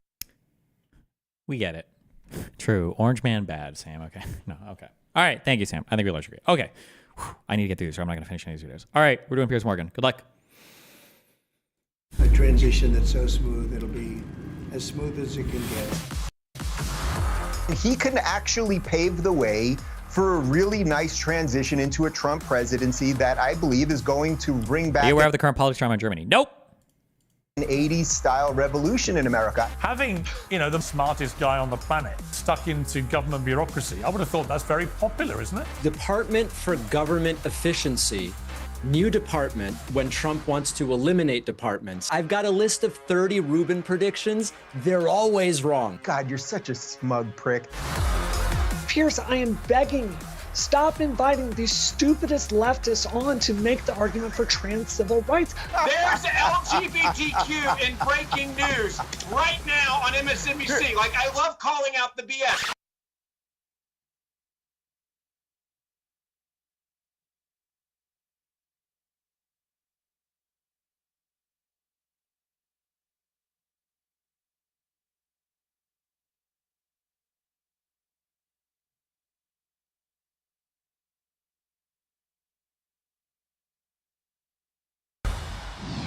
First, a stunning victory. Now the MAGA revolution. Trump is at the White House with Joe Biden today as he sets forth his plans to turn things upside down. Can Elon Musk and Vivek Ramaswamy turn the bloated federal government into a blue-chip business? Or are these planet-sized egos heading for a cosmic explosion? Will Trump's new defense team give us peace through power? Or is this a sellout to the neocons? And as the Democrats simmer in the glow of a map turned Republican red, where on earth do they go from here? In a moment, we'll debate all this with an all-star panel. But first, a short word about an interview we ran yesterday. They said that it was 4 million that died in Auschwitz, and then they said it was down to 1 million. So they've revised the figure. Well, how many people? How many people do you think were killed in the Holocaust? 271,000 that died in Auschwitz. How many do you think were killed in the Holocaust? I don't know, but I would bet my entire net worth that It's it was less than under 6 million. Well, unsurprisingly, the interview sparks a massive response. Bilzerian has millions of followers, and many of them, of course, crawled out of the woodwork to cheerlead him. Plenty of people were shocked, as indeed I was in real time, that any public figure could spew such obvious prejudice as brazenly as he did. Others, well, a few people, are angry at me for giving him a platform. Michael Rappaport said, I'm sick of Piers Morgan having disgusting, known, proven shitbag Jew haters on his show and saying afterwards, I don't agree. Jewish people, please unfollow this scumbag now. Piers Morgan also hates Jews. Oh, Michael, calm down, you silly little man. I obviously don't hate Jews. And the thing about platforms is that everybody has access to them. You've often yourself been offered access to mine, but you haven't appeared yet. The offer still stands if you have the guts.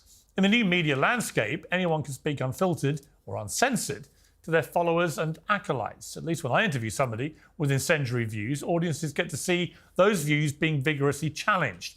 And free speech is supposed to be uncomfortable. It's only by hearing the polar opposite of your own worldview you can be sure that you're right and understand why you believe that you are. Dan Bilzerian went a lot further than I was expecting him to. I was genuinely appalled by what I was hearing. Appalled. I started out the interview thinking it was going to be more about his apparent so-called redemption arc. As you all saw, there's no redemption arc. He's sunk into an abyss of anti-Semitism. Oh, no. And on that point, I've interviewed many people on both sides of the Israel-Palestine debate, professors, politicians, medics, victims, journalists, musicians, diplomats, comedians, and more. At regular interviews, at intervals, I've been criticised by people on both sides. Do I think Dan Bilzerian's interview made some big intellectual contribution to his vexed debate? No, I don't, actually. But as a beginner's guide to the kind of ignorant anti-Semitism that's suddenly becoming extremely and worryingly prevalent, I think it was quite an eye-opener. And to the many Bilzerian fans demanding we release the... Did you read Madonna? What? Please read and give your thoughts if you think the recent FBI raid is related. I have no idea. I haven't read anything about this FBI raid. I don't know. Voting experts warn of serious threats for 2024 from election equipment, software breaches. Probably not. Maybe. Who knows? I don't know. Haven't read anything. I doubt it. Unedited interview because they thought their man surely couldn't have come across that badly. Well, I'm afraid I've got bad news for you. That was the unedited interview. That's what he really sounds like when he actually has to talk about these despicable views. If we cut out the parts, frankly, that I didn't agree with, it would have been the shortest interview of the year, as well as the most shocking. But now down to real business with my stellar panel of white dudes for and against Harris. Host of the Rubin Report, Dave Rubin. Host of the David Pakman Show, David Pakman. Host of No Lie with Brian Tyler Cohen, Brian Tyler Cohen. And host of the Ben Ferguson podcast, Ben Ferguson. What a magnificent quartet of white dudes, if ever I've seen one. David Pakman, I want to start with you. You were very clear to me when we spoke before the election that this whole issue of transgenders in sport and so on was completely irrelevant and nobody cared. Let me remind you. You're saying Kamala Harris and Biden have come out in support of this. They do. Wait, was that a big edit? Or I'm sorry, hold on. I don't understand the leeway there. Before the election, this whole issue of transgenders in sport and so on was completely irrelevant and nobody cared. Let me remind you. You're saying Kamala Oh, I'm so stupid. He's playing an old clip. My bad. Harris and Biden have come out in support of this. They I've do. seen They not a support single policies quote that they which support that. What do actively they say? protect. They support policies that Fucking Kevin O'Leary. protect transgender athletes performing in women's sport. And I think that is madness. You're saying, well, because most of these things in this UN report were outside of America, it doesn't matter. It does matter. What I'm saying, it's a completely contrived issue that almost no one cares about in every single opinion poll. Wow. Well, the problem is, David, you couldn't have possibly been any more wrong, because the New York Times, the liberal Bible, did a whole piece about the ad that Trump ran, which is the Kamala's for they, them, Donald Trump's for you. They said it's one of the most effective 30-second spots in political history and may have shifted the race, according to her own side, by 2.7 percentage points in Trump's favor after people watched it. Let's take a look at the ad before I come to you. For prisoners. For prisoners, every transgender inmate in the prison system would have access. Hell no, I don't want my taxpayer dollars going to that. Kamala supports transgender sex changes in jail with our money. Kamala even supports letting biological men compete against our girls in their sports. Kamala is for they, them. President Trump is for you. I'm Donald J. Trump, and I approve this message. So, look, on reflection, David, do you want to admit you were completely and hopelessly wrong about this? No, in fact, in the aftermath, we figured out how dishonest you were, Piers, during that. And of hopefully we course. can get a little bit of an opportunity. So let me lay it out. First of all, I went back and looked at the UN report in more detail. The UN report said nothing of the sort that you said. What you were referring to dishonestly was one footnote from an anti-trans organization making completely unsubstantiated claims. So I will wait for the apology from you. The UN report doesn't say that, but that wasn't the crux of your question. Second part of it, that ad with Kamala, I would have loved Kamala to respond to it. All she had to say was at the time that she said that, it was Trump administration Bureau of Prisons policy that that's what's available to trans inmates when determined medically necessary. She would follow the law. You haven't said that. And then number 3, Piers, on who cares about the issue, I checked, Gallup survey, trans issues at the very bottom. The reality is almost no one's trans. Almost no trans people are in competitive sports, and people do not care about the issue. However, there's a lot of money made grifting about trans this and trans that, even from people on this panel. So I get why they keep bringing it up. Ben, you burst out laughing then. Would you like to take the first shot back? Yeah, number one, I've never made any money off the issue. I doubt hardly anyone that I know, if you want to talk about how few there are making money off trans issues, but that was a very interesting. 1, you make money off the issue by talking about it. 2, he's either using a webcam or his camera is overexposed and his microphone is not closer to his face or it's in the background. He needs a lav mic or a better shotgun mic. Unacceptable. Play there. I don't think it's a good one, but we'll move on from that to the second point. Vanderbilt, for example, they said, and I quote, "You better get on board as a doctor, and if you don't with trans surgeries, you're out of here." They said that on tape and got busted. Then they said that every kid that we can bring in. I'm answering the question, and you may have heard a different question than I did, so you can calm down and let me finish. You look at what they said at Vanderbilt. They said over $1 million is what each kid is worth if we can hurry up and get them these surgeries, because they're going to be on drugs the rest of their life, and we're going to be able to own them for the rest of their life financially, and we can make millions off the kids. They said that at Vanderbilt University. Now, back to the bigger point here about the election. The reason why this was... Do I want to fact check these people? If I go and look up Vanderbilt University, do they say that? We need to own these kids for the rest of their lives, so let's get them surgeries ASAP. If I go and look that up, did they say that? The issue in the election is because Democrats made it an issue. They wanted to force little girls to be in lockdown. Oh my God, because Democrats made it an issue. True. Democrats love talking about trans issues on the main stage over and over and over and over and over again. This was an issue in the election is because Democrats made it an issue. They wanted to force little girls to be in locker rooms with grown men. They wanted to force women off the podium and allow men on the podium. Riley Gaines is a great example of this. Maybe you should listen, and then you understand why you got your ass kicked in the last presidential election and nationwide. Yeah, like you guys listen. Oh, no. Remember, the easiest counter to me, Destiny. You keep saying the Republicans didn't reflect after 2020. Why would they reflect? They didn't lose that election. It was rigged. Obviously, they're not going to reflect. That's what the real answer is. Fine. Actually, I'm glad you guys aren't listening, because you don't listen to the damn people. And the people said this was an issue. And then you mocked them and you act like it's not an issue when in fact it is an issue. So keep acting like you know what's going on in this country when the reality is this was an important issue to voters. It was an important issue to mothers. It was an important issue to moms that have girls in sports. It was a really important issue to men and dads that have young girls in sports. And so when you act like you guys weren't trying to do this and you weren't mandating that men compete with women and men beat women in sports and you weren't protecting young girls in the locker room, this is what you get. You get the American people and the silent majority that said no more of this radical and extreme position. And they showed up on election day. And if you would have listened to the American people, you would have understood this. The funniest thing is that before all the trans shit, I feel like, am I making this up? I feel like it was a no. I don't know if it's fair to say this is a conservative argument or might have just been an NCAA argument. I thought I heard people talking about how important we need to defund women's sports because like the Title IX shit was retarded and we were wasting money funding any women's programs on schools because they didn't make anywhere near as much money as college football did. That there was like no point in even having these things and that all the Title IX requirements to have these different athletic events were just a waste of time. Now these people are like the staunchest fucking defenders of women's sports. Holy shit. This issue mattered to moms and dads, including liberals and undecideds, and that's why you lost. Yeah, look, I just don't think there's any... But to be fair, I don't know if that was like a conservative argument, if that was just like a college football fan argument, or that's not maybe, I don't know if maybe, I don't know. Wait, sorry. Decided, and that's why you lost. Yeah, look, I just don't think there's any doubt about this. Let me bring Brian Tyler Cohen in here. You know, as much as my Democrat friends want to try and put their head in the sand and pretend this was not an issue, it just all played into the same big issue for the Democrats, which was firmly rejected by the American electorate across the board, by the way. Latinos, blacks, whites, Jewish, Muslim, just about everybody gravitated to Trump in this. Destiny's becoming the menswear Twitter guy, but for lighting and sound. That would be funny, is to make like a thread, and it's like, people don't consider the cultural significance of a Logitech C920. Even though it might seem bad to the untrained eye, this man is clearly harkening back to the days of gamerdom, where these types of microphones were significantly, were a huge part of the culture. Yeah.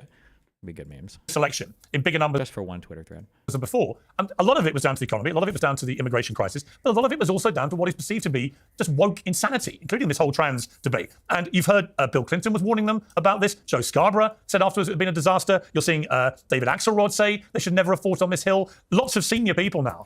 Did all the voters just lie to exit polling firms? They were ashamed to say that they voted on trans, so they said the economy. It's just what, like, asking somebody why they're doing a thing, I just think it's more complicated than people like give it credit for. People don't understand, like, people don't even know all the time like why they're driven to do the things that they do, because it'll usually be like really multifaceted. I'm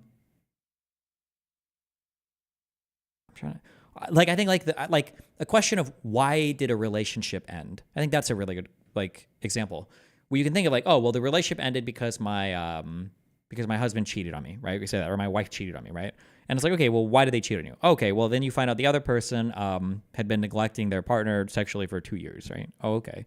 Well, so then maybe it was their fault. Well, okay, well, why did they neglect them sexually? Well, it was because the other person, you know, gained 400 pounds. It's like, okay, well, why did they gain it? And this is right? But you can go back and forth. It's like, so somebody might give an answer like, oh, this relationship ended because of this thing. And then somebody, it's not wrong, but it's not necessarily correct either. Like, it could be that people are motivated to vote for some culture war issue, but is it really at the end of the day because that issue like is in actuality affecting them in such a way that that's why they have such a strong opinion on it? Or are there a confluence of other factors where like they're not content with the economy, they consume a lot of a certain type of media, they just have like a general upsettedness in their life? Like, conservatives will scream and piss and shit and moan and cry against us. They'll say, it's impossible. It's impossible. Like, if people are mad about the transition of the economy, it's because 100%. It's 100% because those things are important. And it's like, you're going to tell me in one breath that social contagion is real and it can convince women to cut their breasts off and take hormones, but we can't have social contagion about caring about women cutting their breasts off and taking hormones? Like, how does that make sense? If you can social contagion somebody's way to being trans, why can't you social contagion someone's way to like being obsessed with like trans issues? Like, it works. It should work all ways, right? And if anything, I would imagine the propaganda angle is easier to get somebody to care about than actually convincing somebody to become trans, right? So are coming out and saying this was a massive strategic error because you're trying to basically tell people the sky is blue when it's red. Pierce, the reality is that this wasn't an issue except for the fact that Republicans made it an issue. There was almost $250 million disinformation campaign surrounding the issue of gender reassignment surgeries among trans inmates. This is a position that Kamala Harris has been virtually silent on for over the last 5 years, but they took a cherry-picked quote from 2019, shoehorned it into the narrative, she said put a ton of money from a very well-funded right-wing media ecosystem behind it, and convinced Americans that, again, an issue that Kamala Harris didn't say a word about in this election cycle is somehow the most important issue in this election cycle. She had so much more money than Trump to spend. So much more money. $1 billion. But the idea is that true? There's so many, the information is so inaccessible, and I hate how complicated all this shit is. People will say that Kamala outspent Trump 2 or 3 times as much. And then people will cite Trump versus Harris campaign spending. Where's the thing?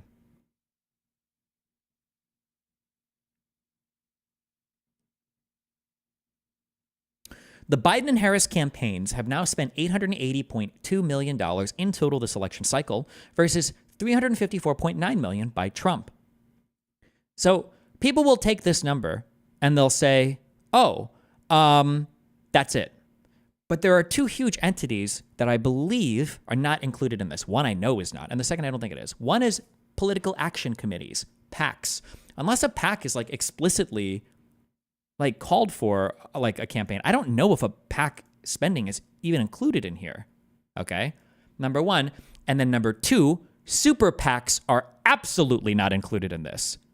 So when we say, well, Harris outspent Trump, okay, yeah, but like, what about the what about like Elon Musk's the super PAC that he was contributing to? That's not included in this. So why do we look at just these two numbers? Somebody linked this for Donald J. Trump for President 2024. This is his actual campaign. Okay, I believe these are just PACs, right? These wouldn't be super PACs because I don't know if a super PAC has to report anything. I don't think they do. So here we see that Donald Trump in his official campaign spent about $350 million, $345 million. The Make America Great Again, is this a PAC? They spent about as much as the campaign did, right? So that's 2x right there, okay? That's already, so we've already 2x of spending, right? And I'm sure if we look for Kamala Harris, I'm sure she has PACs that spend for her as well. Let's see, Elon Musk, America PAC. Is this Elon Musk's PAC right here? Is this America PAC? Okay, so he had a political action committee, not a super PAC. Gotcha, okay.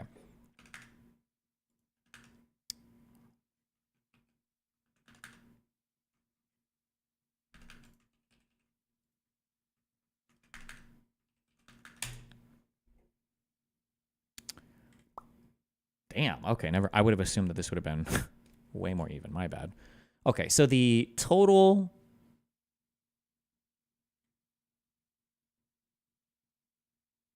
Okay, so this is a campaign committee. Okay, so the total combined expenditure of PACs and the Harris campaign would have been $1.65 billion.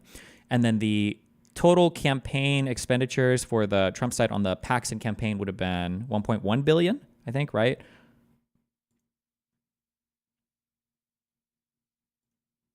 Is there information listed for super PACs?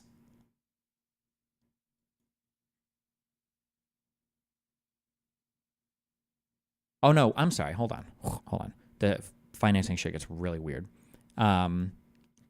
Make America Great Again and America, these are considered super PACs, even though it's called a PAC. These are considered super PACs, right? How do you put a monetary value on Elon pushing and boosting him on X? That would be a hard thing to quantify. Would that have been in the hundreds of millions of dollars of advertising, though? Maybe not. But this makes it look like the total spending was probably about 1.5 to 1. It was about 1 billion to 1.5 billion. So about 1 point, so like one, I don't know how you'd say that, 1.5. They spent about 50% more. You read the total raised, not total spent. No, this is total spent. It's right here. So it's 1.5 billion to about 1 billion. And this doesn't get into the X or the Twitter or anything related to that. But just cash raised by the campaign itself does not necessarily encapsulate the spending from other groups, is a thing. The idea that the right handles the money here. It does not change the fact that what the right's money went to was a well-funded disinformation campaign. Hang on. You say disinformation. Are you denying she said what we all heard her say? No, but I am denying that it's her position, or that this was her position in the 2024 election cycle. Some comment that she has walked away from 5 years ago, before she was before she was vice president, does not create. Didn't people also buy Trump trading cards and stuff? Yes, but Trump trading cards and stuff, none of that funded any of the campaign. None of that actually funded the campaign. What somebody said, what's the difference between a PAC and a super PAC? A political action committee. I don't remember the C designations or whatever, the 4-1 or whatever, 5 whatever the bullshit designations or 5 I don't know. But a political action committee can work with a candidate directly.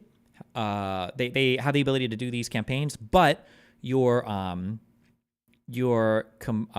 contributions to a PAC are limited. You can't. Like if I were to donate to America PAC or some PAC, I think is it $3,000 or $3,500? You're limited to how much money you're allowed to donate. But a super PAC is not explicitly tied to a candidate. And a super PAC can raise however much money they want because you don't have the same restrictions on campaign finance stuff, and they don't have to make any reports, I believe, to the FEC. But they must make some reports to the FEC if we have data for it, right? We'll read more into this. I need to figure out more of the rules and restrictions around these. But I'm pretty sure they don't report like donors. That's why it's called like shadow money or whatever. You don't know who's donating everything to a super PAC.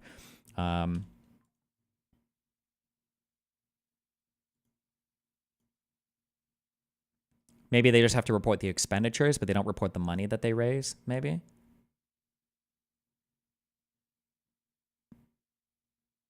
This one here says they do disclose donors for this super PAC. I wonder if I'll do all of them. Hold on, let's check.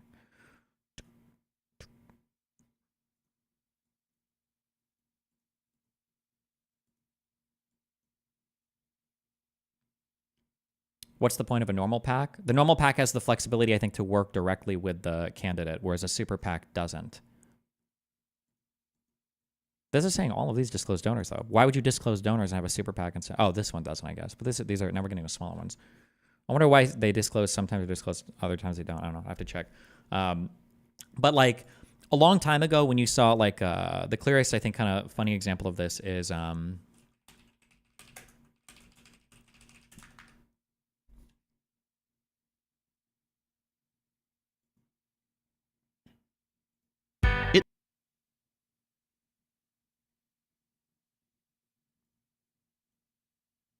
there's like a ton of footage that was like dumped onto Ted Cruz YouTube channel.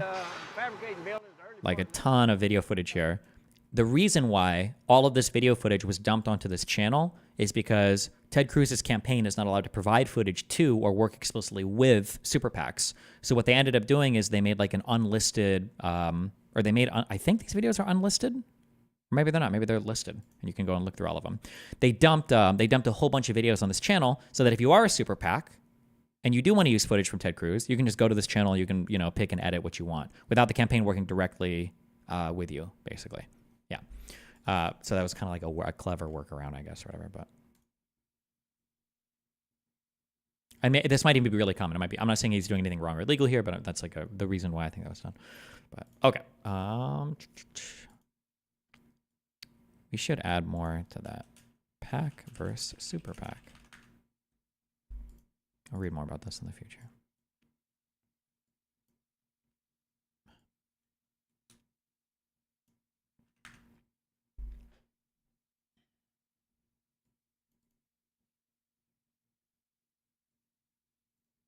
Create her position now, but nobody would know that. Nobody would know that. If I just Simple question. Simple question. Ben, if I could just have 1 second to finish this. I know that you want to shoot one in, but you have to be quiet until I finish my comment. If you say, if there wasn't such a well-funded effort, I could do the same thing, bro. I could just talk over you the whole time as well. I'm asking you a genuine question about members of Congress. Name any Republicans that had trans flags in front of their offices, and then tell me how many Democrats had trans flags in the halls of Congress. You cannot tell me this wasn't an issue. What? How about the fact that one of the Supreme Court justices for 3 days flew a fucking MAGA flag outside of his house after the January 6th shit? Like what? When there were congressmen and senators, the notion that because somebody acknowledges, they made it an issue. They made it an issue, man. Do you just want to yell, or do you want to actually have a conversation? Because I know that you love the sound of your voice. But the fact that somebody wants to yell. Ben, my dude, I know you just want to yell. Like this is, it's great that you have your own show. You can do that into a camera with nobody interrupting you the whole time. The fact that somebody can acknowledge the humanity of trans people is not the same as the issue of gender reassignment surgeries for trans inmates. And if you ask the majority of Americans, because of this very well-funded right-wing disinformation campaign, where again, a quarter of a billion dollars was put behind this thing, that is why the vast majority of Americans thought it was. Okay, look, before I come to Dave Rubin, I actually want to bring in an extra guest, the former Democratic congressional candidate Brianna Wu, who is also a trans woman. Brianna, welcome to Uncensored. I can't think of anyone better. Oh no. Oh boy.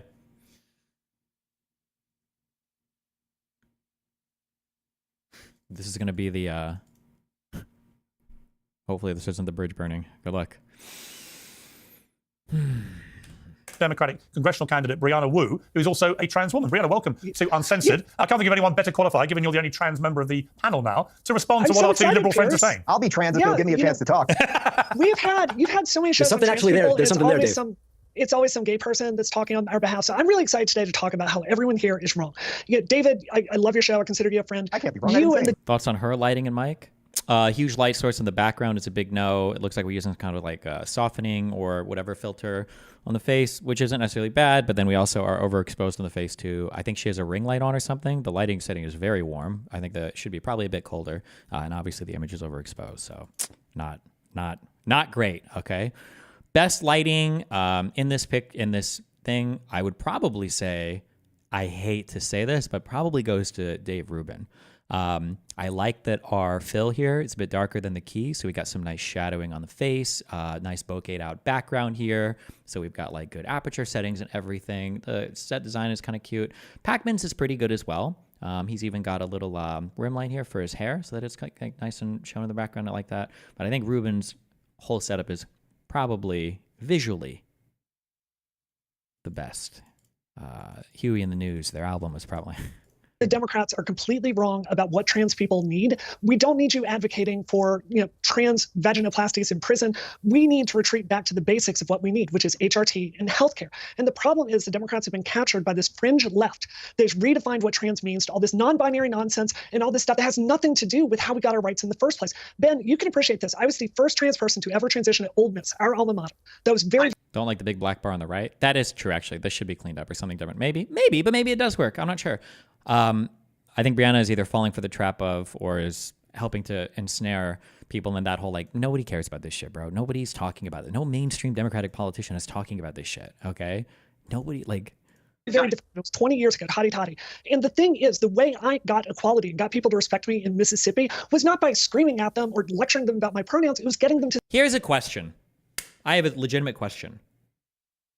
For all the people saying in chat, and I used to say this too, and I still do think that it's I think it's a good point, and I will still say this, right? You should disavow crazies on your side. Sure, that is true, and you probably should, at least every now and then. Yeah, these people are crazy. I disavow them. Or not even disavow. These people are crazy. They don't represent me. When was the last time any Republican in media or in Congress ever denounced another mainstream Republican or mainstream media creator ever? Ever. Give me an example over the last 4 years, over the last 8 years. People that weren't immediately eviscerated and then called rhinos, right? When does this ever happen?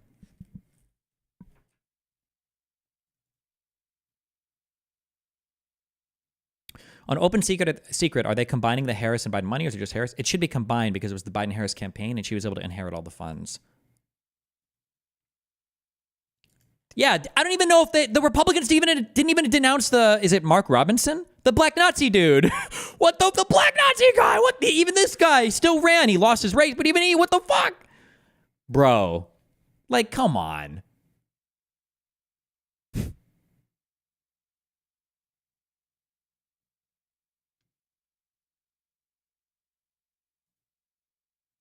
To see my humanity. This is something trans people have just completely lost.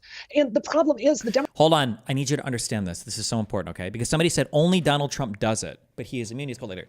What I'm asking for is when do people ever criticize on the Republican side the in-group? Now, I think that you might have a temptation to go, well, Donald Trump goes after the in-group sometimes, but he doesn't go after the in-group. Donald Trump decides the in-group. So when you see Donald Trump attacking somebody from the in-group, he's not actually attacking somebody in the in-group. He's saying that actually they're part of the out-group. That's the point of the rhino accusation. Donald Trump doesn't criticize somebody from the position of, this guy is making mistakes right now and, whatever. It's, he's not even a real Republican. He doesn't support us. We're going to primary him, right? It seems like whatever, but it's an important distinction. Democratic Party is unwilling to call out these bad actors. And because of this, we are having a conversation that does not serve trans people. Pierce, I am begging you. I would say the closest I remember is Marjorie Taylor Greene denouncing, or Marjorie Greene Taylor, you put MTG, denouncing Laura Loomer after the racist tweets about Indian food / spice in the White House. No offense to Laura, or take offense. Laura Loomer is not anybody, though. What do you mean? That's not like a huge political figure. That's not a lawmaker. She's not, right? Laura Loomer doesn't hold an elected office or anything, right? I mean, she's just like a shit poster online, right? And that's it. Like,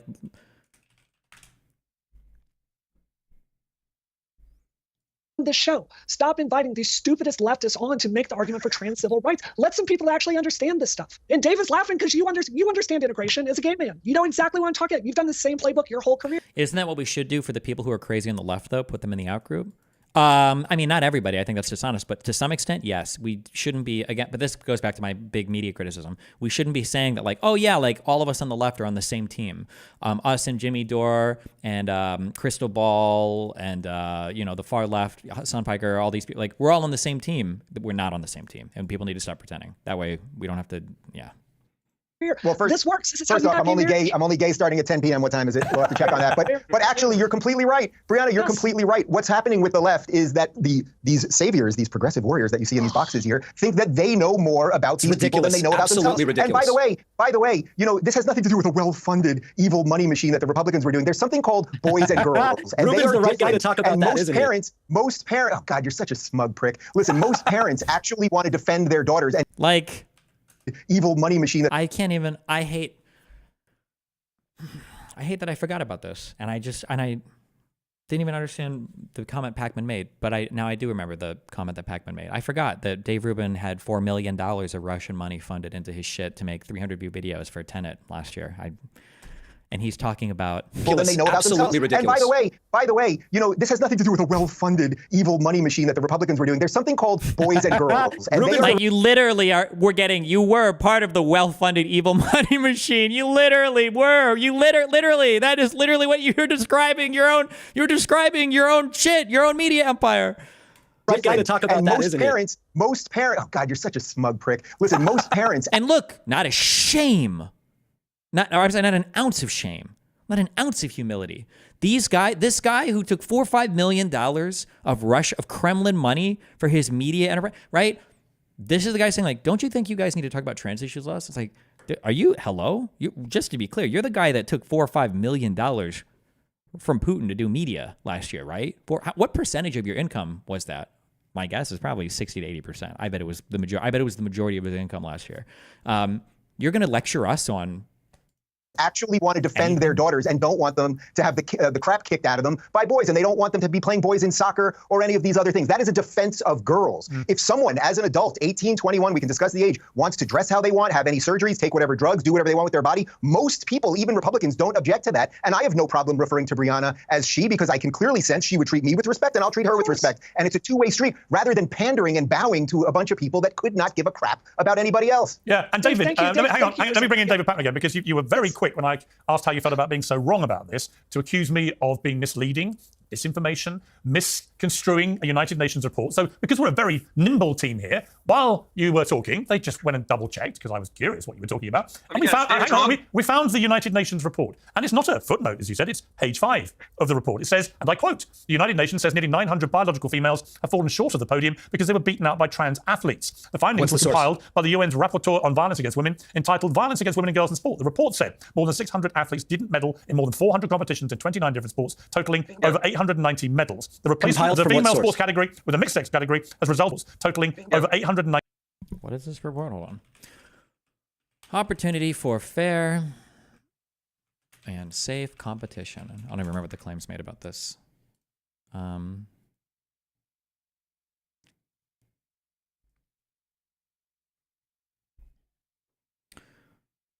Okay, this is, I don't remember how to read these. Okay, so UN, General Assembly, violence against women and girls, its causes and consequences known by the General Secretary. The Secretary General. Secretary General is this like the head person of all the UN at any given point in time, or?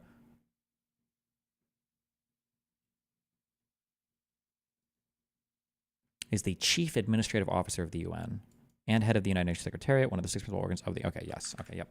Okay, the Secretary General is the honor to transmit to the General Assembly the report of the Special Rapporteur on Violence Against Women and Girls, its causes and consequences, Reem Al-Salem, in accordance with Assembly Resolution 77193. Let's just refresh real quick on this. Intensification of efforts to prevent and eliminate all forms of violence against women and men, gender stereotypes, and negative social norms. Okay, so just a resolution to say we should talk about women's violence more. Okay. Okay. And then this was on page 5.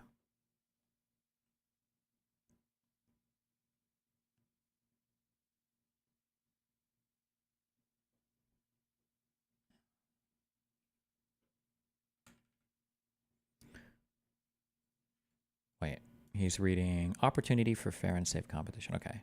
Manifestation of violence against women and girls in sports. Women and girls in sports face widespread overlapping array of forms of manifestation of violence at all levels, including female sports officials are vulnerable to physical violence when eligibility norms are deliberately violated, when the risk of injury to athletes is knowingly increased. The physical harm sustained can be characterized as violence. Examples of physical violence include being deliberately subjected to physical punishment or initiation rituals.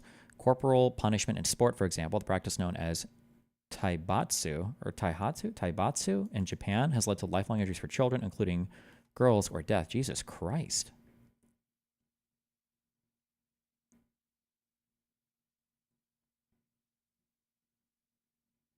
Female athletes are also more vulnerable to sustaining serious physical injuries when female-only sports spaces are open to males. As documented in discipline such as in volleyball, basketball, and soccer.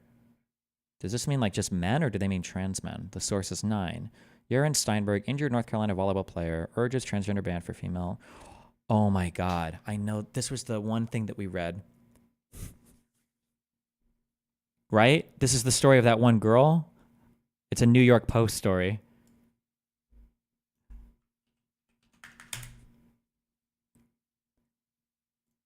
We watched this. I don't believe that this spike was even outside of the boundaries of like what an ordinary female volleyball player spiking would have been. I don't even think this was. We did a lot of reading on this a long time ago, but or a lot, not a lot. We did like a couple hours on this, but what? Okay. She basically like she took a fucking shot like right to the fucking face. She got blasted.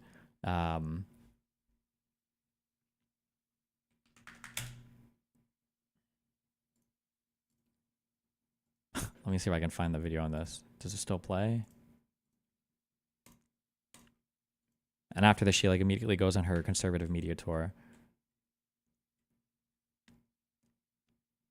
Fuck, I don't know if anybody has it, but we never found the original full video. We didn't, but I think we found there was like a 10-second clip of what happened. Oh yeah, because Riley Gaines, our other big anti-trans. I think she's over here.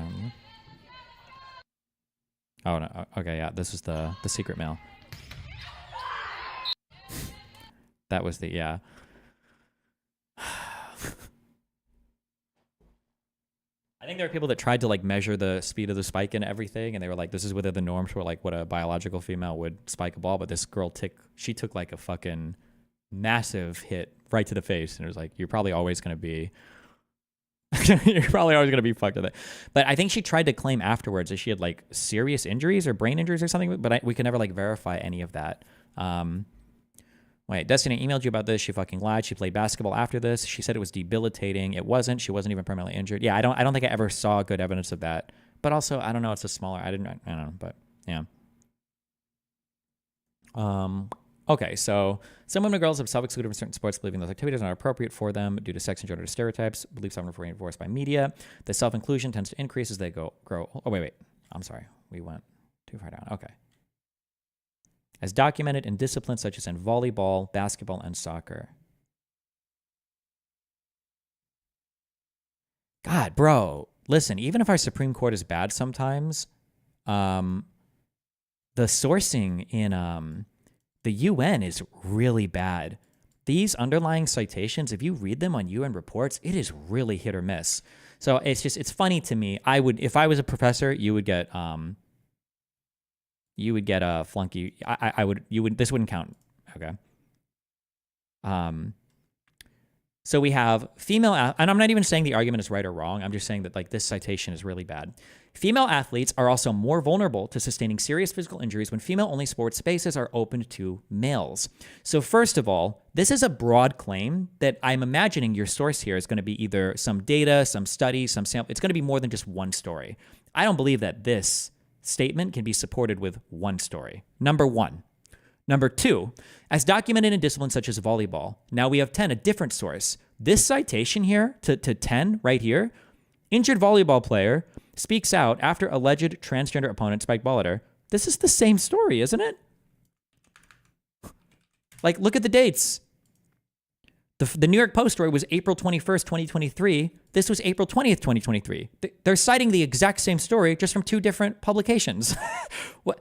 This is not good writing. This is bad research. But whatever. No, I'm not even saying their argument is necessarily right or wrong, but Jesus. At least citation 11. Abby Patkin, injuries involving trans basketball player at Massachusetts school spark controversy. At least this one is a different story, but...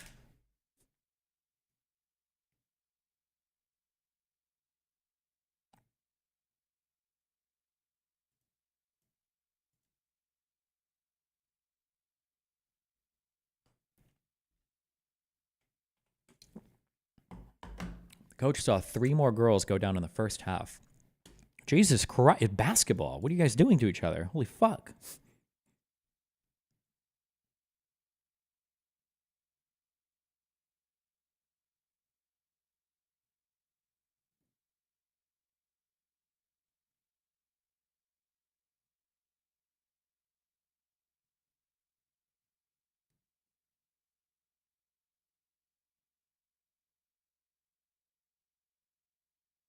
The clip of a rough play from the February 8th game made the rounds online, where it was reposted by former collegiate swimmer Riley Gaines. Thank God we've got Riley here. Yes. Somebody linked in chat. Picture from the college or the high school girls basketball story.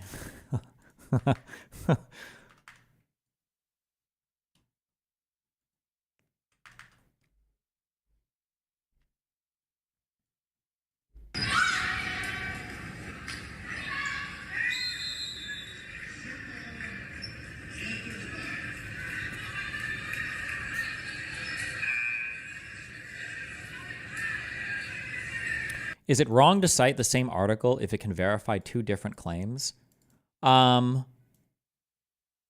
Keep in mind that I feel like I've done enough research and I have a good enough understanding that if professors disagree with me, fuck them, I'm right and they're wrong, okay? But this is what I would say when it comes to good research practice, in my opinion. If you're going to cite the same story for 2 different claims, that's fine, but do the same citation. Don't do a different citation of a different media outlet reporting on the same story. I think that's disingenuous. It makes it look like you're citing to more things that have happened than have actually happened. That comes off to me as telling a lie. So for instance, if they wanted to do like citation 9 here, even though I don't think it's a good citation, but if they do citation 9 here, and then they also put like the annotation or the superscript or whatever, if they do 9 here as well, okay, fine, do that. But don't do 2 separate citations to 2 separate media things reporting on the same story. In my opinion, that's bad. I don't want to say it's bad practice. Maybe in colleges, maybe they do say that's okay. I don't think that's okay. I think you're, like if I were to say that like a number of murders, or if I were to say like murders are a huge issue in Chicago, and then citation 1, and then I say like the people, like the majority of murderers are black, and I do citation 2, and the majority of gang violence is happening because of whatever, and the majority, and these people are happening, and also these people are raping, and you go and you find every single citation is literally going to a different media article that's reporting on the same event, and I'd be like, wait a second, hold on, that's not okay. But yeah.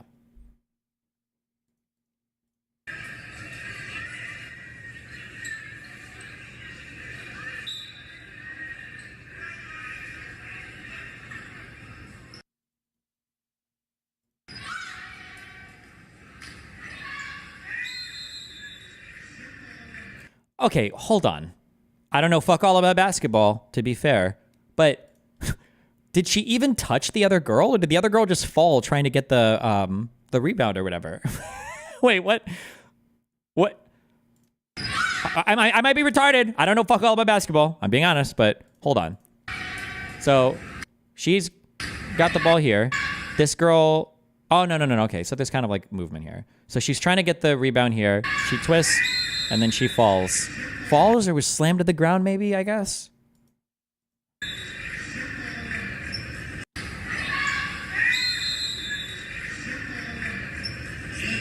Dominated.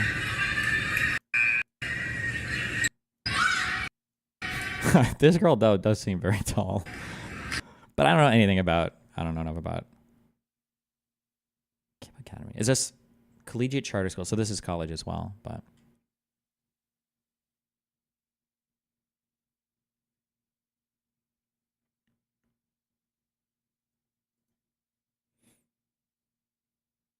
Okay, sorry, back to this. Don't you know about the Midwest Dutch girls who are all fucking 6'7"? People from, I always want to say Norway. The Netherlands are freakishly tall. let's see. And then 12 and 13, we have submission by Feminist Legal Clinic. I don't know what that is, but okay.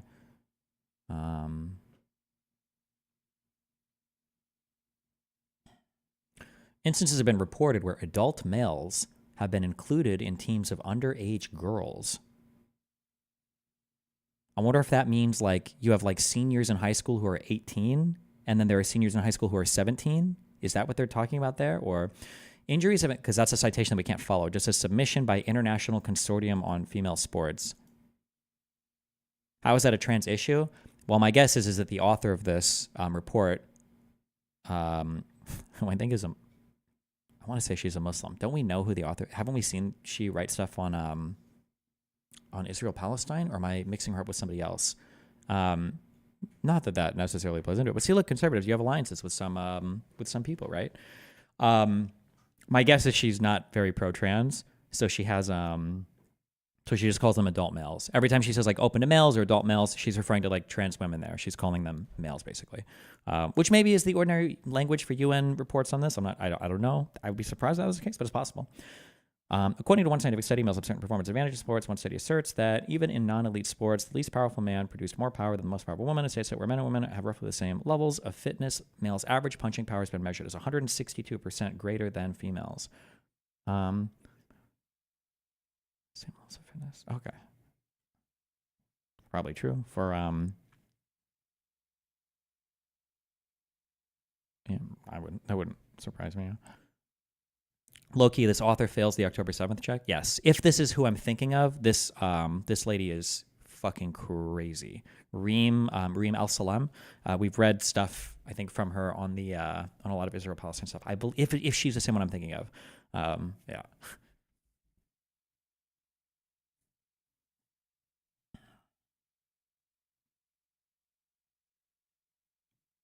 Yeah, I don't think she thinks any of the rape stuff is real for the Israel Palestine stuff. Or the Israelis might have raped Palestinians, but not the other way around.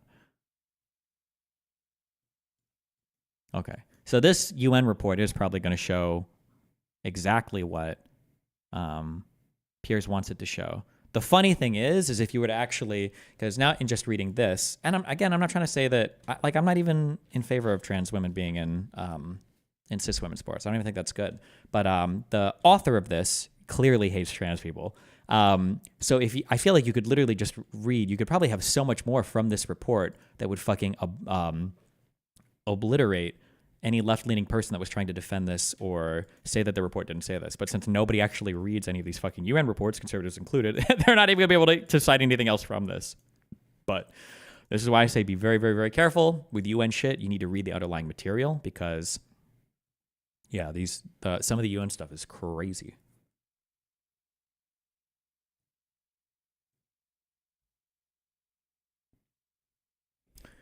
Okay, he was under Opportunity for Fair and Safe Competition. Policies implemented by international federations and national governing bodies, along with national legislation in some countries, allows males who identify as women to compete in female sports categories. In other cases, this practice is not explicitly prohibited and is thus tolerated in practice. The replacement of the female sports category with a mixed sex category has resulted in an increasing number of female athletes losing opportunities, including medals, when competing against males. According to information received by the 30th of March 2024, over 600 female athletes in more than 400 competitions have lost more than 890 medals in 29 different sports. What is this?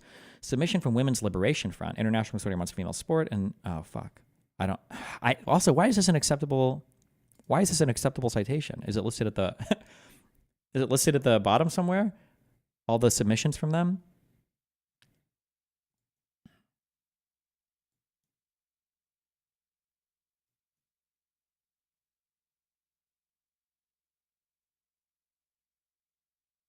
So because this here, when I'm reading this, I can't tell what is being said because the author is so transphobic. I can't even tell what they're trying to say here. The replacement of the female sports category with a mixed set category has resulted in an increasing number of female athletes losing opportunities. Is she just talking about trans women being included with cis women? Or is she talking about the replacement of a female sports category with a mixed sex category? Because nobody's in favor of that. And when they talk about this, how many medals and everything were lost, they're talking about the replacement of the female sports category with what looks like a mixed set category. So they're eliminating a female sports category and just having like an all anybody can compete. But of course that's going to result in women. But that's not specifically a trans issue. Unless she's talking about the mixed sex category being trans women included. But it's so hard to tell because she's not even using, I guess, like the language you'd expect to see. So 90 medals. The replacement by the UN's rapporteur females have fallen short of the podium because they were beaten up by trans athletes. The findings were compiled by the UN's rapporteur. So like this right here, was it by trans athletes? I actually can't tell. I can't tell in reading this because she. Yeah.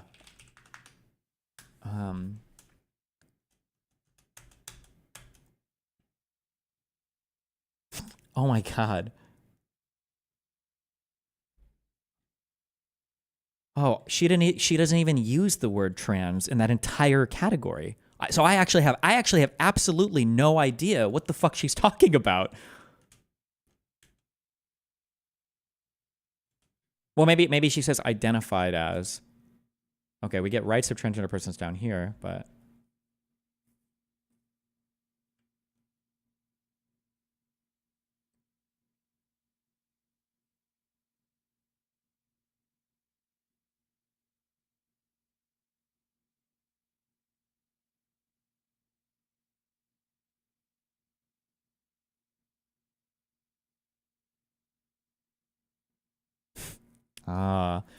so this here, it could be difficult to write this because of the international audience. No.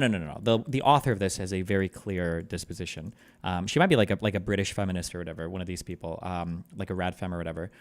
This is funny. This section here called Rights of Transgender Persons, this isn't a section on like rights of transgender persons. This is a section saying that like, listen, even though we want to exclude trans people from these sports categories, it doesn't actually violate their rights. Rights of transgender person.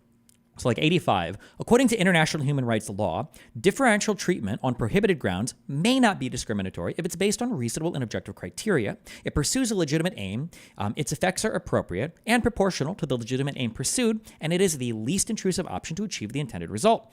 Maintaining separate sex sports is a proportional action that corresponds to legitimate aims within the meaning of Article 26 of the International Covenant on Civil and Political Rights and does not automatically result in the exclusion of transgender persons from sports, nor does it require invasive sex screenings. When combined with other measures, such as open categories, fairness in sports can be maintained while ensuring the ability of all to participate, a course of action followed by several professional sports associations. Damn, this lady is. She hates them. Whew, okay. Which I can respect it. What's your opinion on trans people in sports again? I don't think that trans women should compete with cis women.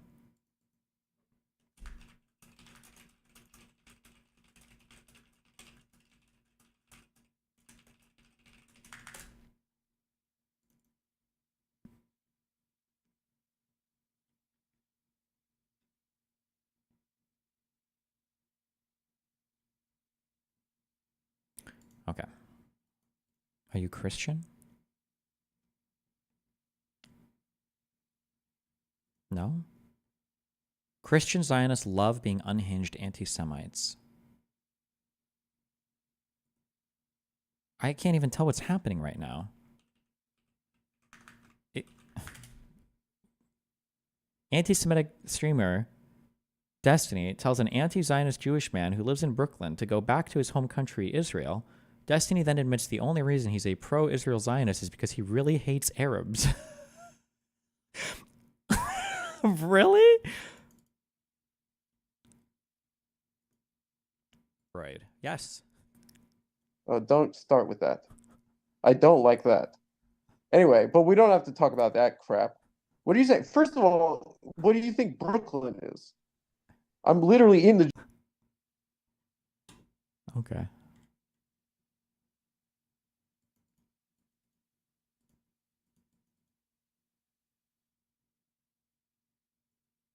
On violence against women, entitled Violence Against Women and Girls in Sport. The report said more than 600 athletes didn't medal in more than 400 competitions in 29 different sports, totaling over 890 medals. The replacement... Fuck, I also really... Oh, God, fuck. I don't want to get too into the weeds on this. I'm sorry. The UN shit really triggers the fuck out of me sometimes. And I hate that now it seems like I'm like simping hardcore for trans people. I'm not really. I just like, if you're writing shit, it should be accurate. And the writing on this is very bad. What is the source for that? I'm so curious here. 29. The source is Submission from Women's Liberation Front, International Consortium on Female Sport, and Diane Post on behalf of Lavender Patch. Well, like, what is this? Can somebody, the supporting documents are here. Okay.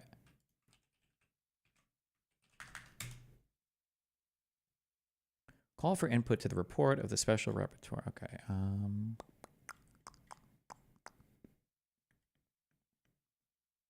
Inputs received. Okay. Women's Liberation Front. Input 1 and input 2.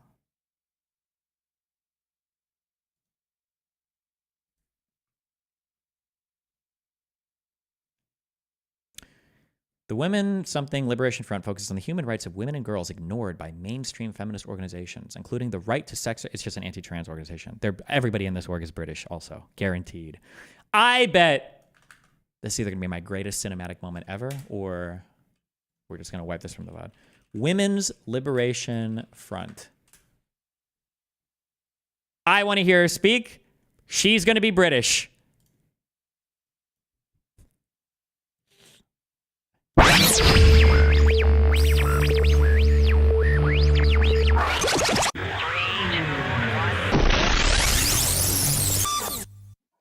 I'm Leah Keith, the founder of Wolf, calling all women to the front. If you know that women's reproductive sovereignty is absolute. Okay, look at that hair. She's British coded, okay? Wipe the VOD.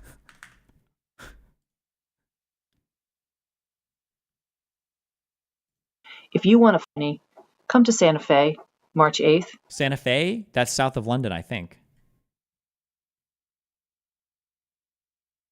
Okay, one more. Hold on. We're going to run it one more time. Hold on. One more time. Okay, hold on. Here.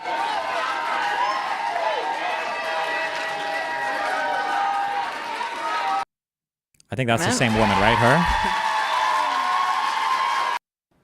I'm not the only person on this stage tonight. Okay, this one's going to be British. And flutes, apparently. This has been true across the globe. Okay, fuck these people. Okay, fuck them. Fuck these people. Okay, are you serious? They're usually British. Okay, you debated her? Was that the Megyn Kelly person? Is that the same? And women's group. Wait, is it Megyn Kelly or is that the Fox News girl? Who am I thinking of? Meghan Murphy. Oh, is that? Oh, God. I remember her. What a horrible conversation. This one? I'm asking you. I want to talk about this. Oh, dude. My God. Okay, sorry. Anyway, where were we? Okay. I just wanted to see the sourcing on this. What a waste of my fucking time right now.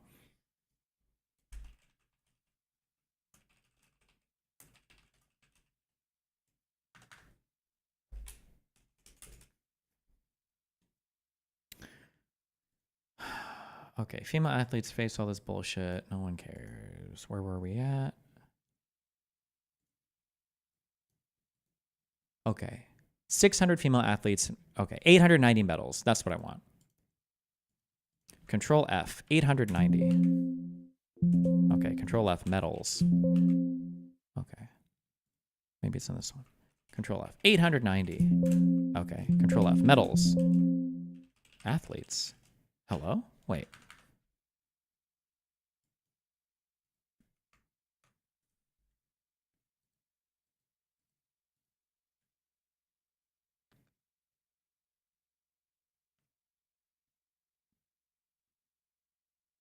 New regulation trends. Okay, it's not on this one. Maybe this one?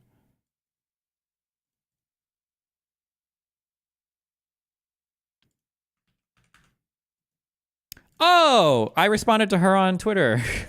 This chick.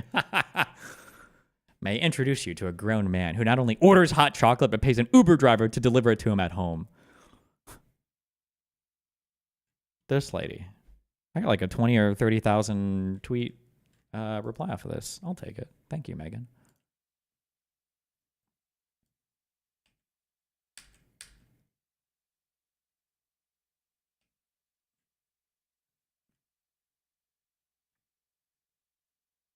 Oh, never mind. 19,000. My bad.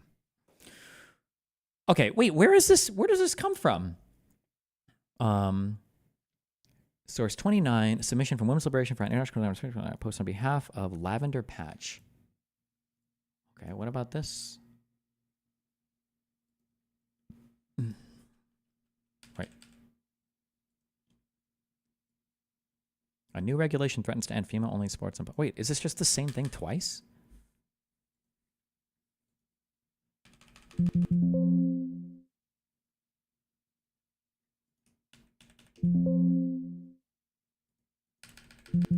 It's Control F800? No, I Control F metals. Wait, what?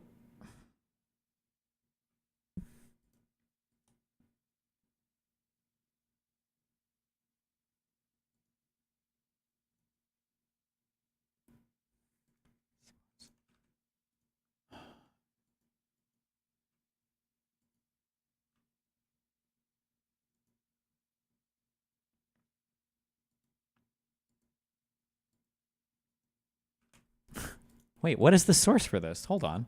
What was the, somebody link me the page that had the, there is a thing saying 900 instances. Oh, wait. Was there? Did I just miss it? Hold on. This was on the 31, no. Okay, Women's Liberation Front. Okay. Control F 900. Okay. An organization formed to keep track of males claiming victory in female sports has identified. What is that citation? What? Many sports, including, incredibly, boxing, have adopted policies that allow males to compete in female-only categories. An organization formed to keep track of males claiming victory in female sports has identified over 900 instances in which males deprive female athletes of records, scholarships, or other opportunities, many of those involving female sport in the United States. What? Hello?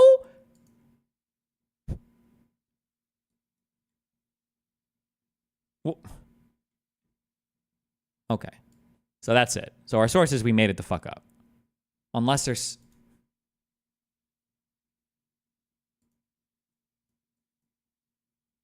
Oh, Leah Thomas. Oh, no. In the absence of a blanket ban, males have competed in female sports at all levels and across sport categories. William Leah Thomas's domination of women swimming in the elite category.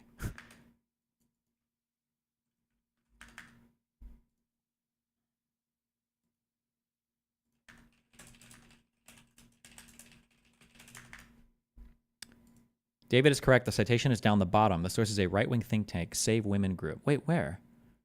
Down here? Save Women. Or what? This is what they cite to in this UN report, is 31. No, wait. That wasn't what they were cited to. They cited to 29. 29 was submission from the Women's Liberation Front. And Diane Post. Well, hold on. Oh, wait. And Diane Post. Hold on. So there's a second thing here. Oh, wait, this is like a whole ass website. Hold on.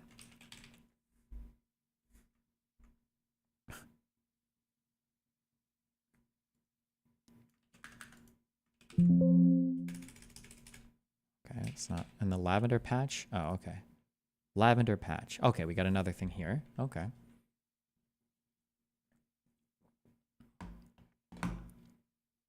This submission is from Lavender Patch, a lesbian feminist organization that for 15 years held women-born women music festivals and supports the protection and proliferation of women's music and culture. Are trans women taking over the music groups as well?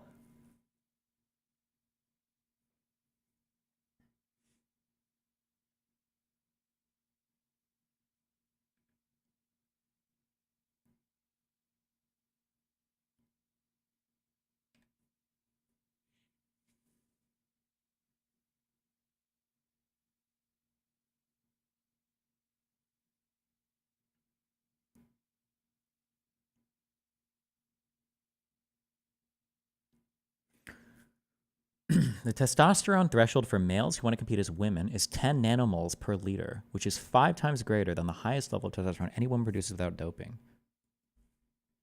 Average female test level.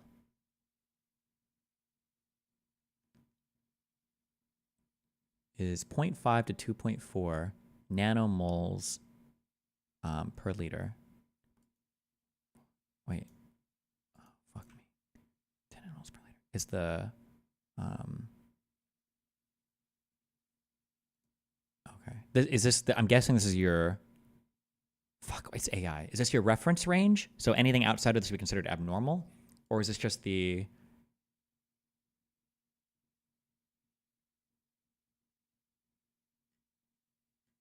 I wonder what the highest levels of testosterone are measured in women that in cis women.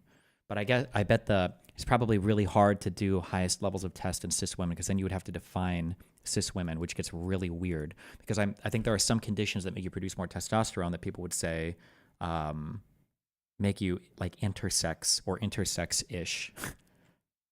I wonder. Yeah, fuck all that shit. That's complicated. Okay. That is, it does seem high, though. I wonder what the cutoff is for men. Wouldn't you expect high-performing athletes to have higher levels of T as well? Yeah, but generally, I don't think high levels of T are outside of the reference range. I don't believe.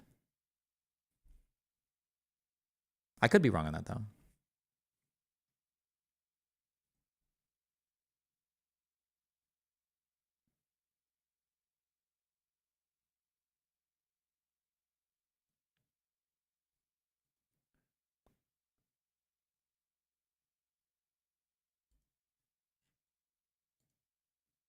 Okay, so this doesn't say anything about the medals either, but okay. Okay, so it's just we're just supposed to go through this website, I guess. Number of female athletes, number of medals, number of competitions, number of sports.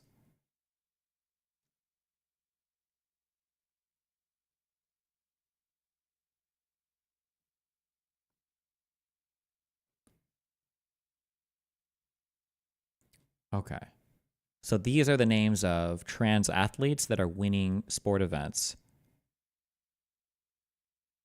I'm guessing, right?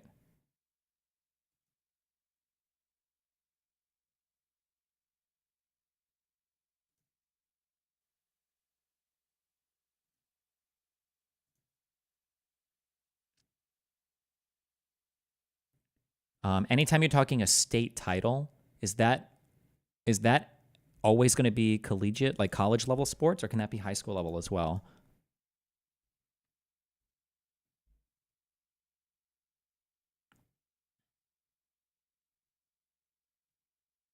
That could include high school as well. Okay. Because this is NHIAA, New Hampshire something, NHIAA. What is this including? Interscholastic Athlete Association. Is the governing body for sports competitions among all public and some private high school. Okay, so this is even including high schools as well. Okay, gotcha. Because when it was saying medals and stuff, I was curious, are there really that many trans women in fucking, are there really that many trans women in like the Olympics?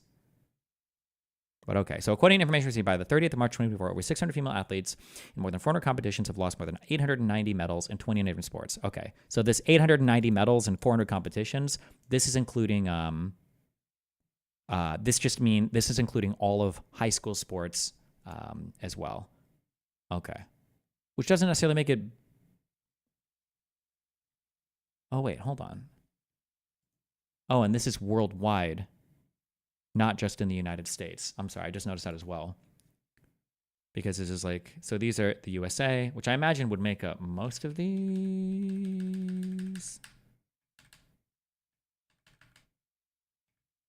Okay, makes up about 70% of these, maybe, depending on how far down we scrolled. But then it's got like in the UK, some of these are listed with absolutely no link at all. I wonder what some of these events even are. The Dirty River at Kildare Forest, mountain biking, overall women's ranking.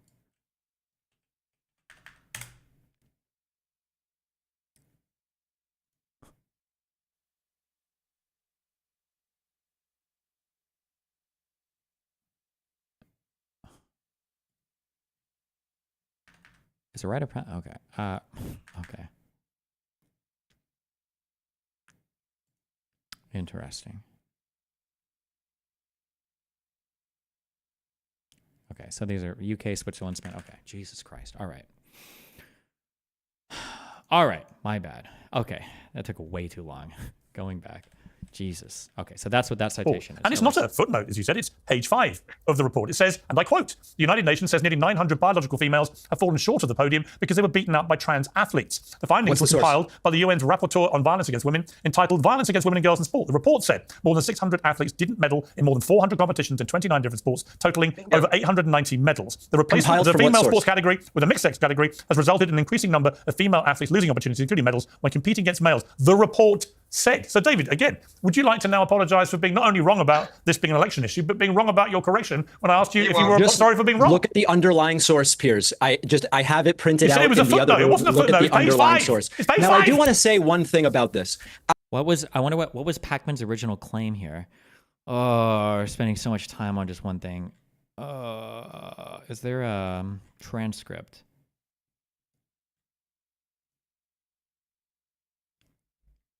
When did Pac-Man bring up that he was wrong about this? What did Pac-Man say about it? Fuck, if somebody can find me the original thing, then go for it, yeah. I actually agree with a lot of what Brianna and what Dave Rubin said. I actually agree with I am not the same. His original claim is that it was only a footnote. Well, what does that even mean? Like, what does it mean when we say something is only a footnote? Like, a footnote is just a citation to a fact, right? Okay, hold on. We're at 1830. Let's go back here. Dishonest you were, Piers, during that. So, look, on reflection, David, do you want to admit you were completely and hopelessly wrong about this? No, in fact, in the aftermath, we figured out how dishonest you were, Piers, during that. Hopefully we can get a little bit of an opportunity. So let me lay it out. First of all, I went back and looked at the UN report in more detail. The UN report said nothing of the sort that you said. What you were referring to dishonestly was one footnote from an anti-trans organization making completely unsubstantiated claims. So I will wait for the apology from you, the UN. Fuck. Now I need to know what was Piers' initial claim. Report doesn't say that, but that wasn't the crux of your question. Second part of it, that ad for prisoners. Compete against our girls and their prisoners. Was it brought up in this The Liberal Bible did a whole piece about the ad that Trump ran, which is the Kamala's for they, them, Donald Trump's for you. They said it's one of the most effective 30-second spots in political history and may have shifted the race, according to her own side, by 2.7 percentage points in Trump's favour after people watched it. Let's take a look at the ad before I come to you. I don't want my taxpayer dollars going against our girls. So, look, on reflection, David, do you want to admit you were completely and hopelessly wrong about this? No, in fact,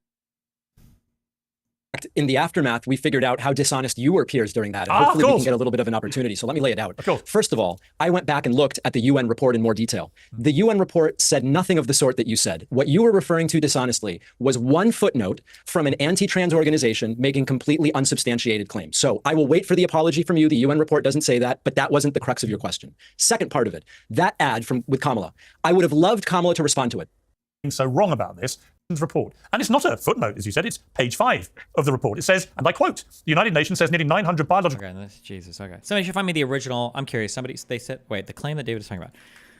Oh, that's good. I wanted to spend all night on this one thing. Politics, just because I'm only doing this because I know that Josiah wants to kill himself. I think it's fantastic, by the way. David, let me ask you this. Politics as a cudgel. David, let me ask you this. One of the things she stands for, along with Joe Biden, is she has done nothing while they've been in office to stem this, in my view, horrendously unfair situation of trans athletes competing in women's sports. And an astonishing survey has just come out today by the United Nations that reveals that female athletes have lost 900 medals to transgender rivals competing against them in women's sporting categories. This is a UN report. 600 female athletes in more than 400 competitions have lost nearly 900 medals in 29 different sports. When the average American sees that both Joe Biden and Kamala Harris now support this unfairness. And that's what it is. It's just unfair. It's nothing to do with being transphobic or anything else. It's just unfair. And it's supported by... So the UN report did not show that? Well, the UN report, the citation does show that. But when we say female athletes across these categories, at least in my mind, personally, I'm thinking like Olympic or professional level, maybe college level. I wouldn't have thought that would include like high school people that just lose or people doing random races, basically. But so... A report like that from the UN. That's one of her problems too, is that people think they're supporting the indefensible. They lack basic common sense. What do you say to that? I'm struggling to think that you're taking this any more seriously. But okay. Jesus, what a fucking rabbit hole. All right. females have fallen short of the podium because they were beaten out by trans athletes. The findings were compiled, didn't medal in more than 400 competitions in 29 different sports, totaling the number of female athletes losing opportunities, including medals, when competing against males. The report said. So, David, again, would you like to now apologise for being not only wrong about this being an election issue, but being wrong about your correction when I asked you if you were sorry for being wrong? Look at the underlying source, Piers. I have it printed out it was a in the other footnote. It wasn't a Look at the footnote. Page underlying 5. source. It's page Now, I 5. do want to say one thing about this. I actually agree with a lot. What is Pacman's like Twitter or YouTube video that he made about this? I'm curious. What Brianna and what Dave Rubin said. I actually agree with I am not the savior here to do X, Y, or Z for trans people. What I'm saying is I don't actually think I even need to play that role. I don't think this is the issue that maybe you think I believe it to be. So I agree with a lot of what Dave Rubin and Brianna said there. I do think it's important to consider that when Dave Rubin talks about well-funded this or that, his Russian money source just dried up, and he's the last person who should be talking about funding sources. And to be honest, Dave, hold on a second. Hold on, Ben, hold on. I can't even hear. Why would Ben jump in? I'm not even addressing Ben. Hang on. You made a very direct charge against Dave Rubin. Let Dave Rubin reply to that. No one believes your BS anymore. Jesus Christ, these people are so pathetic. They've been indicted, Rubin. The Tenet Media people were indicted. I got indicted. And it said in the report, if you want a smug prick to quote it I didn't say Rubin was indicted. I just said the money dried up. Dave Rubin and the others involved did not know about it. You made a very direct charge against Dave Rubin. Let Dave Rubin reply. The last person who should be talking about funding sources. And to be honest, Dave, hold on a second. Hold on. I can't even hear Ben. Why would Ben jump in? I'm not even addressing Ben. Hang on. You made a very direct charge against Dave Rubin. Let Dave Rubin reply to that. No one believes your BS anymore. Jesus Christ, these people are so pathetic. They've been indicted, Rubin. The Tenet Media people were indicted. I got indicted. And it said in the report, if you want a smug prick to quote it earlier, I didn't say Rubin was indicted. I just said the money dried up. Dave Rubin and the others involved did not know about it. And this is why people think you're kind of a jackass. Yes, this is why everyone hates progressives. Words in my mouth. This is the reason why you read the report. And by the way, if this happened to you, bro, my life has changed because of Vyvanse. Oh my God. They just needed to read all the underlying material. I've read the indictments. I would rake these fuckers over the coals because I read the indictments and I know what's in for, and I know the amount of money that was paid, and I know how much money people like Dave Rubin make, and I know that he knew that this money was bullshit. But they haven't read the underlying material. I don't think Brian or Pacman. No offense to them, by the way. Also, it's boring. There's a lot of shit to go through, but I don't think they've read all the underlying material. You need somebody who is like autistically committed to like the dumb fucking dive that we just did on this fucking train shit. So you can say with specificity exactly what's being said, because these guys will endlessly obfuscate and endlessly pivot and then endlessly like not take accountability for anything if you don't like have the desire or the time or whatever to like autistically go into all of the shit or whatever. Dave Rubin knew he was getting fucking paid by illegitimate sources. He is not worth that much money. I know what the viewership was on his videos on that Tenet Media channel. They were in like the hundreds. There's no shot that he thought that this was a legitimate deal ever. There's just no possible way this was ever happening in a legitimate manner. He knows this, but you have to know all the And in the Ben's report, it said you were defense, unaware. If it said that you were unaware, I would defend you because I don't think you indict people for things. I'm and the federal defending government says in the indictment, they had no knowledge of the money where it was coming from. So don't be a jackass. I'm defending Dave on that note, but the money dried up. Pac-Man, like he shouldn't even defend him on that. Like there are so many good questions and attacks. There are so many good lines of attack here. Dude, put me on a show. God, Piers, if I get on a show with Rubin or any of these motherfuckers. You are no real Pac-Man, which I'm quite good at. You know, there's a reason, Piers. There's a reason that everyone hates progressives, and the reason that everyone hates progressives, it's not just that they're wrong about all of the issues and they will lie and their only real goal is power. It's because they're also smug elitists. And Pac-Man, I did see online the other day you were crying because your audience is purging you and you're running out of subscribers and you're in a doom loop and the reason is no one gives Piers, pardon me, a shit about this woke bullshit anymore. We've had it, and now you guys can sit back and be quiet. You want to talk about people being paid for their ideas? Just let me address this. It's you people who have had the entire cultural machine for 20 years. You've had all of entertainment. You have had all of Hollywood. You have had all of music. You've had all your P. Diddy parties and Epstein and everything else. And now enough of us have had it. So crawl back into your little irrelevant cave. It's time, bro. Can I address any of that, Piers? Is that allowed? Sure. Okay. It is. Okay, wait. We'll move on to this after. Hold on. Somebody found the original something? Okay, hold on. These people They've been indicted, Rubin. The Tenet Media people were indicted. I got indicted. Wait, I don't know why I was linked this part. Hold on, wait. This one? November 15th? Start with you before we're all biased. Most no trans people are in competitive sports, and people. Wait, am I being linked the right thing? Or hold on. Asked you if you were sorry for being wrong. Look at the underlying source, Piers. I have it printed out in the other room. It wasn't a Look footnote. at the underlying source. It's page now, 5. I do want to say one thing about this. Oh, they just edited in with the footnote. I actually agree with a lot of what Brianna and what Dave Rubin said. I actually agree with I don't. Oh, Okay. I don't like David's statement there, though. Saying it's just a footnote, that doesn't... A footnote is just a source. That doesn't... You're not really saying anything when you say it's just a footnote. So I don't know, whatever. Okay. It is absolutely true that in the 48 hours after the election, a lot of very upset leftists started pulling back from political content. I was hit by it. No, not from Brian was political hit by content, it. from your Hold on a political second. I content, have to because be you able were to talk lying to them about I have to everything. be able to talk. I have to be able to get a word in. Unless you just want Dave Rubin to talk. Let me know, Piers. I love hearing Dave I would Rubin prefer talk. that. Thank you, Okay. Piers. No, if there's no rebuttal allowed, then I won't rebut. You probably... It sounds like... Hold on. Are you being autistic? Have you never heard footnote in history? What?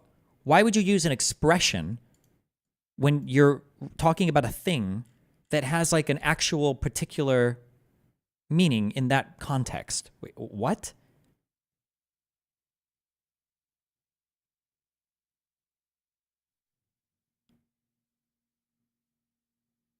Like, imagine you get lost at a carnival and you're with some friends and you and your girlfriend start fighting and somebody calls you and they're like, "Hey, where are you at?"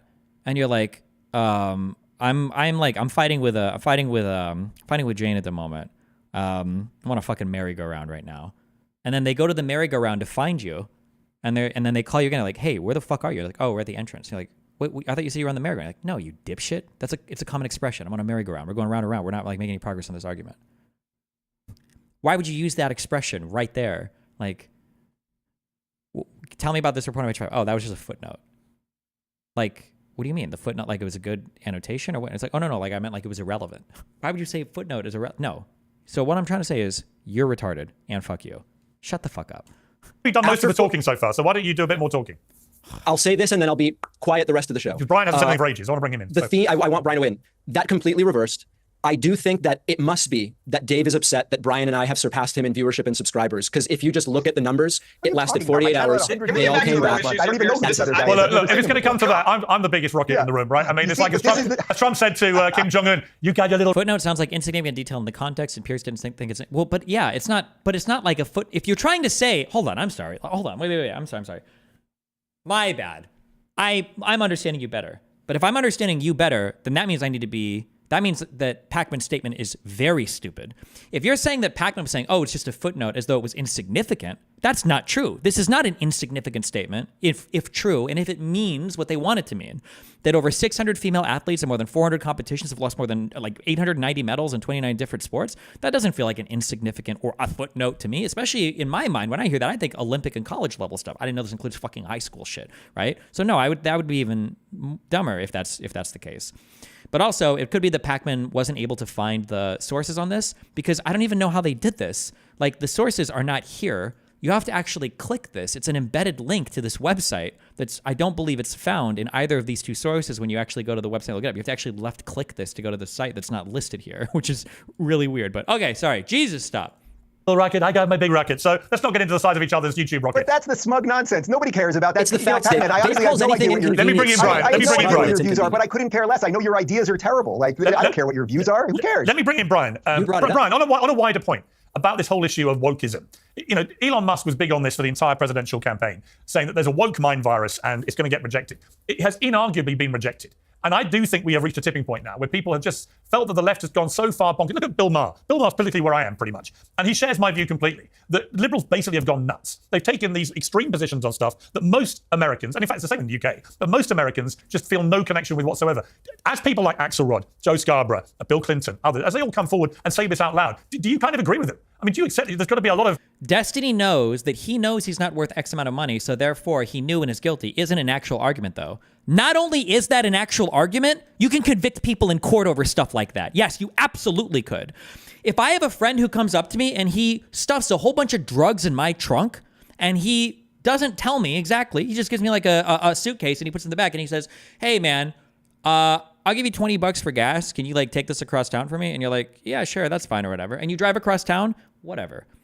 If I'm in court or a DA's thinking of charging me, if my friend gave me $5,000 to drive that and he's like, "Hey man, drive safe. You got something in the back. go ahead and drop it up to somebody. Let me pay you $5,000 for this. You better fucking believe that that's going to go to state of mind. Why the fuck is your friend giving you $5,000 for gas money to drive something across the city, right? Of course that stuff can be used to show state of mind. You're out of your fucking mind. You're delusional if you think that's not the case. If somebody's offering you a massive sum of money to do a particular thing and you have your expertise in the area, you know that something is off there.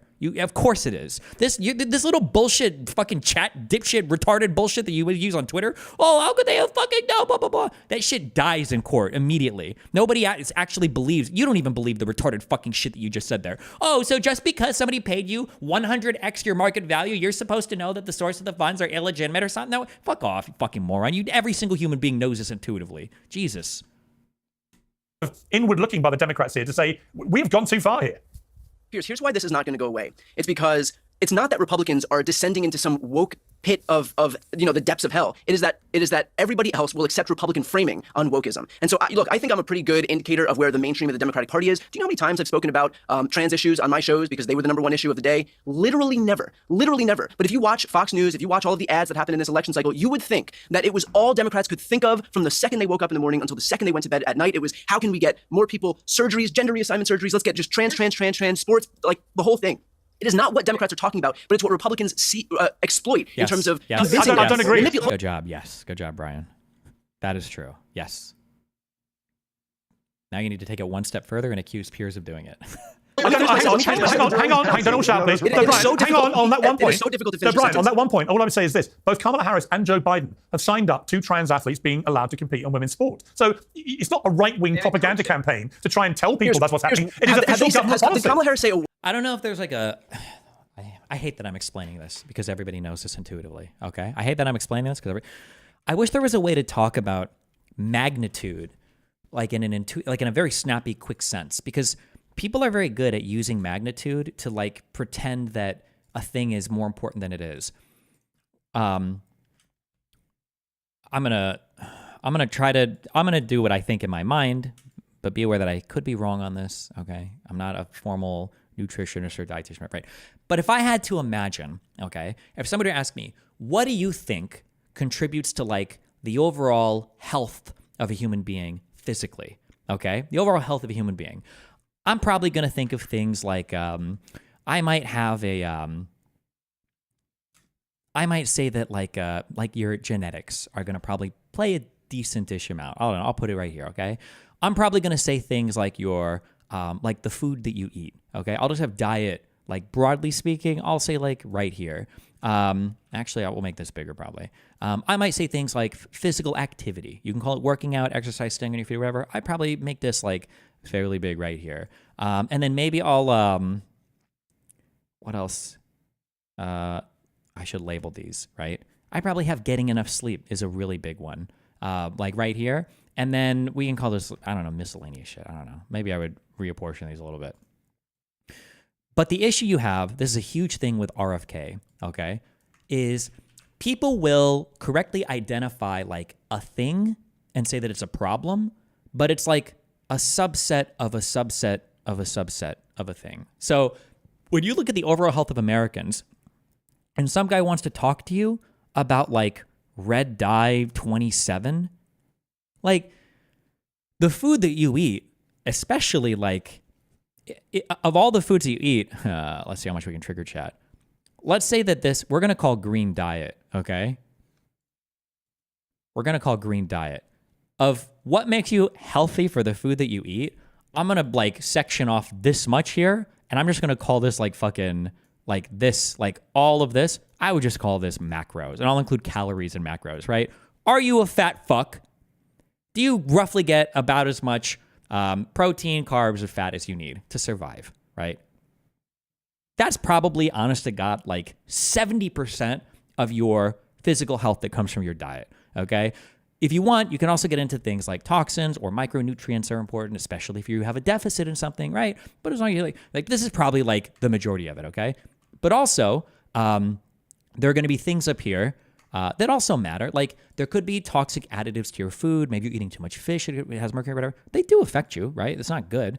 Maybe your food has too much of a particular chemical. Then in high amounts, it's going to be like toxic over long periods of time or might increase whatever, right? Sure, that's fine. But people like RFK will take these micro categories and they'll talk about it's like explaining the totality of American health problems. Like if you were to implement every single thing that RFK talks about in terms of like cutting down on certain like bromellite, formaldehyde, whatever the fuck the random shit, if you were to take all of those things and implement every single one, that would, in my totally uneducated estimation, okay, that would probably save you 1/100th of the health saving effects of like a sugar tax. Like if you were to tell people, oh, hey, by the way, ultra-processed foods and sugars, they're going to have a 100% tax on them. Get fucked. That one thing alone where people are like, oh shit, well, time to eat less of that and time to eat food that's more satiating. That would probably save you 100 times more than this bullshit.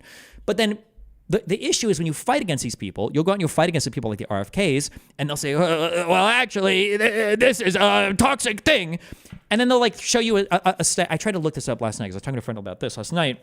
And RFK said something about something, and I Googled it to try to find, okay, well, what the fuck are we, what is this, like, what, this guy referenced a study. What are we talking about? And I found an article in like NBC, and it was like January of this year, and the researcher guy was saying that it might be the case that in high enough amounts, this thing could be carcinogenic.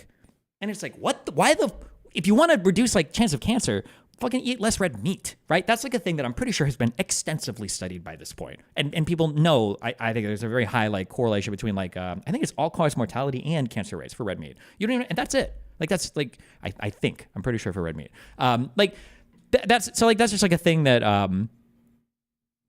yeah, I don't know. The hyperfixation on these like points where they're not necessarily wrong, but they have the magnitude completely off. And that drives me crazy because they present these like micro issues that are still issues. They are important. And if there's bad things in our foods, we should get rid of them. I agree. But to pretend like this is going to solve the autism and ADHD and obesity crisis, like get the fuck out of here. Stupid. Okay, sorry. Jesus. Did Kamala Harris say a word about trans people in this election cycle? She has definitely spoken about it this year. Yes. This year, yeah. while she was running to be the president of the United States, which seems like an important distinction in terms of what we're talking about here. She mentioned the issue of trans. Actually, I think she did at the town hall. You're right. Yeah, she did. Yeah. She talked about CNN during the town hall. Like, here's the problem with what you're saying is it's Democrats that advocated and mandate that women have to compete with men in sports. There was no Republican doing that, and you say like it didn't exist now. You say that it's not happening where they're actually doing transitional surgeries to very young children. It's not Republicans that are doing that. Republicans are passing laws to protect kids under 18 from body mutilation. You say that it's the NCAA that's not allowing athletes or the Olympic Committee in boxing at the Olympics. We all watched it, men beating the hell out of women. And then you say it's not an issue of the left. If it's not the left that's doing this, then who is it? Because it's not allowing athletes or the Olympic Committee in boxing at the Olympics. We all watched it, men beating the hell out of women. And then you say it's not an issue of the left. If it's not the left that's doing this, then who is it? Didn't this girl come from like fucking Romania? Or was it Hungary? Where did this, what was it, Iman Khalif? Oh, Algeria? Is Algeria like a well-known, like ultra woke nation? Like, also, since when does the president set the standards for, when does the president of the United States set the fucking standards for Olympic boxing?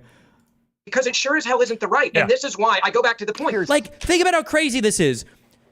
Donald Trump is not responsible for his FBI, because the whole Twitter files thing happened under him, but that's not his fault. He's not in charge of that. He's not responsible for the BLM riots, because it's the country. He can't do anything. He's not responsible for the lockdowns, because he's just the president. What's he supposed to do? He's not responsible for his own departments rebelling against. He's not responsible for any of that. But Kamala Harris and Joe Biden are responsible for not only COVID and all the inflation that came from that, they're also responsible for what the international Olympic community does? What the fuck? You lose elections when you lie to the American people to their face and you say, we're not doing this, when everybody sees you're doing it. Well, let me again bring in Brianna, because Brianna, hang on. Let me bring in a trans woman, just who's put her hand up. This is my whole problem with all of this, Pierce, is, look, respectfully, the liberal chefs here, you're right. You don't talk about trans issues. You don't invite people like me on. We don't have a say in our own party. And what has happened? This fringe progressive nutjob part of our party has hijacked my movement as well as we've hijacked so many other movements. Look at online and in schools, but not in the main. Nobody in the center left. Like, people just don't broadly support this shit. It's just peers and people amplifying the fuck out of it, and conservatives. Black people. Do you think black people want their local police department burned down and like defund the police? No, but that's why a lot of people walk back from defund police. The Democratic Party was incredibly responsive to that. They literally said that shit like defund was cancer or toxic. They did not literally, but they there was at least one politician whose phone calls got leaked, or at least the transcript, where she was saying this is toxic to our voter base. The defund the police shit was not good for us. It's why Biden and Harris, when Biden was running, was saying things like, yeah, we don't support this or whatever. Why I think Harris might have explicitly said she didn't support the defund stuff on the campaign trail. I think I remember her saying that, but. Of course they don't. Do you think most women want to shout their abortions? Of course they don't. Trans people are just the latest victim. And the problem is, don't. Do you think most women want to shout their abortions? Most women want to shout out their abortions or shop their abortions? What's she saying? Of course they don't. Trans people are just the latest victim. And the problem is the left. Like, respectfully, trans people don't have a voice on the left. So you're listening to this non-binary, communist, Hamas-supporting fringe, and they're the ones talking to Kamala and saying, like, look, unless you stand with, like, vaginoplasty in prison, you're a transphobe. So, of course, the entire party is going along with that. The problem is then it gives Ben and his ilk this ammunition. So they're the only ones talking to America about these issues. You heard him say a bunch of stuff here that's just not true. Okay. And we have to deal with this. What did I say is not true? Hold on. I From one think misread talking another. What did I say that was not true? Because there's nothing that I just said there. The woman that was in boxing, we're not sure yet. I personally believe she's intersex, but that is a different issue than calling her. Why would she even grant that? You personally believe she's intersex? Why even say that? There's no evidence yet. We have no evidence one way or the other. Nothing has been posted that I'm aware of, unless something has changed in the past couple of weeks that I haven't seen. Nothing's been posted yet to say that they're intersex or not. Well, like, we have no reason to. Well, actually, that's not right. No, Brianna, hang on. Please, if I'm wrong, let the me latest know. report is, hang on, I can answer that. The latest report that came out of France, an investigation that came out of France last week, is that Iman Khalif, who won the gold medal. Okay, last week. Maybe there's something new on this that I'm not aware of. Who fought an opponent who quit after 40 seconds because she'd never been hit that hard. That Iman Khalif has the male chromosomes, and that's why she was banned from the World Championships, along with one other fighter. And there's been okay. So was this a unique investigation by the French, or was this just a restatement of the IBA? The Russian league saying this thing, but they can't say that because they said they explicitly didn't test chromosomes. Hold on, France. Oh, I hate this. France. Iman Khalif, boxer, chromosomes.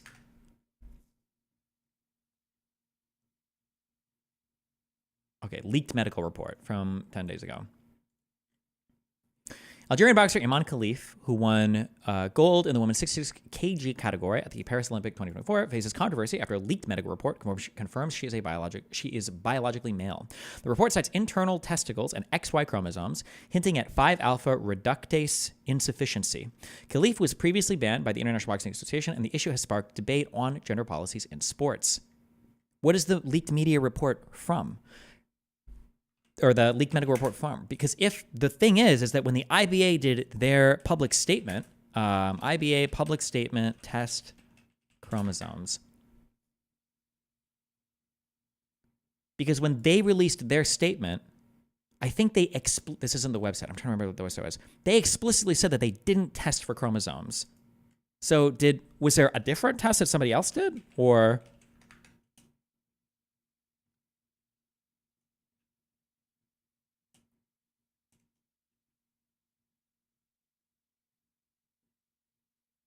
The lab results of each athlete depicts. Okay, hold on. When was this posted? This is August 3rd. Oh, this is the leak. Okay, hold on. Wait, can somebody link me to the original IBA? Oh, wait, we did notes on this story. Hold on. Okay, Control T and then Control P. No, Control O. Open.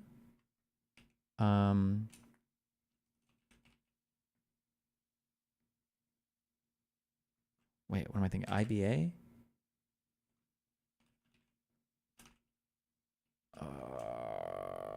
Boxing, Olympic trans scandal. Okay.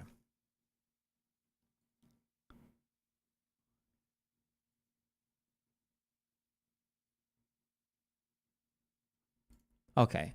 So then when the IBA made its original statement, they said that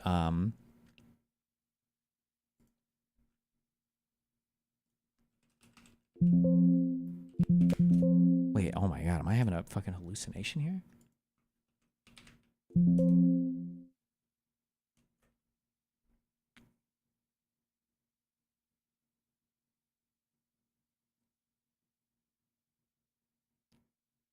Point to note: the athletes did not undergo a testosterone examination, but were subject to a separate and recognized test whereby the specifics remain confidential. This test conclusively indicates that both athletes did not meet the required. They didn't test for testosterone. They tested for something else. Did this say originally testosterone? Okay, maybe that was it.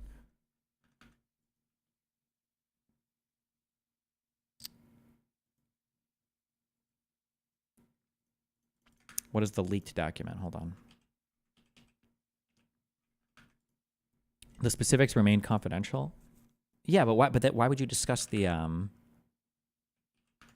Why would you discuss like as much as they did if you weren't going to if you weren't just going to say what the medical results were? I guess.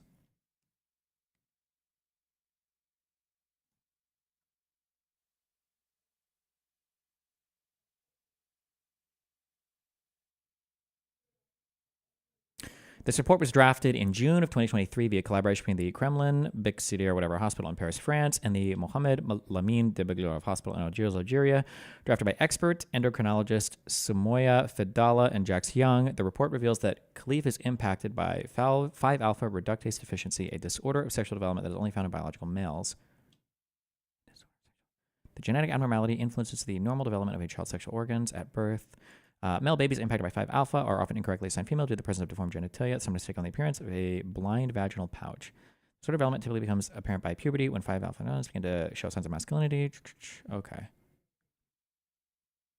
So in this report,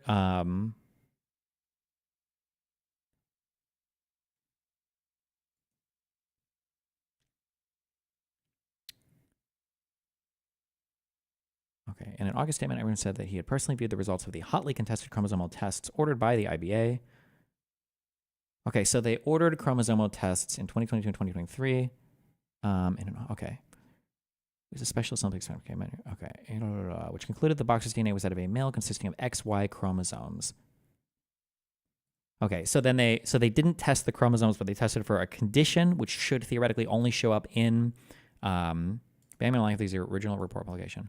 Oh, thanks. But they tested for a condition that that should only happen in XY chromosome people, I guess, is what it sounds like. Which doesn't necessarily make it illegitimate, because when you can test for things that are indications of other things. Like you don't actually test for pregnancy, you test for like hormones your body produces that means you're pregnant. So like these can be strong indicators of things, but I don't know if some other things can cause it or not. I have no idea.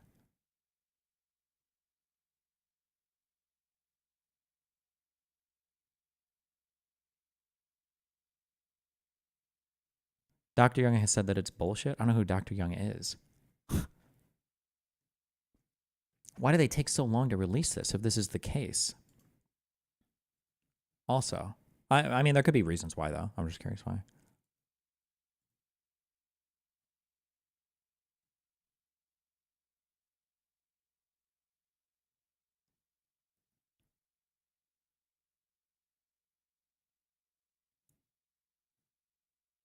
Okay, array comparative genomic hybridization analyses show that she carries the 46XY karyotype and confirms the male formula without highlighting a significant genetic or genomic imbalance.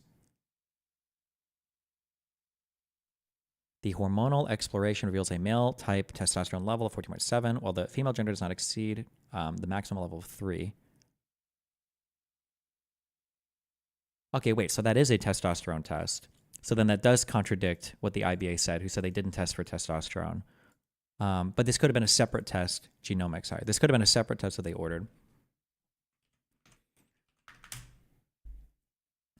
Array comparative genomic hybridization is a technique that analyzes DNA to identify genomic copy number variations across the genome. Okay. All right. That might have been the case that recently then they have released evidence that she is, if these tests are true, or if it's, I haven't followed any of the news on this, but that's the, so this is your, I guess your recent update for this as of 2 weeks ago. Okay.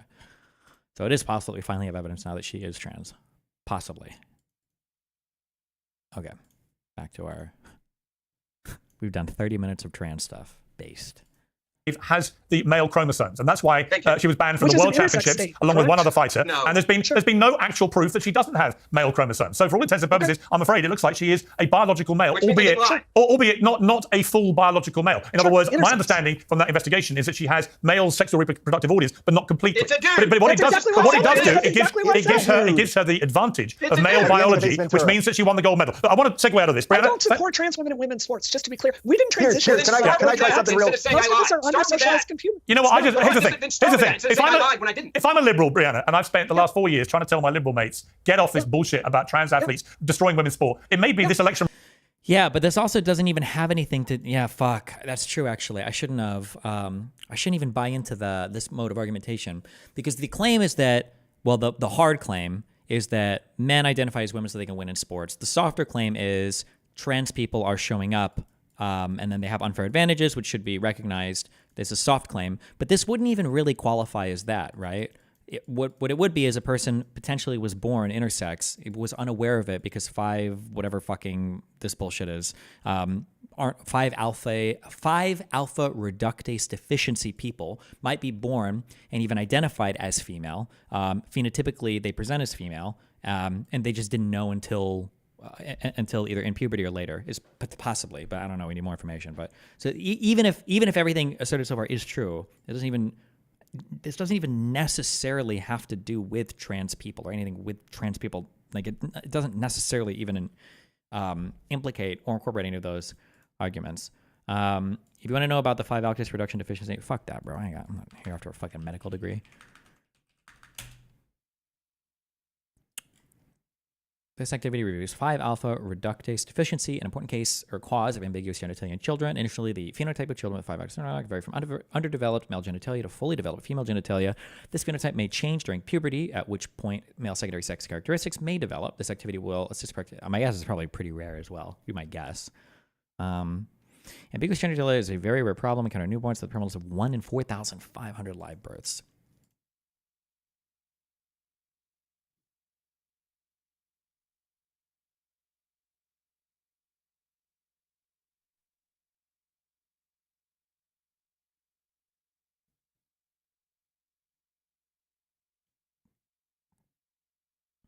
Jesus. Okay.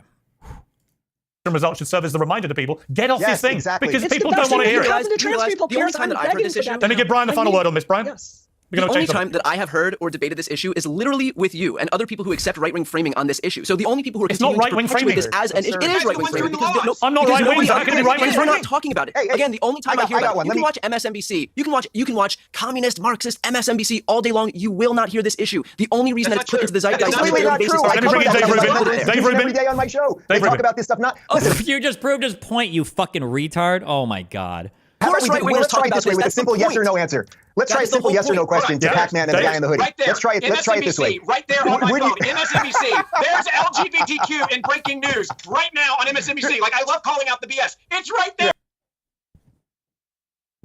But it's about a Republican talking about it. I'm guessing. Is that, well, maybe it's not. Hold on.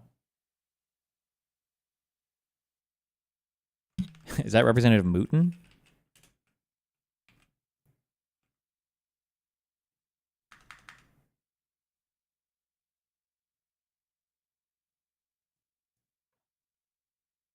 Oh, okay. It is a Democrat guy talking about it. Okay.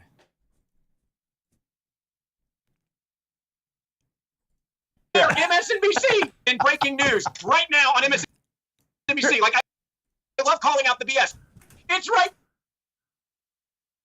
It's not technically breaking news right now. This is 2 days ago, and that is 3 days ago. And he literally searched for MSNBC transgender. So I don't know if this was front page on MSNBC or not, but okay.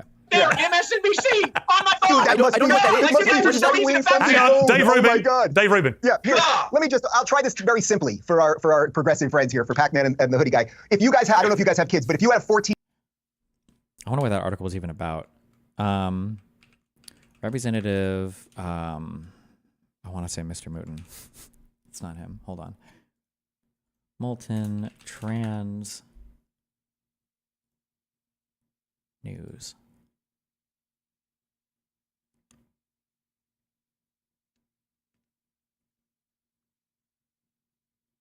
It was an MSNBC article, right? MSNBC.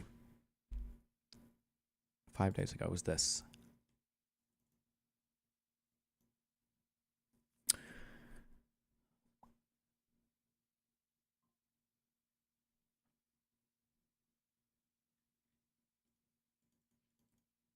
And before the comments are actually him saying, guys, we should talk about this less. How unbelievably ironic would it be if you were this politician, you're like, guys, we need to stop talking about these issues. And then your comments about how you need to stop talking about these issues are being cited by conservatives for people talking about these issues too much. Hold on. Using Henry Meds for weight management medication. Okay. Join me right now. We have Democratic Congressman from Massachusetts, Seth Moulton. He previously ran for president in the 2020 Democratic primary. It's good to welcome you back to the broadcast, and we're going to get going into this. After Trump's victory on Tuesday, Democrats are certainly grappling with the way forward. And after the people saying they spend way too much time trying not to offend anyone rather than being brutally honest about the challenges many Americans face.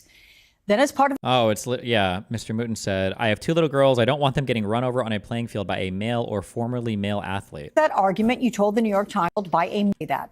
I know that you have put out a follow-up statement. I do want to give you a chance to explain your comments because you know they've. Oh, thank you, Alex, very much. And look, I was just speaking authentically as a dad about one of many issues where I think we're just out of touch with the majority of voters. And I stand by my position. You know, maybe I didn't get all the words exactly right. But the point is that the backlash I've received proves my point that we can't even have these discussions as a party. I mean, the chairman of the Massachusetts Democratic Party wouldn't even return my phone call.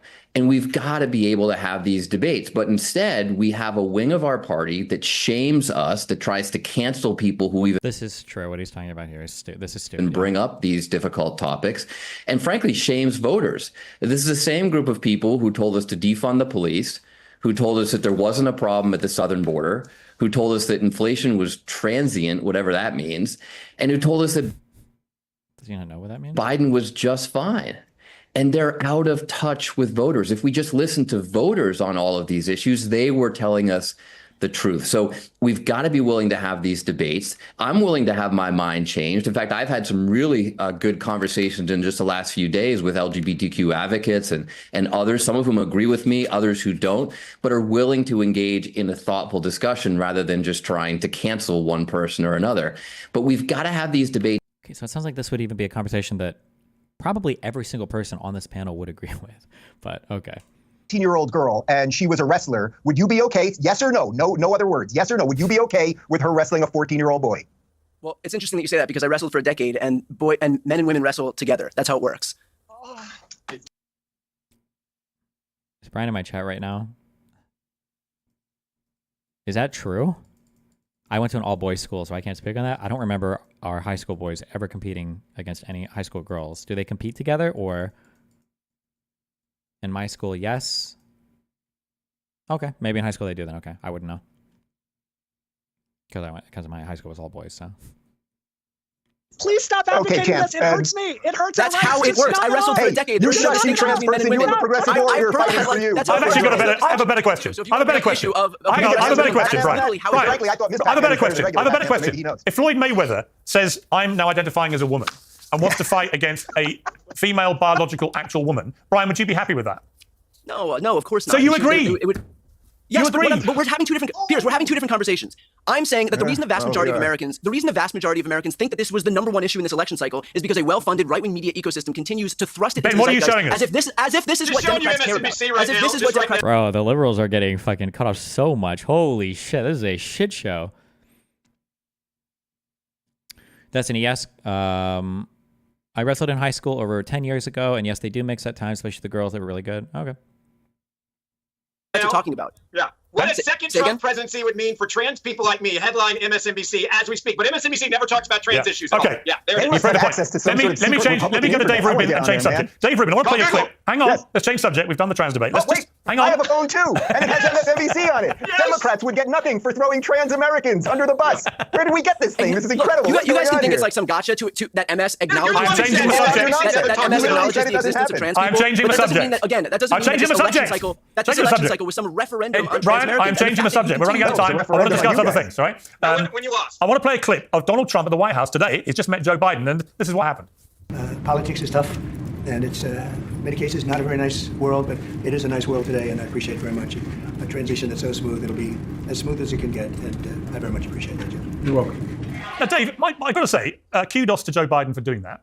Would it not have been better for America if Donald Trump had done that himself 4 years ago? Serious question. Oh my God. A hard question because Donald Trump didn't even attend the inauguration. How are they going to weasel out of this? Are they actually going to answer this honestly? Oh my goodness. Let's see. Are they actually going to honestly engage with this? Here we go. Doing that. Would it not have been better for America if Donald Trump had done that himself 4 years ago? Yes. Serious question. That's an easy yes. Yeah, I think you can make that argument. I think you can make that argument. But I think we're long past that argument. I would rather focus on what Joe Biden, I think, did right there, and what we now have in a very interesting, 2+ months of the remainder of the Biden administration, where basically Biden, or whatever's left of Biden, or whoever's driving Biden, no longer has to placate to the completely lunatic progressive fringe anymore. And Biden actually could take advantage of some of the reordering that we feel throughout the world right now, not just in America, but quite literally across the globe. And he can actually pave the way for a really nice transition into a Trump presidency that I believe is going to reignite the American dream and bring back an 80s style revolution in America. I think we're going to have a burst throughout the economy. I think it's going to be cultural. I think we're going to get new music and new art and new creativity and new businesses on the forefront of AI and all of these things. And Biden he has 2 months now where he could be like, you know what, we're going to get our 5 or 6 American hostages who are somewhere under Gaza back. We can do that. Like there's a real win for Biden to end up with here. Okay, wait, am I just crazy? Is wrestling I'm going to say wrestling is very technique based, right? It is wrestling is one of those sports where weight classes matter, but the technique is incredibly important as well. Where you could even take out somebody of significantly more weight. All grappling is like that. Where even people that are significantly heavier, technique is important. But I wouldn't have imagined that an 18-year-old girl could beat an 18-year-old boy, assuming even in the same weight class. Audrey Jimenez, not only the first ever to appeal to compete against boys in the state title, but was crowned champion. So is this just a girl just won state championship for because she in this particular weight class? Crazy.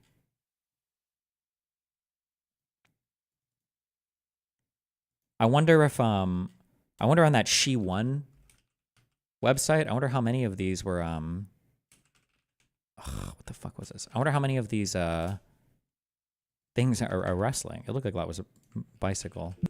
Okay, nothing. Not a single thing was about wrestling? That's kind of weird. Huh, okay, well. There are no trans wrestlers?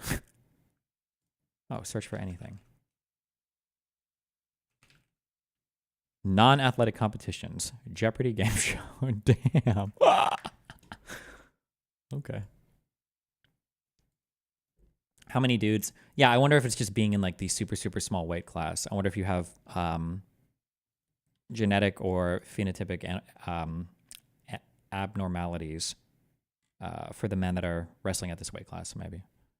Maybe? I don't know. Okay, sorry. Rather than, you ended up with dementia and then ushered in quite literally the worst candidate in American history and placated to the radical left for 4 years when you were sold to us as old, moderate Joe. So Biden, and again, we don't know if Biden's running the show or it's Jill or whoever, but I think there's a real opportunity for him right now to do the right thing and usher in a never mind. Really strong 4 years for Donald Trump. Okay, and David Pakman, the appointments that... Are we talking about wrestling? No, Brian, not now. We looked up. We validated what you said is true, okay? So good job. You got it. Trump has put forward so far, Elon Musk and Vivek Ramaswamy will run a new Department of Government Efficiency. I mean, having the most successful, richest, and possibly smartest guy on the planet getting stuck into government bureaucracy, I would have thought that's very popular, isn't it? Also, as everybody's pointed out, and I will continue to point out, the hilarity that a government efficiency thing is going to be headed by 2 different people is pretty funny. Yeah, it's so funny. A Department for Government Efficiency, new department when Trump wants to eliminate departments, and instead of being run by one person, it's being run by 2. Although to be fair, I don't think the president of the United States can create departments. I think it's just like a meme department. He can create a committee or a council, and these guys will head it and then do that for some months and then probably disband. I don't believe the president of the United States has the power to create departments or offices. I think those have to be created We're going to do, after we get through all the Federalist Papers, we're going to read the Constitution as well. I think that, I don't even know what fucking clause it is.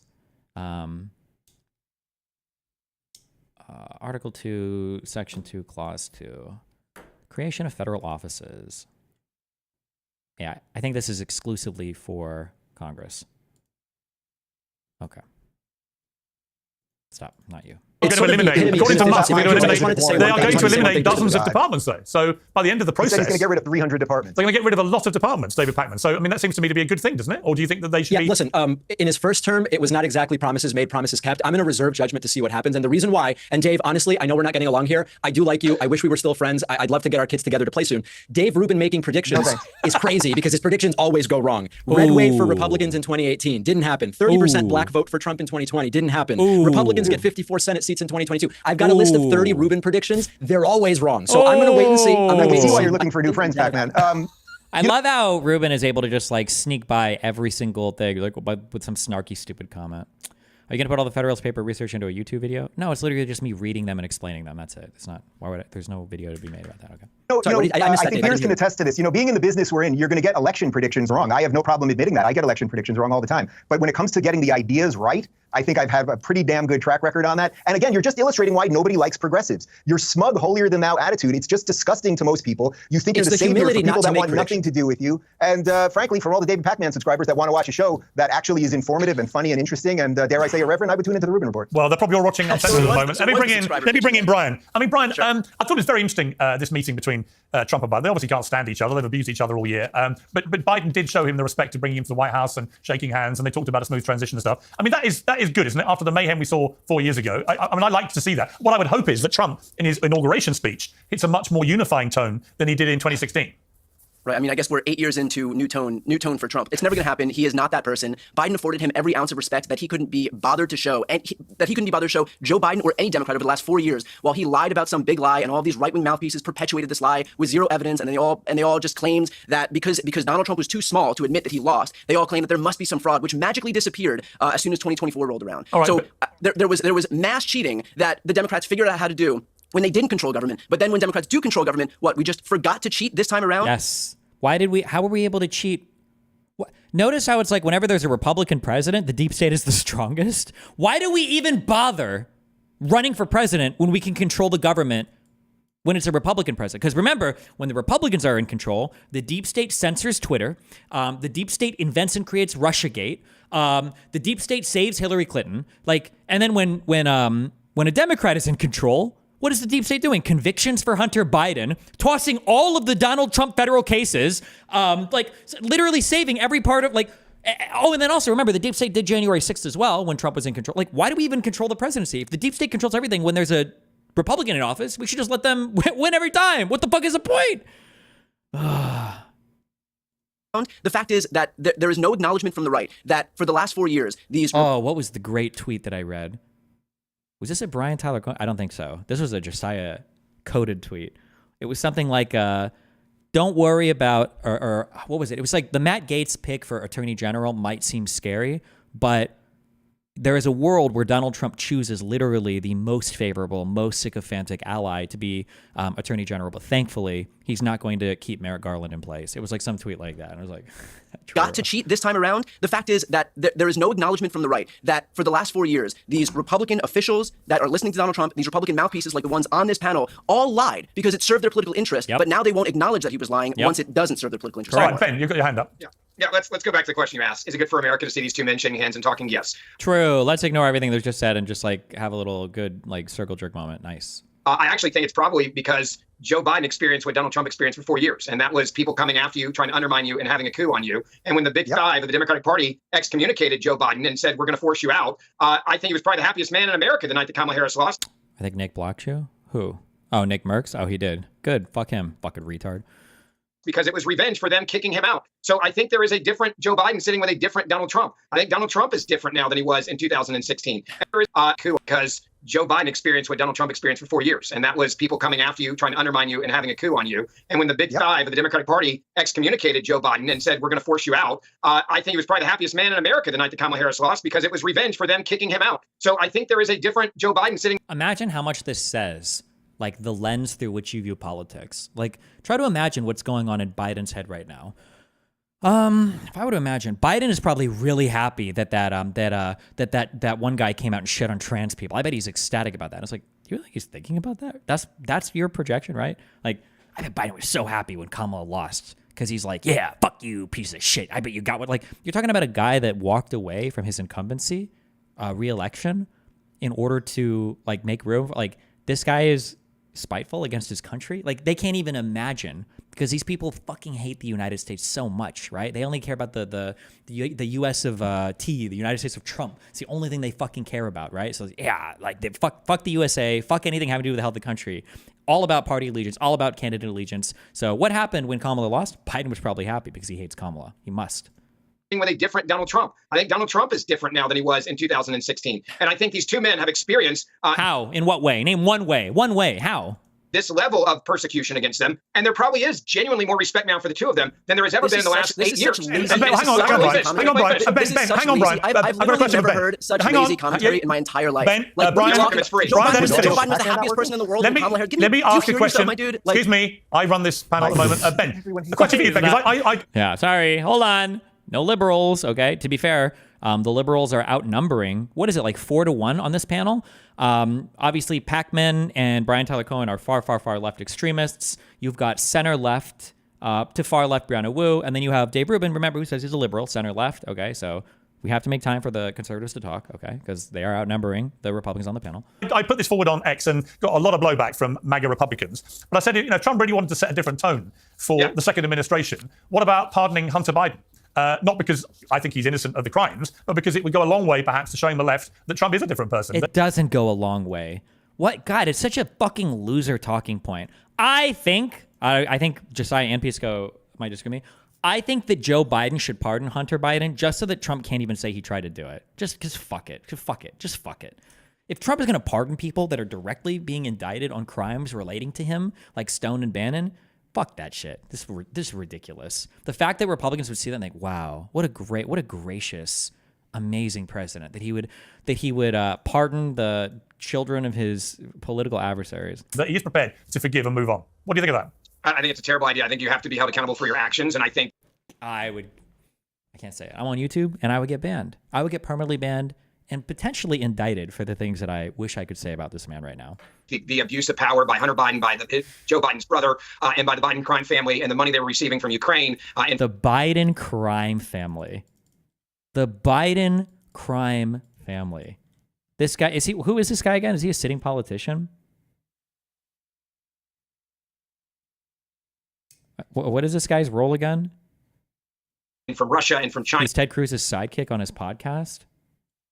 Is egregious. Now, let me also say, do you think it was uncomfortable when he was leaning forward to show the audience the pictures on his cell phone, when he had to sit back and the 8-inch Trump dildo goes all the way back up his asshole? Do you think it's like uncomfortable to go like in and out like that on stream? Or do you think he's had so much practice with it that it's just like it's like not even a thing for him? I think the olive branch is, hey, I'm not going to weaponize the government to come after you. I'm going to let you go off into the sunset, but I'm not going to make it easy on you and do this pardon, which, by the way, if he did pardon him, I'm a realist. The two people in these boxes over here, I promise you, there's no way that would make them like Donald Trump. They would still hate him. They would still come after him. They would still say he's Hitler and we're all Nazis. And so I'm sorry, their elections have consequences. We kicked your ass. We're going to go into government. Let me bring in Brianna. And that's the way it's going to be. Okay, let me bring in Brianna. Brianna, just on a big picture here. Elections have consequences. Like, what an actual joke of a human being. Like, what an unbelievable statement. Like, if I was on this panel, and maybe these two will do it, like the shouted thing was like, hold on, did you win or lose 2020? Did you win or lose 2020? On 2020, did you win or lose the election? Because neither of these guys would admit that. Brianna, as an American, Brianna, what would you like to hear Trump say on Inauguration Day? I would like to see us find a way to move forward as a country. I've thought so much, Pierce, about what I'm going to do differently this time around, because Resistance 2.0 is not what the country needs right now. Don't get me wrong. I'm a Democrat. I worked 16-hour days trying to get Kamala Harris elected. This election broke my heart. But at the same time, what is frustrating to me about this panel is I see my fellow Democrats and we're sliding into the same mistakes that brought us here. The American people do not care respectfully about your show viewer count. They don't care about this left versus right nonsense. They are looking for stuff that makes their lives better. So what I'm committed to doing is Trump has done some stuff I think is good. I think, like, why does nobody remember? Why does nobody remember how fucking crazy. Dan brings this up, and it's true. How fucking crazy this country was under Trump. Nobody remembers every single day the unhinged, insane fucking shit this guy would tweet. Nobody remembers the 35-day, the longest government shutdown. What was that? 3 paychecks for government workers in all U.S. history. Nobody remembers the daily insanity of this fucking guy. This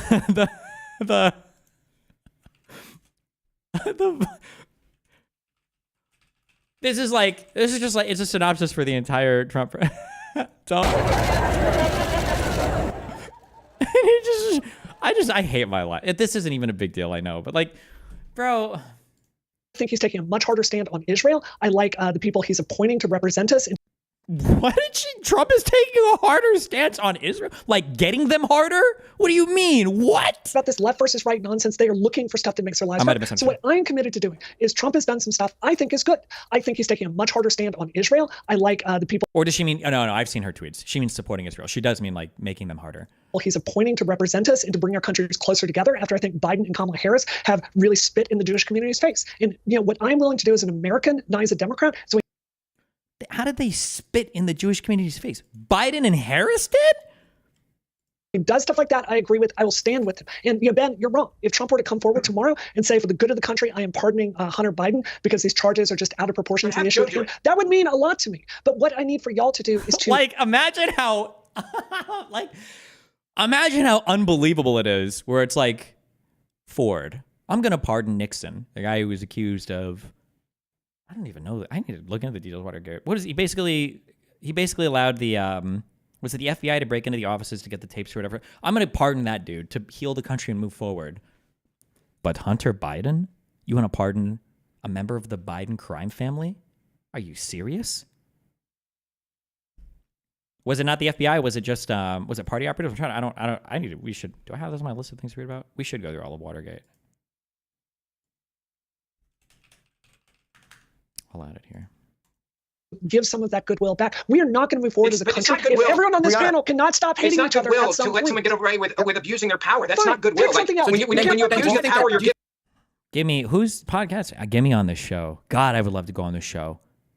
Whatever podcast this is, let's talk about abuse of power. Trump should be well, I actually personally, I think Joe Biden, before he goes out of office, I think he should pardon Trump for the ridiculous Stormy Daniels case. I honestly do. Wait, can I ask a question? It's a state case, bro. It's a federal office. The president of the United States can't dismiss state charges. It's okay. Here, can I ask a question here? Yes. Ben, do you think that Donald Trump should go through with his sentencing then because everybody should be held accountable for their crimes? I don't. No, I think the whole thing was a farce. It was a farce. That was a farce, but you have nothing to say about the Biden crime family? How many more years do we need of searching for Hunter Biden's crimes before the worthless, subhuman, degenerate, fucking extra chromosome carrying dipshits in any of these Republican House committees give us actual impeachment charges or give us actual indictments against anybody with the last name Biden that has to do with Burisma or fucking whatever weird Hunter Biden, Joe Biden crime monopoly, whatever. I'm sure they're coming right after the Hillary Clinton emails and those indictments. Do you think that Donald Trump I think Joe Biden should pardon him and end the whole thing now. Do you think that Donald Trump should be allowed to be continued being prosecuted for in the Washington, D.C. case or the classified documents case or the Georgia RICO prosecution since everybody has to be held accountable for their crimes? I think it's very clear that it says you cannot go after a sitting president. And I think we all know it's law here. And every time I just answered the question. It's very clear that you can't go after a sitting president. First of all, I don't know if that's very clear. Okay, I know there were memos made that hasn't been legally tested, but. I said no. The first thing came out of my mouth was the word no, and then I explained why. You need to listen. So you said everybody should be held accountable for their crimes, but not Trump. The American people just held Donald Trump accountable, and they said they thought it was crap, and they reelected him. That's not how it works. Wait, so did they hold Donald Trump accountable for COVID and for the BLM riots and for the lockdowns? Did they hold him accountable in 2020 when he was voted out of office? Then does that logic extend or? Pay attention. Yes, it is. You said everybody should be held accountable for their crimes. And that is exactly why they have said we're going to wind it all down. Okay, all right, listen, Dave Rubin has to leave in a couple of minutes. Dave, you talked about predictions for elections. It would be remiss of me not to point out that about 9 days before the election, I said this on Fox News. Look, my gut feeling, and I had this in 2016, and when I was saying it and writing it in 2016, people were laughing at me. But I kept saying, I'm getting a feeling that the Trump train is steaming to victory. I get that feeling again now. I've been in LA, I've been in New York. I'm getting a lot of people who did not vote Trump last time, but who are prepared this time, even if they don't like him, they're prepared to vote for him this time to stop Kamala Harris becoming president. I'm going on my gut, and I'm feeling he could actually end up winning quite big. You know the moral of that story, Dave Rubin, is always trust a British gut, is the moral of that story. Yeah, well, the moral of the story, I think, for the progressives is stop being so authoritarian and hysterical and better than everybody, because what you've done is you've taken all of the good liberals of America, of which there are many, and most of them are now Republicans, or at least voting for Republicans. God, I hate this guy with a fiery fucking passion. My God. Republicans. And I would like to say to Brianna, who I've enjoyed watching a bit of her evolution here, is that what I think you're going to find over the next year or two is that consistently you are going to have some differences with people on the right, but they are going to welcome you. They are going to treat you with respect. They're going to agree to disagree, and you're going to have rich conversations and find an awful lot of agreement where you thought there would only be for the next voting for Republicans. And I would like to say to Brianna, who I've enjoyed watching a bit of her evolution here, is that what I think you're going to find over the next year or two is that consistently you are going to have some differences with people on the right, but they are going to welcome you. They are going to treat you with respect. They're going to agree to disagree, and you're going to have rich conversations and find an awful lot of agreement. Remember when, where's the bad Goku meme or whatever? Where is it?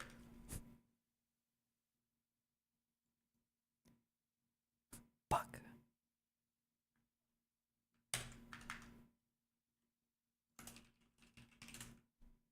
I can never spell his name right. Can you not use your stupid fucking the zeros and the U's and the names? God, it's so fucking annoying. Is it bald Goku? Is it bad Goku?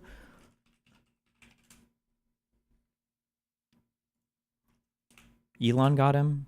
Oh, whatever. Fuck me. It was like one day.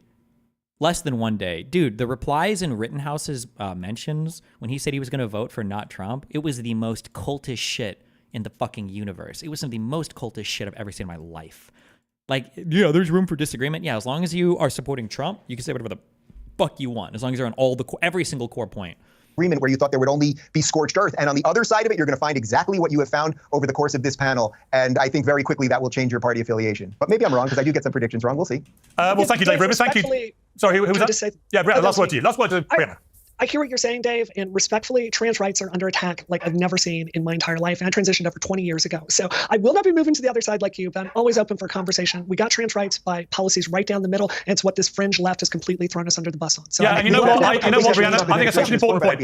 I absolutely and have always wanted fairness and equality for all trans people of the same kind that I enjoy, but not to the point where it starts to erode women's rights. Exactly. And that's the crucial debate that has to be properly had. Pierce, and that's the one Democrats have failed on. Pierce, this whole thing changed 10 years ago. If I was writing a book on the history of trans rights and when it went wrong, it was on your show.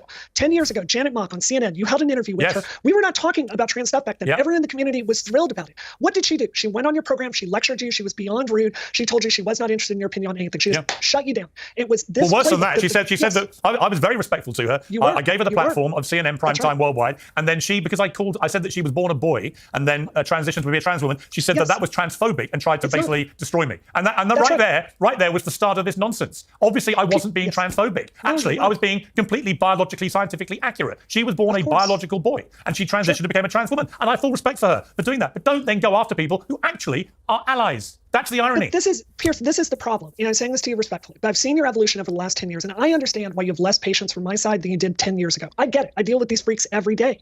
But you've got to, our stories, people that understand that actually medically transition, our stories are not in the media. No one is talking to us. We're horrified by all this nonsense. I agree. Brianna, give us a shot. Brianna, it's why you're such an important voice in this. Because again, I've repeatedly said the people I feel most sorry for are people who have transitioned, who are just trying to get on with their lives and be treated equally and fairly, and they're getting dragged. Okay, I'm going to be honest. Hold on. I heard that Brianna was terrible on this show. Like, a lot of people were really mad. I feel like she's both siding too hard, for sure. But I feel like it was not anywhere near as horrible as I feel like people were telling me it was going to be. So into all these ludicrous headlines like 6'4" biological male who was crap at swimming in the men's game transitions and suddenly beats women by 50 seconds. It is and bullshit. By the way, that's not at odds with anything. That's not at odds with anything that the Trump administration is pushing right now. Remember, many years ago, when Trump was asked about trans bathrooms, he said, "Hey, I build hotels. You want to tell me I can have one bathroom? That's fine." And by the way, when it comes to Trump and the LGBTQ community, can we just remind us? In fact, why don't we? Given it's been quite a contentious panel, Trump has been ending his rallies with the famous YMCA dance, right? Which is a gay anthem performed by a bunch of gay guys, right?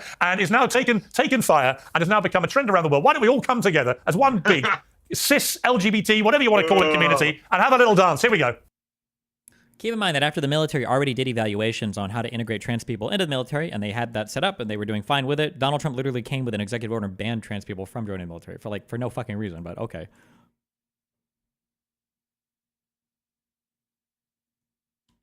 This is so... How many times has... How many rally songs has Pierce played for fucking Biden or Kamala? Biggest wussies not dancing.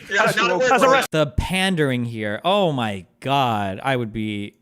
can I just say at the very least, progressives are cringe, and I will disavow cringe progressives, but at least my lawmakers, for the most part, no, all of them, and my president is not cringe. Bro, if my... Where is... This is like...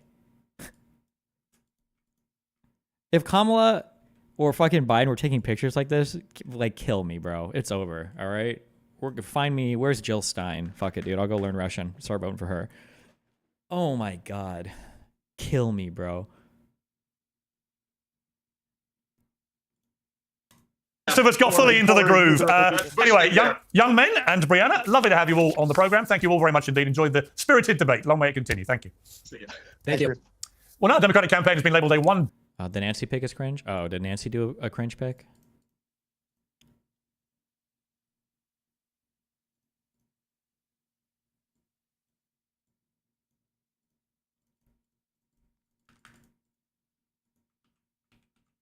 Oh, is this cringe? Because she has the black people sash on or whatever? I don't know. I don't know enough about this. It might be cringe, but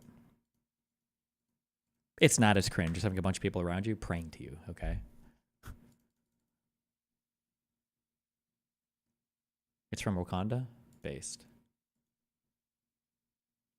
$1 billion disaster by dissenting voices within the DNC amid reports of lavish spending on celebrities. Despite record-breaking fundraising, the campaign somehow appears to have ended up in debt. Joining me now is Lindy Lee, a Democratic donor and a member of the DNC's National Finance Committee. Well, welcome to you, Lindy. It seems quite extraordinary that Kamala Harris should get all this cash and then still get into debt. How has that happened?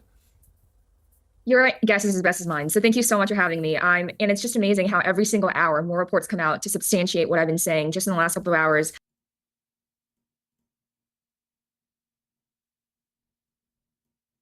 Destiny, check Discord.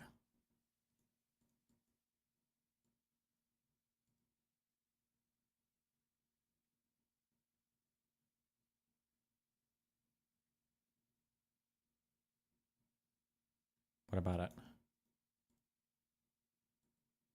Oh, okay.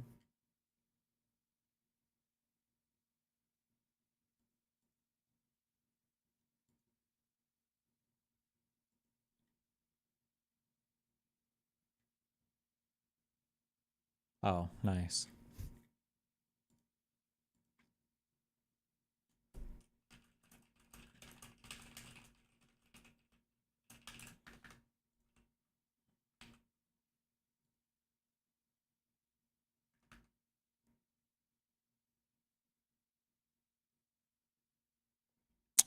Okay, I'll do a quick call and then I have to leave because I hate you guys.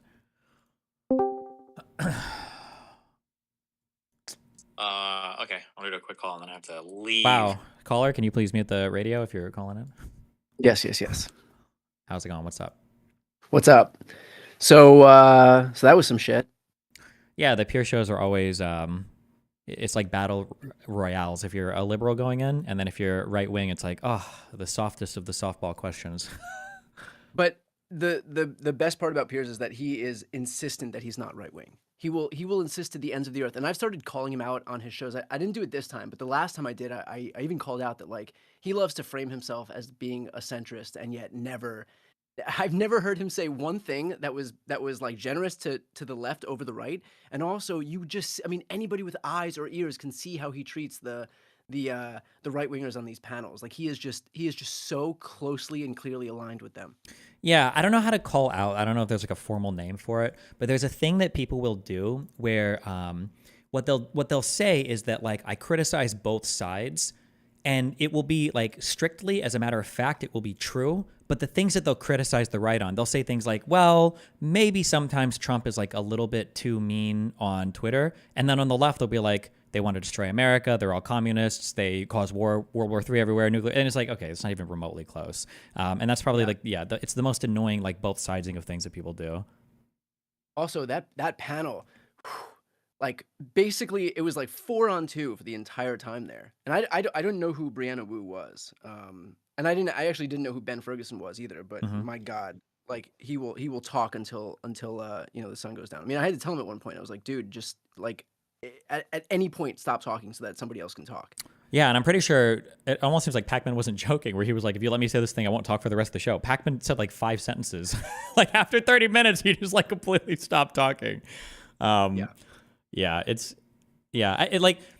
of all the people, I'm just curious, maybe you can give me one, okay? Save me from this. Of all the people who said they were centrist or they were undecided or they didn't like both candidates or they just weren't sure, how many of these people publicly said, you know what, I'm going to vote for Kamala? Was there like a single fucking one? All these libertarians, all these undecided people, all these like centrist show hosts, all of them were like, we have to support Trump. Every single one. Is there anybody that didn't?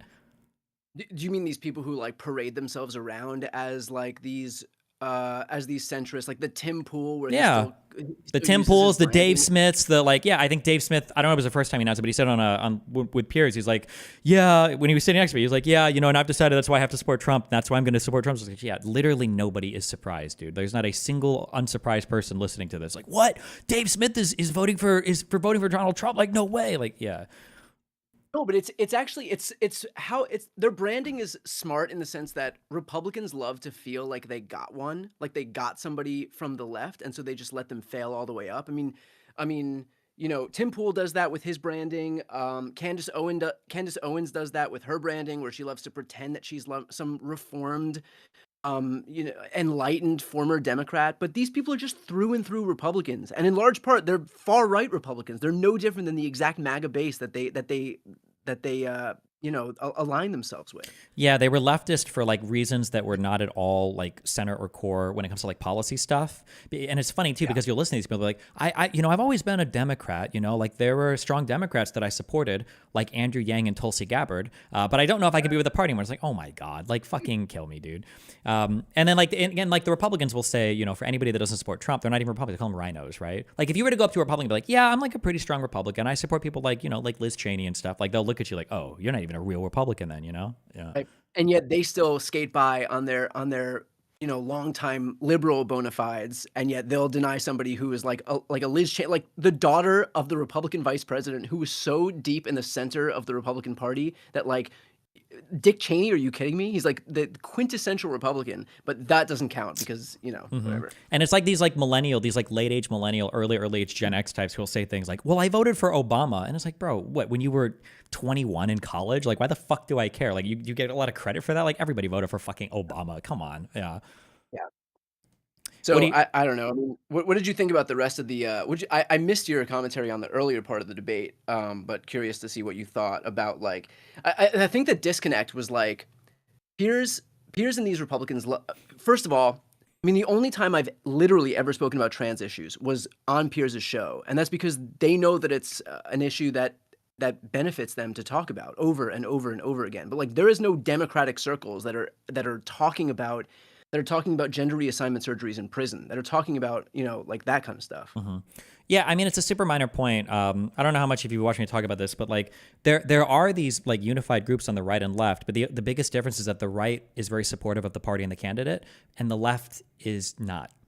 So you end up you have this like weird media world where, let's say that Donald Trump runs over 3 school children. And now I'm on my podcast and I say, yeah, Donald Trump is horrible and evil. He ran over 3 school children. Well, what is Donald Trump going to do? He's not going on any left-leaning platforms, but he can run this entire media circuit on the right and the center, never get questioned about it, not critically. Right. And not only that, but he can generate new attacks against people on the left. And then what happens when you're on the left? Okay, well, when you're on the left, you got to look at your media platforms. Okay, well, you can't go to any far left platforms, okay? If I'm Kamala Harris, I'm never going to, like, I don't even know if Jimmy Dore counts as far left. We're never going to Jimmy Dore, never going on Breaking Points. We're never going on on Hassan Piker. We're never going to these places, okay? Because they hate us, okay? Then you look at the center left. Now you go to the center left, and it's the most like finger waving, like hand waving, like, don't you think you should work on your messaging more? Don't you think that we need to be better about that? Don't we need to be more responsible in our thing here? Like, don't we need to be more critical of ourselves? Like, don't we need to figure this shit out? And it's like, damn, where the fuck was this on the Republican side after 2020? Like, if you ask a Republican, like, what was the self-reflection that you did after 2020? They go, why the fuck would I self-reflect? The election was rigged. Donald Trump is running again. We're coming for you in 2024, and we're gonna win next time. It's like, okay. Right. And the worst part about that is because they decided to bury their heads in the sand and pretend that an election that was stolen, pretend an election that was legitimate was stolen. Now they've actually been validated in that strategy. There's no reason for them to do any self-reflection because it actually worked out for them in the end. Like now that Trump has won, they're never going to change. I mean, this election was important because it would have served as a proof point that just straight up lying to your audience might not pay dividends. But in fact, now there's no reason for them to operate within the confines of any reality other than what they just create for themselves because look, like now they're in full power and they did it on the back of this 4-year disinformation campaign where they can just claim that Trump lost the election, even though now, I mean, the logic that I put forward during the debate was the logic that I still hold now, which is this idea that like, okay, so when Democrats were out of government, we figured out a way to cheat, to rig the election, and then A, we don't have that ability now that we do control the government, and then B, we just decided not to deploy it this time?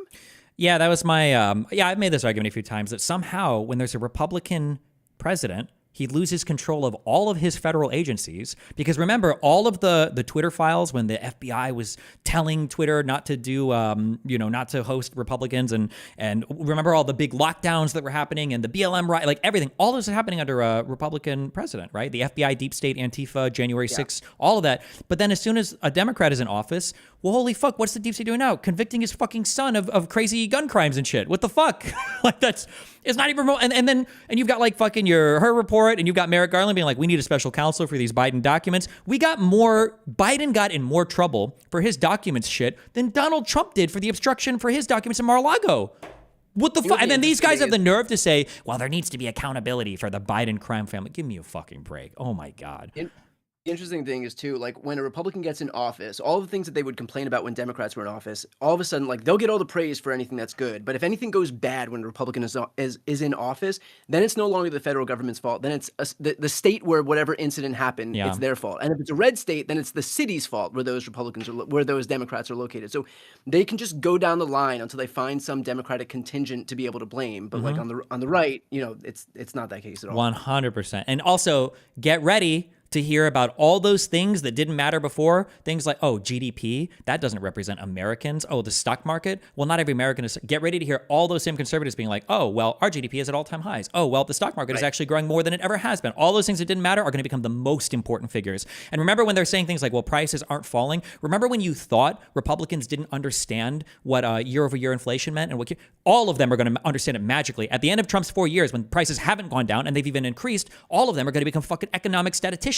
Well, they'll be like, why would you expect a reduction in the cost of goods? Like the CPI never actually reduces like that. Like it's impossible to bring down unless you engage in deflationary spiral. Like all of a sudden they'll know it all. Like where the fuck was this 4 years ago?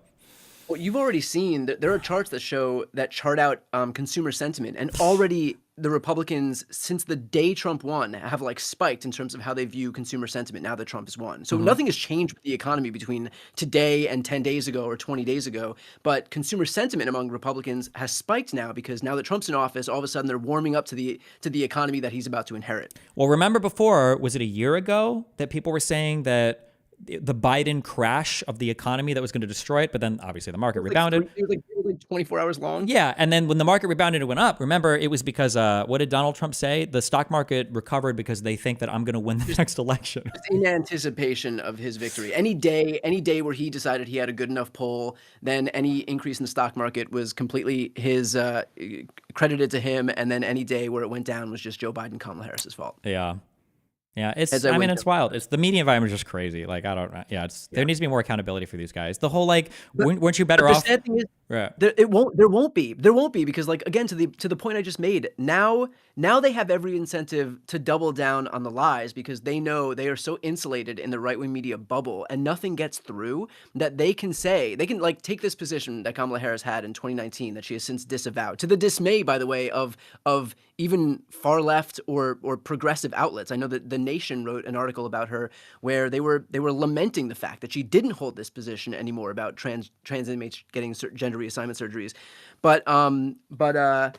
But now there's no incentive to do that, because they've seen that they could just pick some position, throw a fuck ton of money behind it, and there's no way for anybody to find out otherwise. Like there really isn't. I mean, that's what they did in this. They made out of whole cloth a position that they said she predicated her campaign on, and everybody believed it. It was like one of the most effective campaigns in this cycle, the one where she made those comments. And so I don't know how we move forward from this, and these people like have any scruples about what they're saying, because there's no incentive to do that on the right anymore. Yeah, it's all about incentives. Anytime people are acting in weird ways, I always tell people like to look at the incentives. Like if you see a child screaming in a store and you're like, God, what an annoying, stupid child. But then like the mom gives them the candy bar, or the dad gives them the candy bar. It's like, well, no, the child's smart. He's doing exactly what he needs to.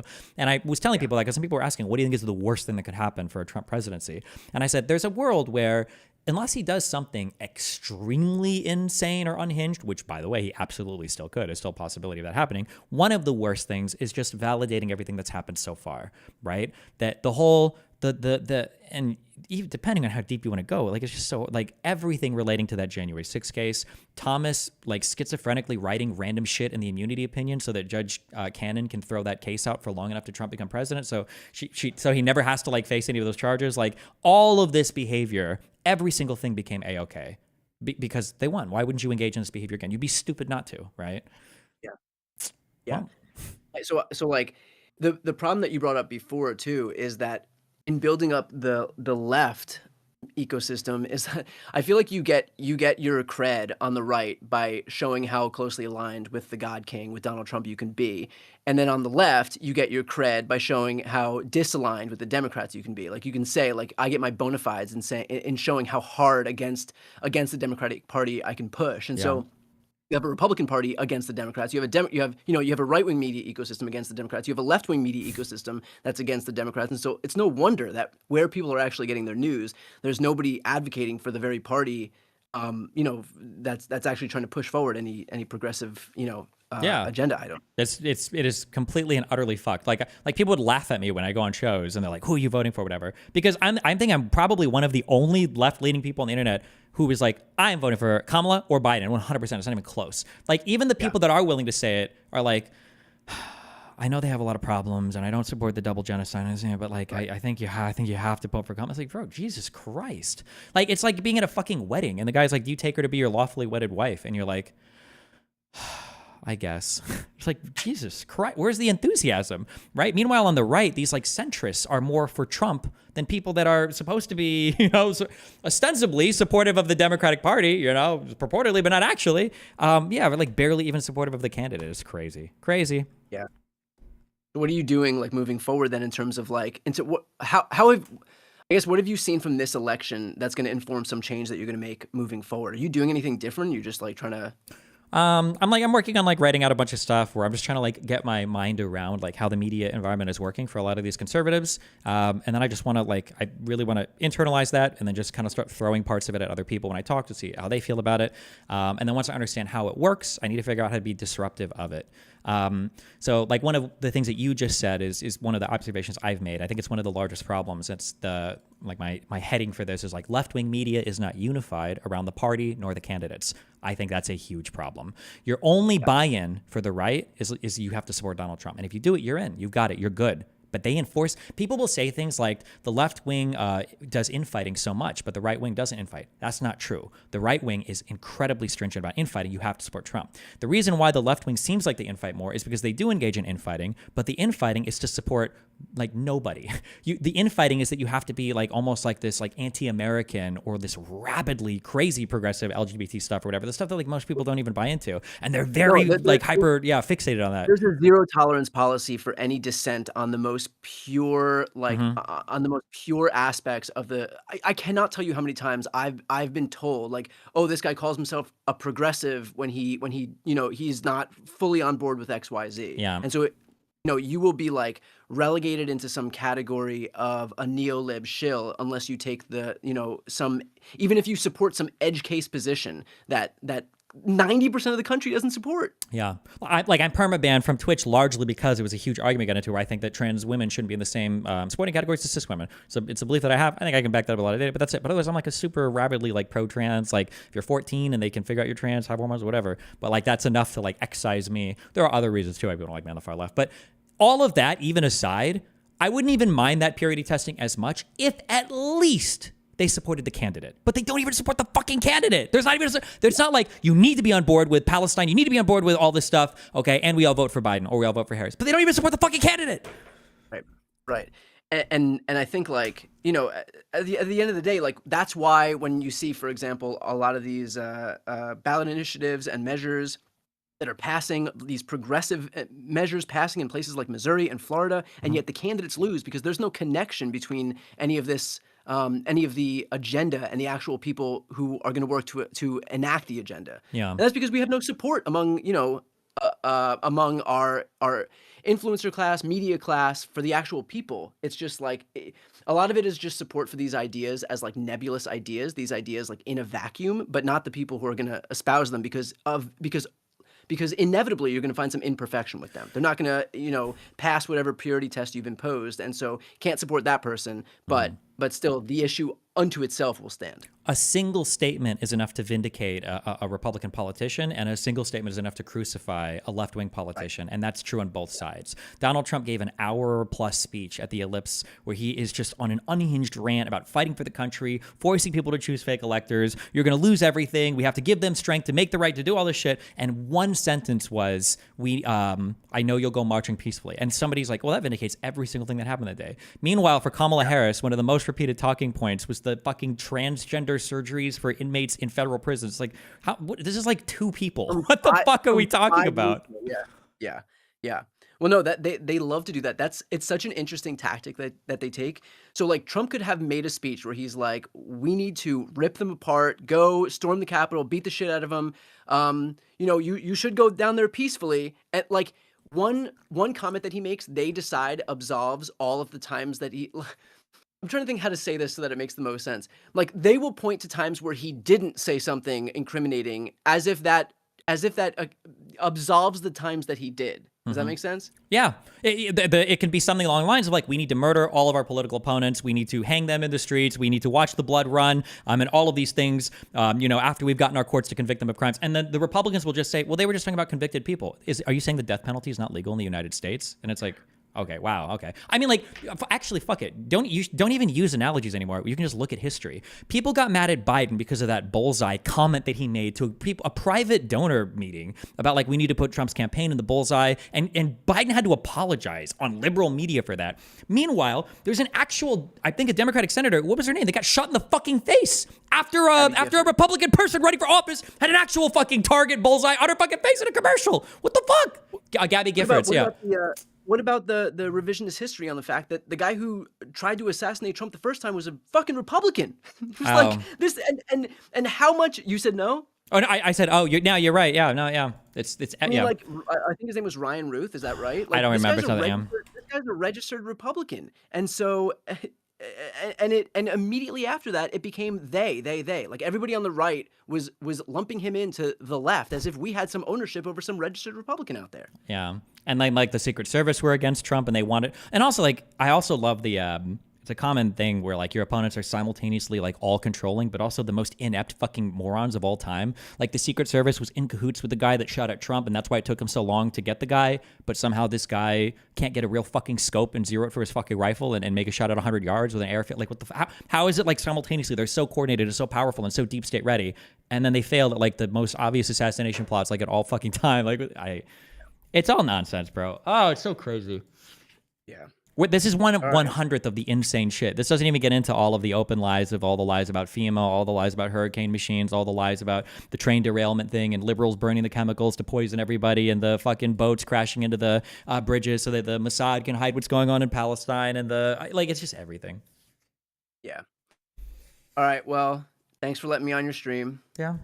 Have fun. We're gonna have a fun 4 years, assuming Trump doesn't start murdering or arresting us, or denaturalizing people. I guess so we're doing that too, decitizenshipping people. So, yeah. Are you doing anything, by the way, to like the problem? I think the problem with at least I can speak for myself, but I was banking on having some of this time, assuming Kamala won. I was banking on having this time to actually relax after what was basically 2 years of just Trump anyway, because as he came back onto the zeitgeist, that's all we could focus on.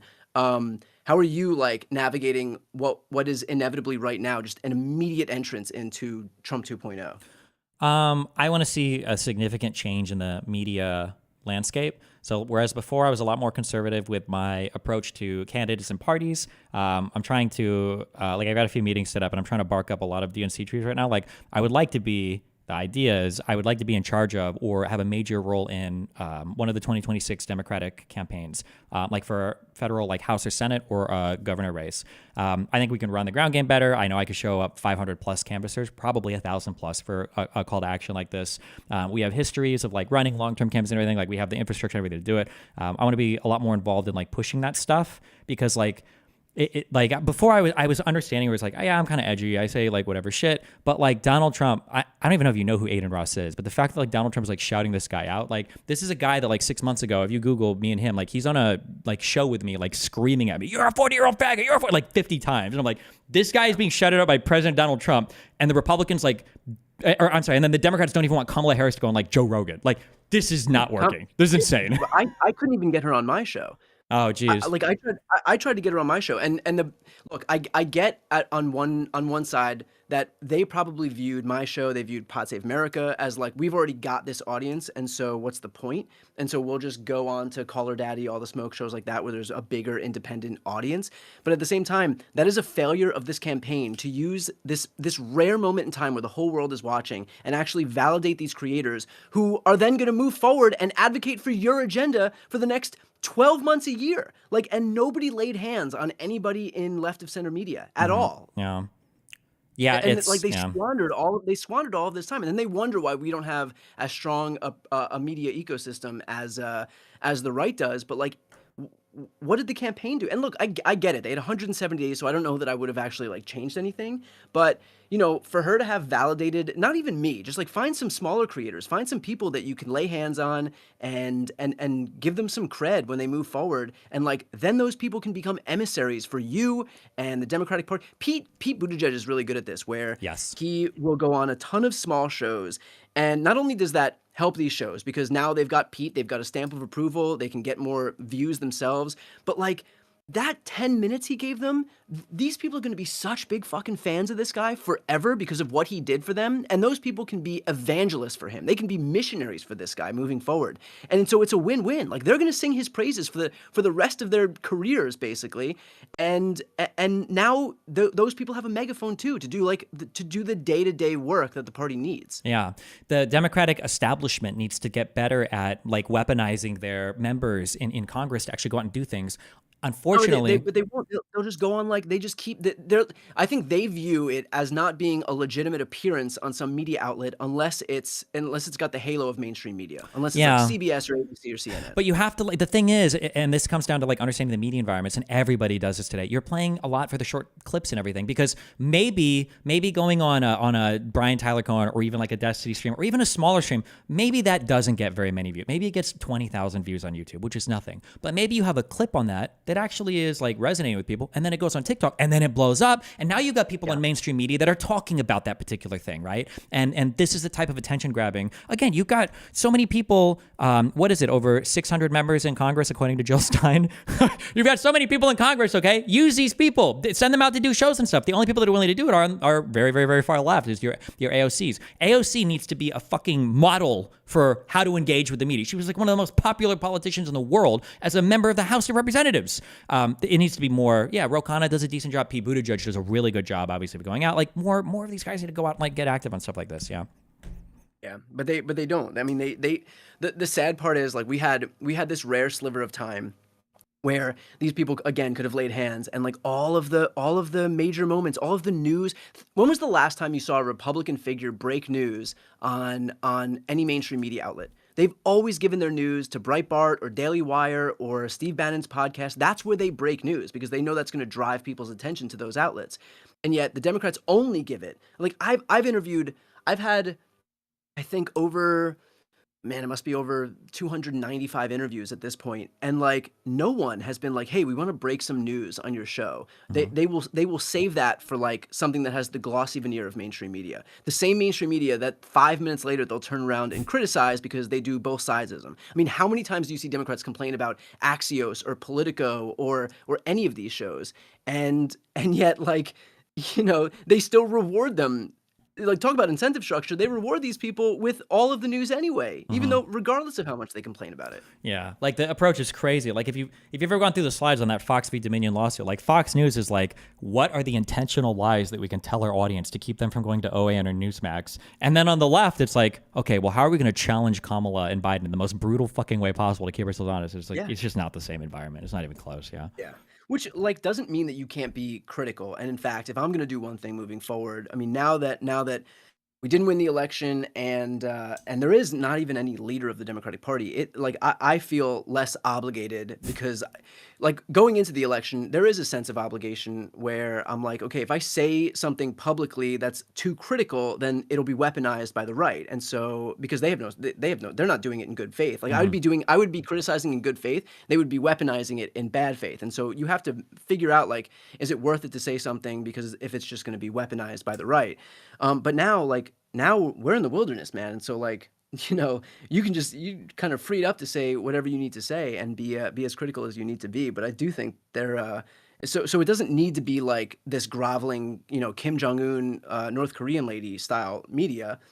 But at the same time, there has to be some sense of like, if you are as progressive as you claim to be, then you get nowhere by hurting the only party that's going to get you the closest to it. Yes, they're not going to satisfy whatever purity test you've imposed, but like it's a hell of a lot closer than than what we're in right now. Where like, you know, Lee Zeldin with a 14% rating from the League of Conservation Voters is going to be in charge of the EPA, where Matt Gaetz is going to be in charge of the Department of Justice, right? I'm curious because you're more mainstream. You understand the environment more than I do. I think are these people all getting confirmed? Well, is Tulsi Gabbard really going to be DNI? Is HHS really going to be fucking RFK? Is this actually happening? Is Matt Gaetz really going to be the AG?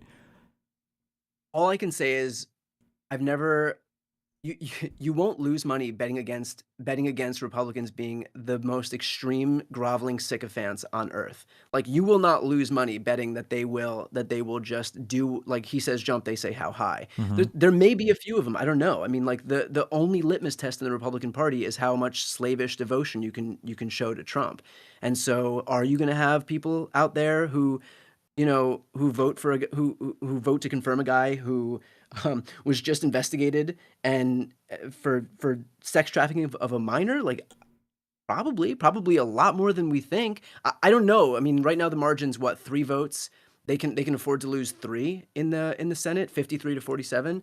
The problem is like one thing people don't understand about congressional politics is that like people will look at somebody and be like, oh, this guy says he won't do it, or this guy says he will do it. None of those statements, I don't think citizens understand. It doesn't matter what you say you'll vote against or vote for when it's not the deciding vote. Like the people that are whips, Pelosi, like people will have these conversations with their lawmakers all the time. People will get mad about like AOC voting against something. And it's like, bro, this passed the House so easily. Of course she should vote against it. It speaks well to her constituents. It speaks well to her values. We didn't need this vote here. That's good. And it gives you negotiating room in the future. But like, I don't care about some, you know, Republicans saying, I'm not going to support this, blah, blah, if they have the votes to pass it, because it's meaningless at that point. And that's what I worry about, is that when push comes to shove and Trump, assuming he doesn't just recess appointment and then find some way to fucking, you know, make that permanent or some shit, I don't even know. Assuming they do the votes that, yeah, you have a few virtue signaling Republicans, but for the most part, they all just go sailing through.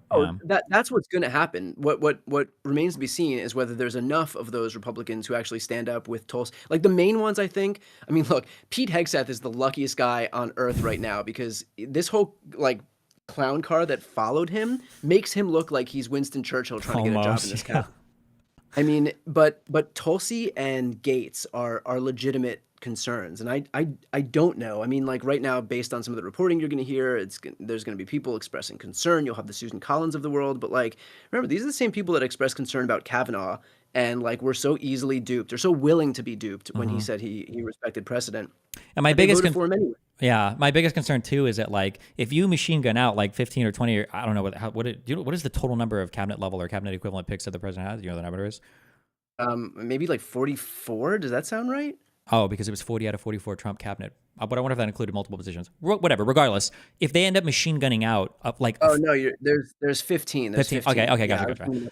If they end up machine gunning out like 13 unhinged picks and like 2 reasonable ones, and then it comes back and they're like, well, we pumped the brakes on this, we got rid of like 3 or 4 of these that were over the line. It's like, okay, well, fuck me, right? And that's going to be the talking point too. If 9 unhinged people get in, I don't want to have 4 years of debating people where I'm like, I can't believe that fucking RFK, who's the head of the fucking FDA or not the HHS, has like now basically in a roundabout way made it so that like you need a 20-year approval wait time on vaccines. And then somebody's like, wasn't it enough that they took out Tulsi Gabbard from you? Like, wasn't it enough that they blocked this one? And it's like, no, it wasn't enough. The other people are fucking unhinged too. So, and I don't know if this is absolutely like a strategy that I could see them using, is like to throw somebody to the wolves because they're so extreme that you're like, okay, well, basically we'll shift the Overton window so much that if we'll throw a sacrificial lamb that is Matt Gaetz, and then everybody else by comparison looks relatively sane. But at the same time, Trump has control of the House and the Senate, and I don't think he's one to say to strategize like that. I don't think he's one to say okay, we're going to throw Matt Gaetz out there and just try to get somebody more moderate. When has he shown us that he's willing to moderate on any position? I mean, let's not delude ourselves into thinking that RFK Jr., an avowed anti-vaxxer, is not the most extreme pick that would ever have been chosen for any cabinet level position in the history of this country. And Tulsi Gabbard and Matt Gaetz, every single person is a complete opponent of the very agency that they're seeking to lead. So I don't know that he's looking to throw out some sacrificial lamb. I really do think he's just going for as extreme as he possibly can get on all of these positions because he views it as a mandate. He knows he has the most pliable, supplicant Republican Party that you could possibly ask for. And so why not? What do you have to lose? Yeah. Yeah. Who knows? Yeah. I don't have anything good. I am seeing somebody in the chat was saying Rubio is a neocon, though. And that is the irony of this is that all these people spent so much time complaining about these rhinos. And then there are a few of these people in the cabinet. What was the one guy who was Dick Cheney's Homeland Security? Oh, Mike Walls, was it? Maybe, yeah. The one thing I will say for people to be careful on that, though, if they're thinking that, oh, well, at least we'll have somebody good here for Ukraine or whatever because of Rubio's past statements. Being a neocon at that time and supporting Ukraine didn't have a big political price tag. There weren't people at the time saying things like, we're spending money on Ukraine instead of money at home. Now that that's a new talking point, I don't know if these people who were prior war hawks or prior, neocons, I don't know if they'll have the same position. They could completely 180 on all of that and go, well, I supported it back then, but insert all the Kremlin talking points about Ukrainians dying and, the money wasted in Ukraine could be spent in America. And then they're just not in favor of that anymore. By the way, we know that they're predisposed to do that because how many clips are there of Rubio? How many clips have you shown in your shows of Rubio saying something about Donald Trump in 2016 and saying things the things he said were so pointed and so embarrassing for him now, where he complains about those who sell every ounce of their dignity and integrity down the river in deference to Trump, and now he's the guy's Secretary of State. Yeah, look, Vance said that he was worried that he could be, maybe he's America's Hitler, right? And he's the vice president. Right. Look at the articles that people like Matt Walsh or Ben Shapiro wrote in 2016 about how they would never vote for Donald Trump because of his moral character or lack thereof. It doesn't matter. Yeah. Yeah, it doesn't matter. So I don't know. If his position is that he wants to be a pro Putin, basically an asset of the Kremlin, then I wouldn't put it past Marco Rubio to shed his neocon bona fides and just become some complete, Tulsi Gabbard-esque talking head for the, for Russia. Mm-hmm. Yeah, and this doesn't even touch the Elon Musk insanity and everything related to that. So. Yeah. I got a dinner that I'm probably gonna be late for now. So any final thoughts or parting words or anything? Or That's it. Catch you for the next one. All right. Thanks for having on. Good luck. See you later. Bye. See ya.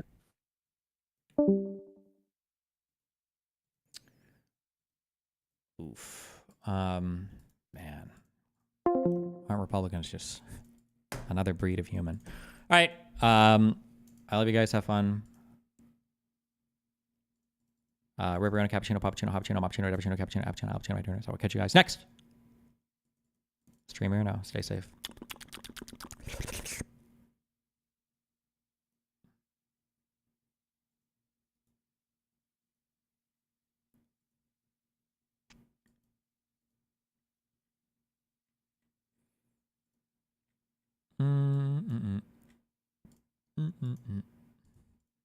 Nope. Okay.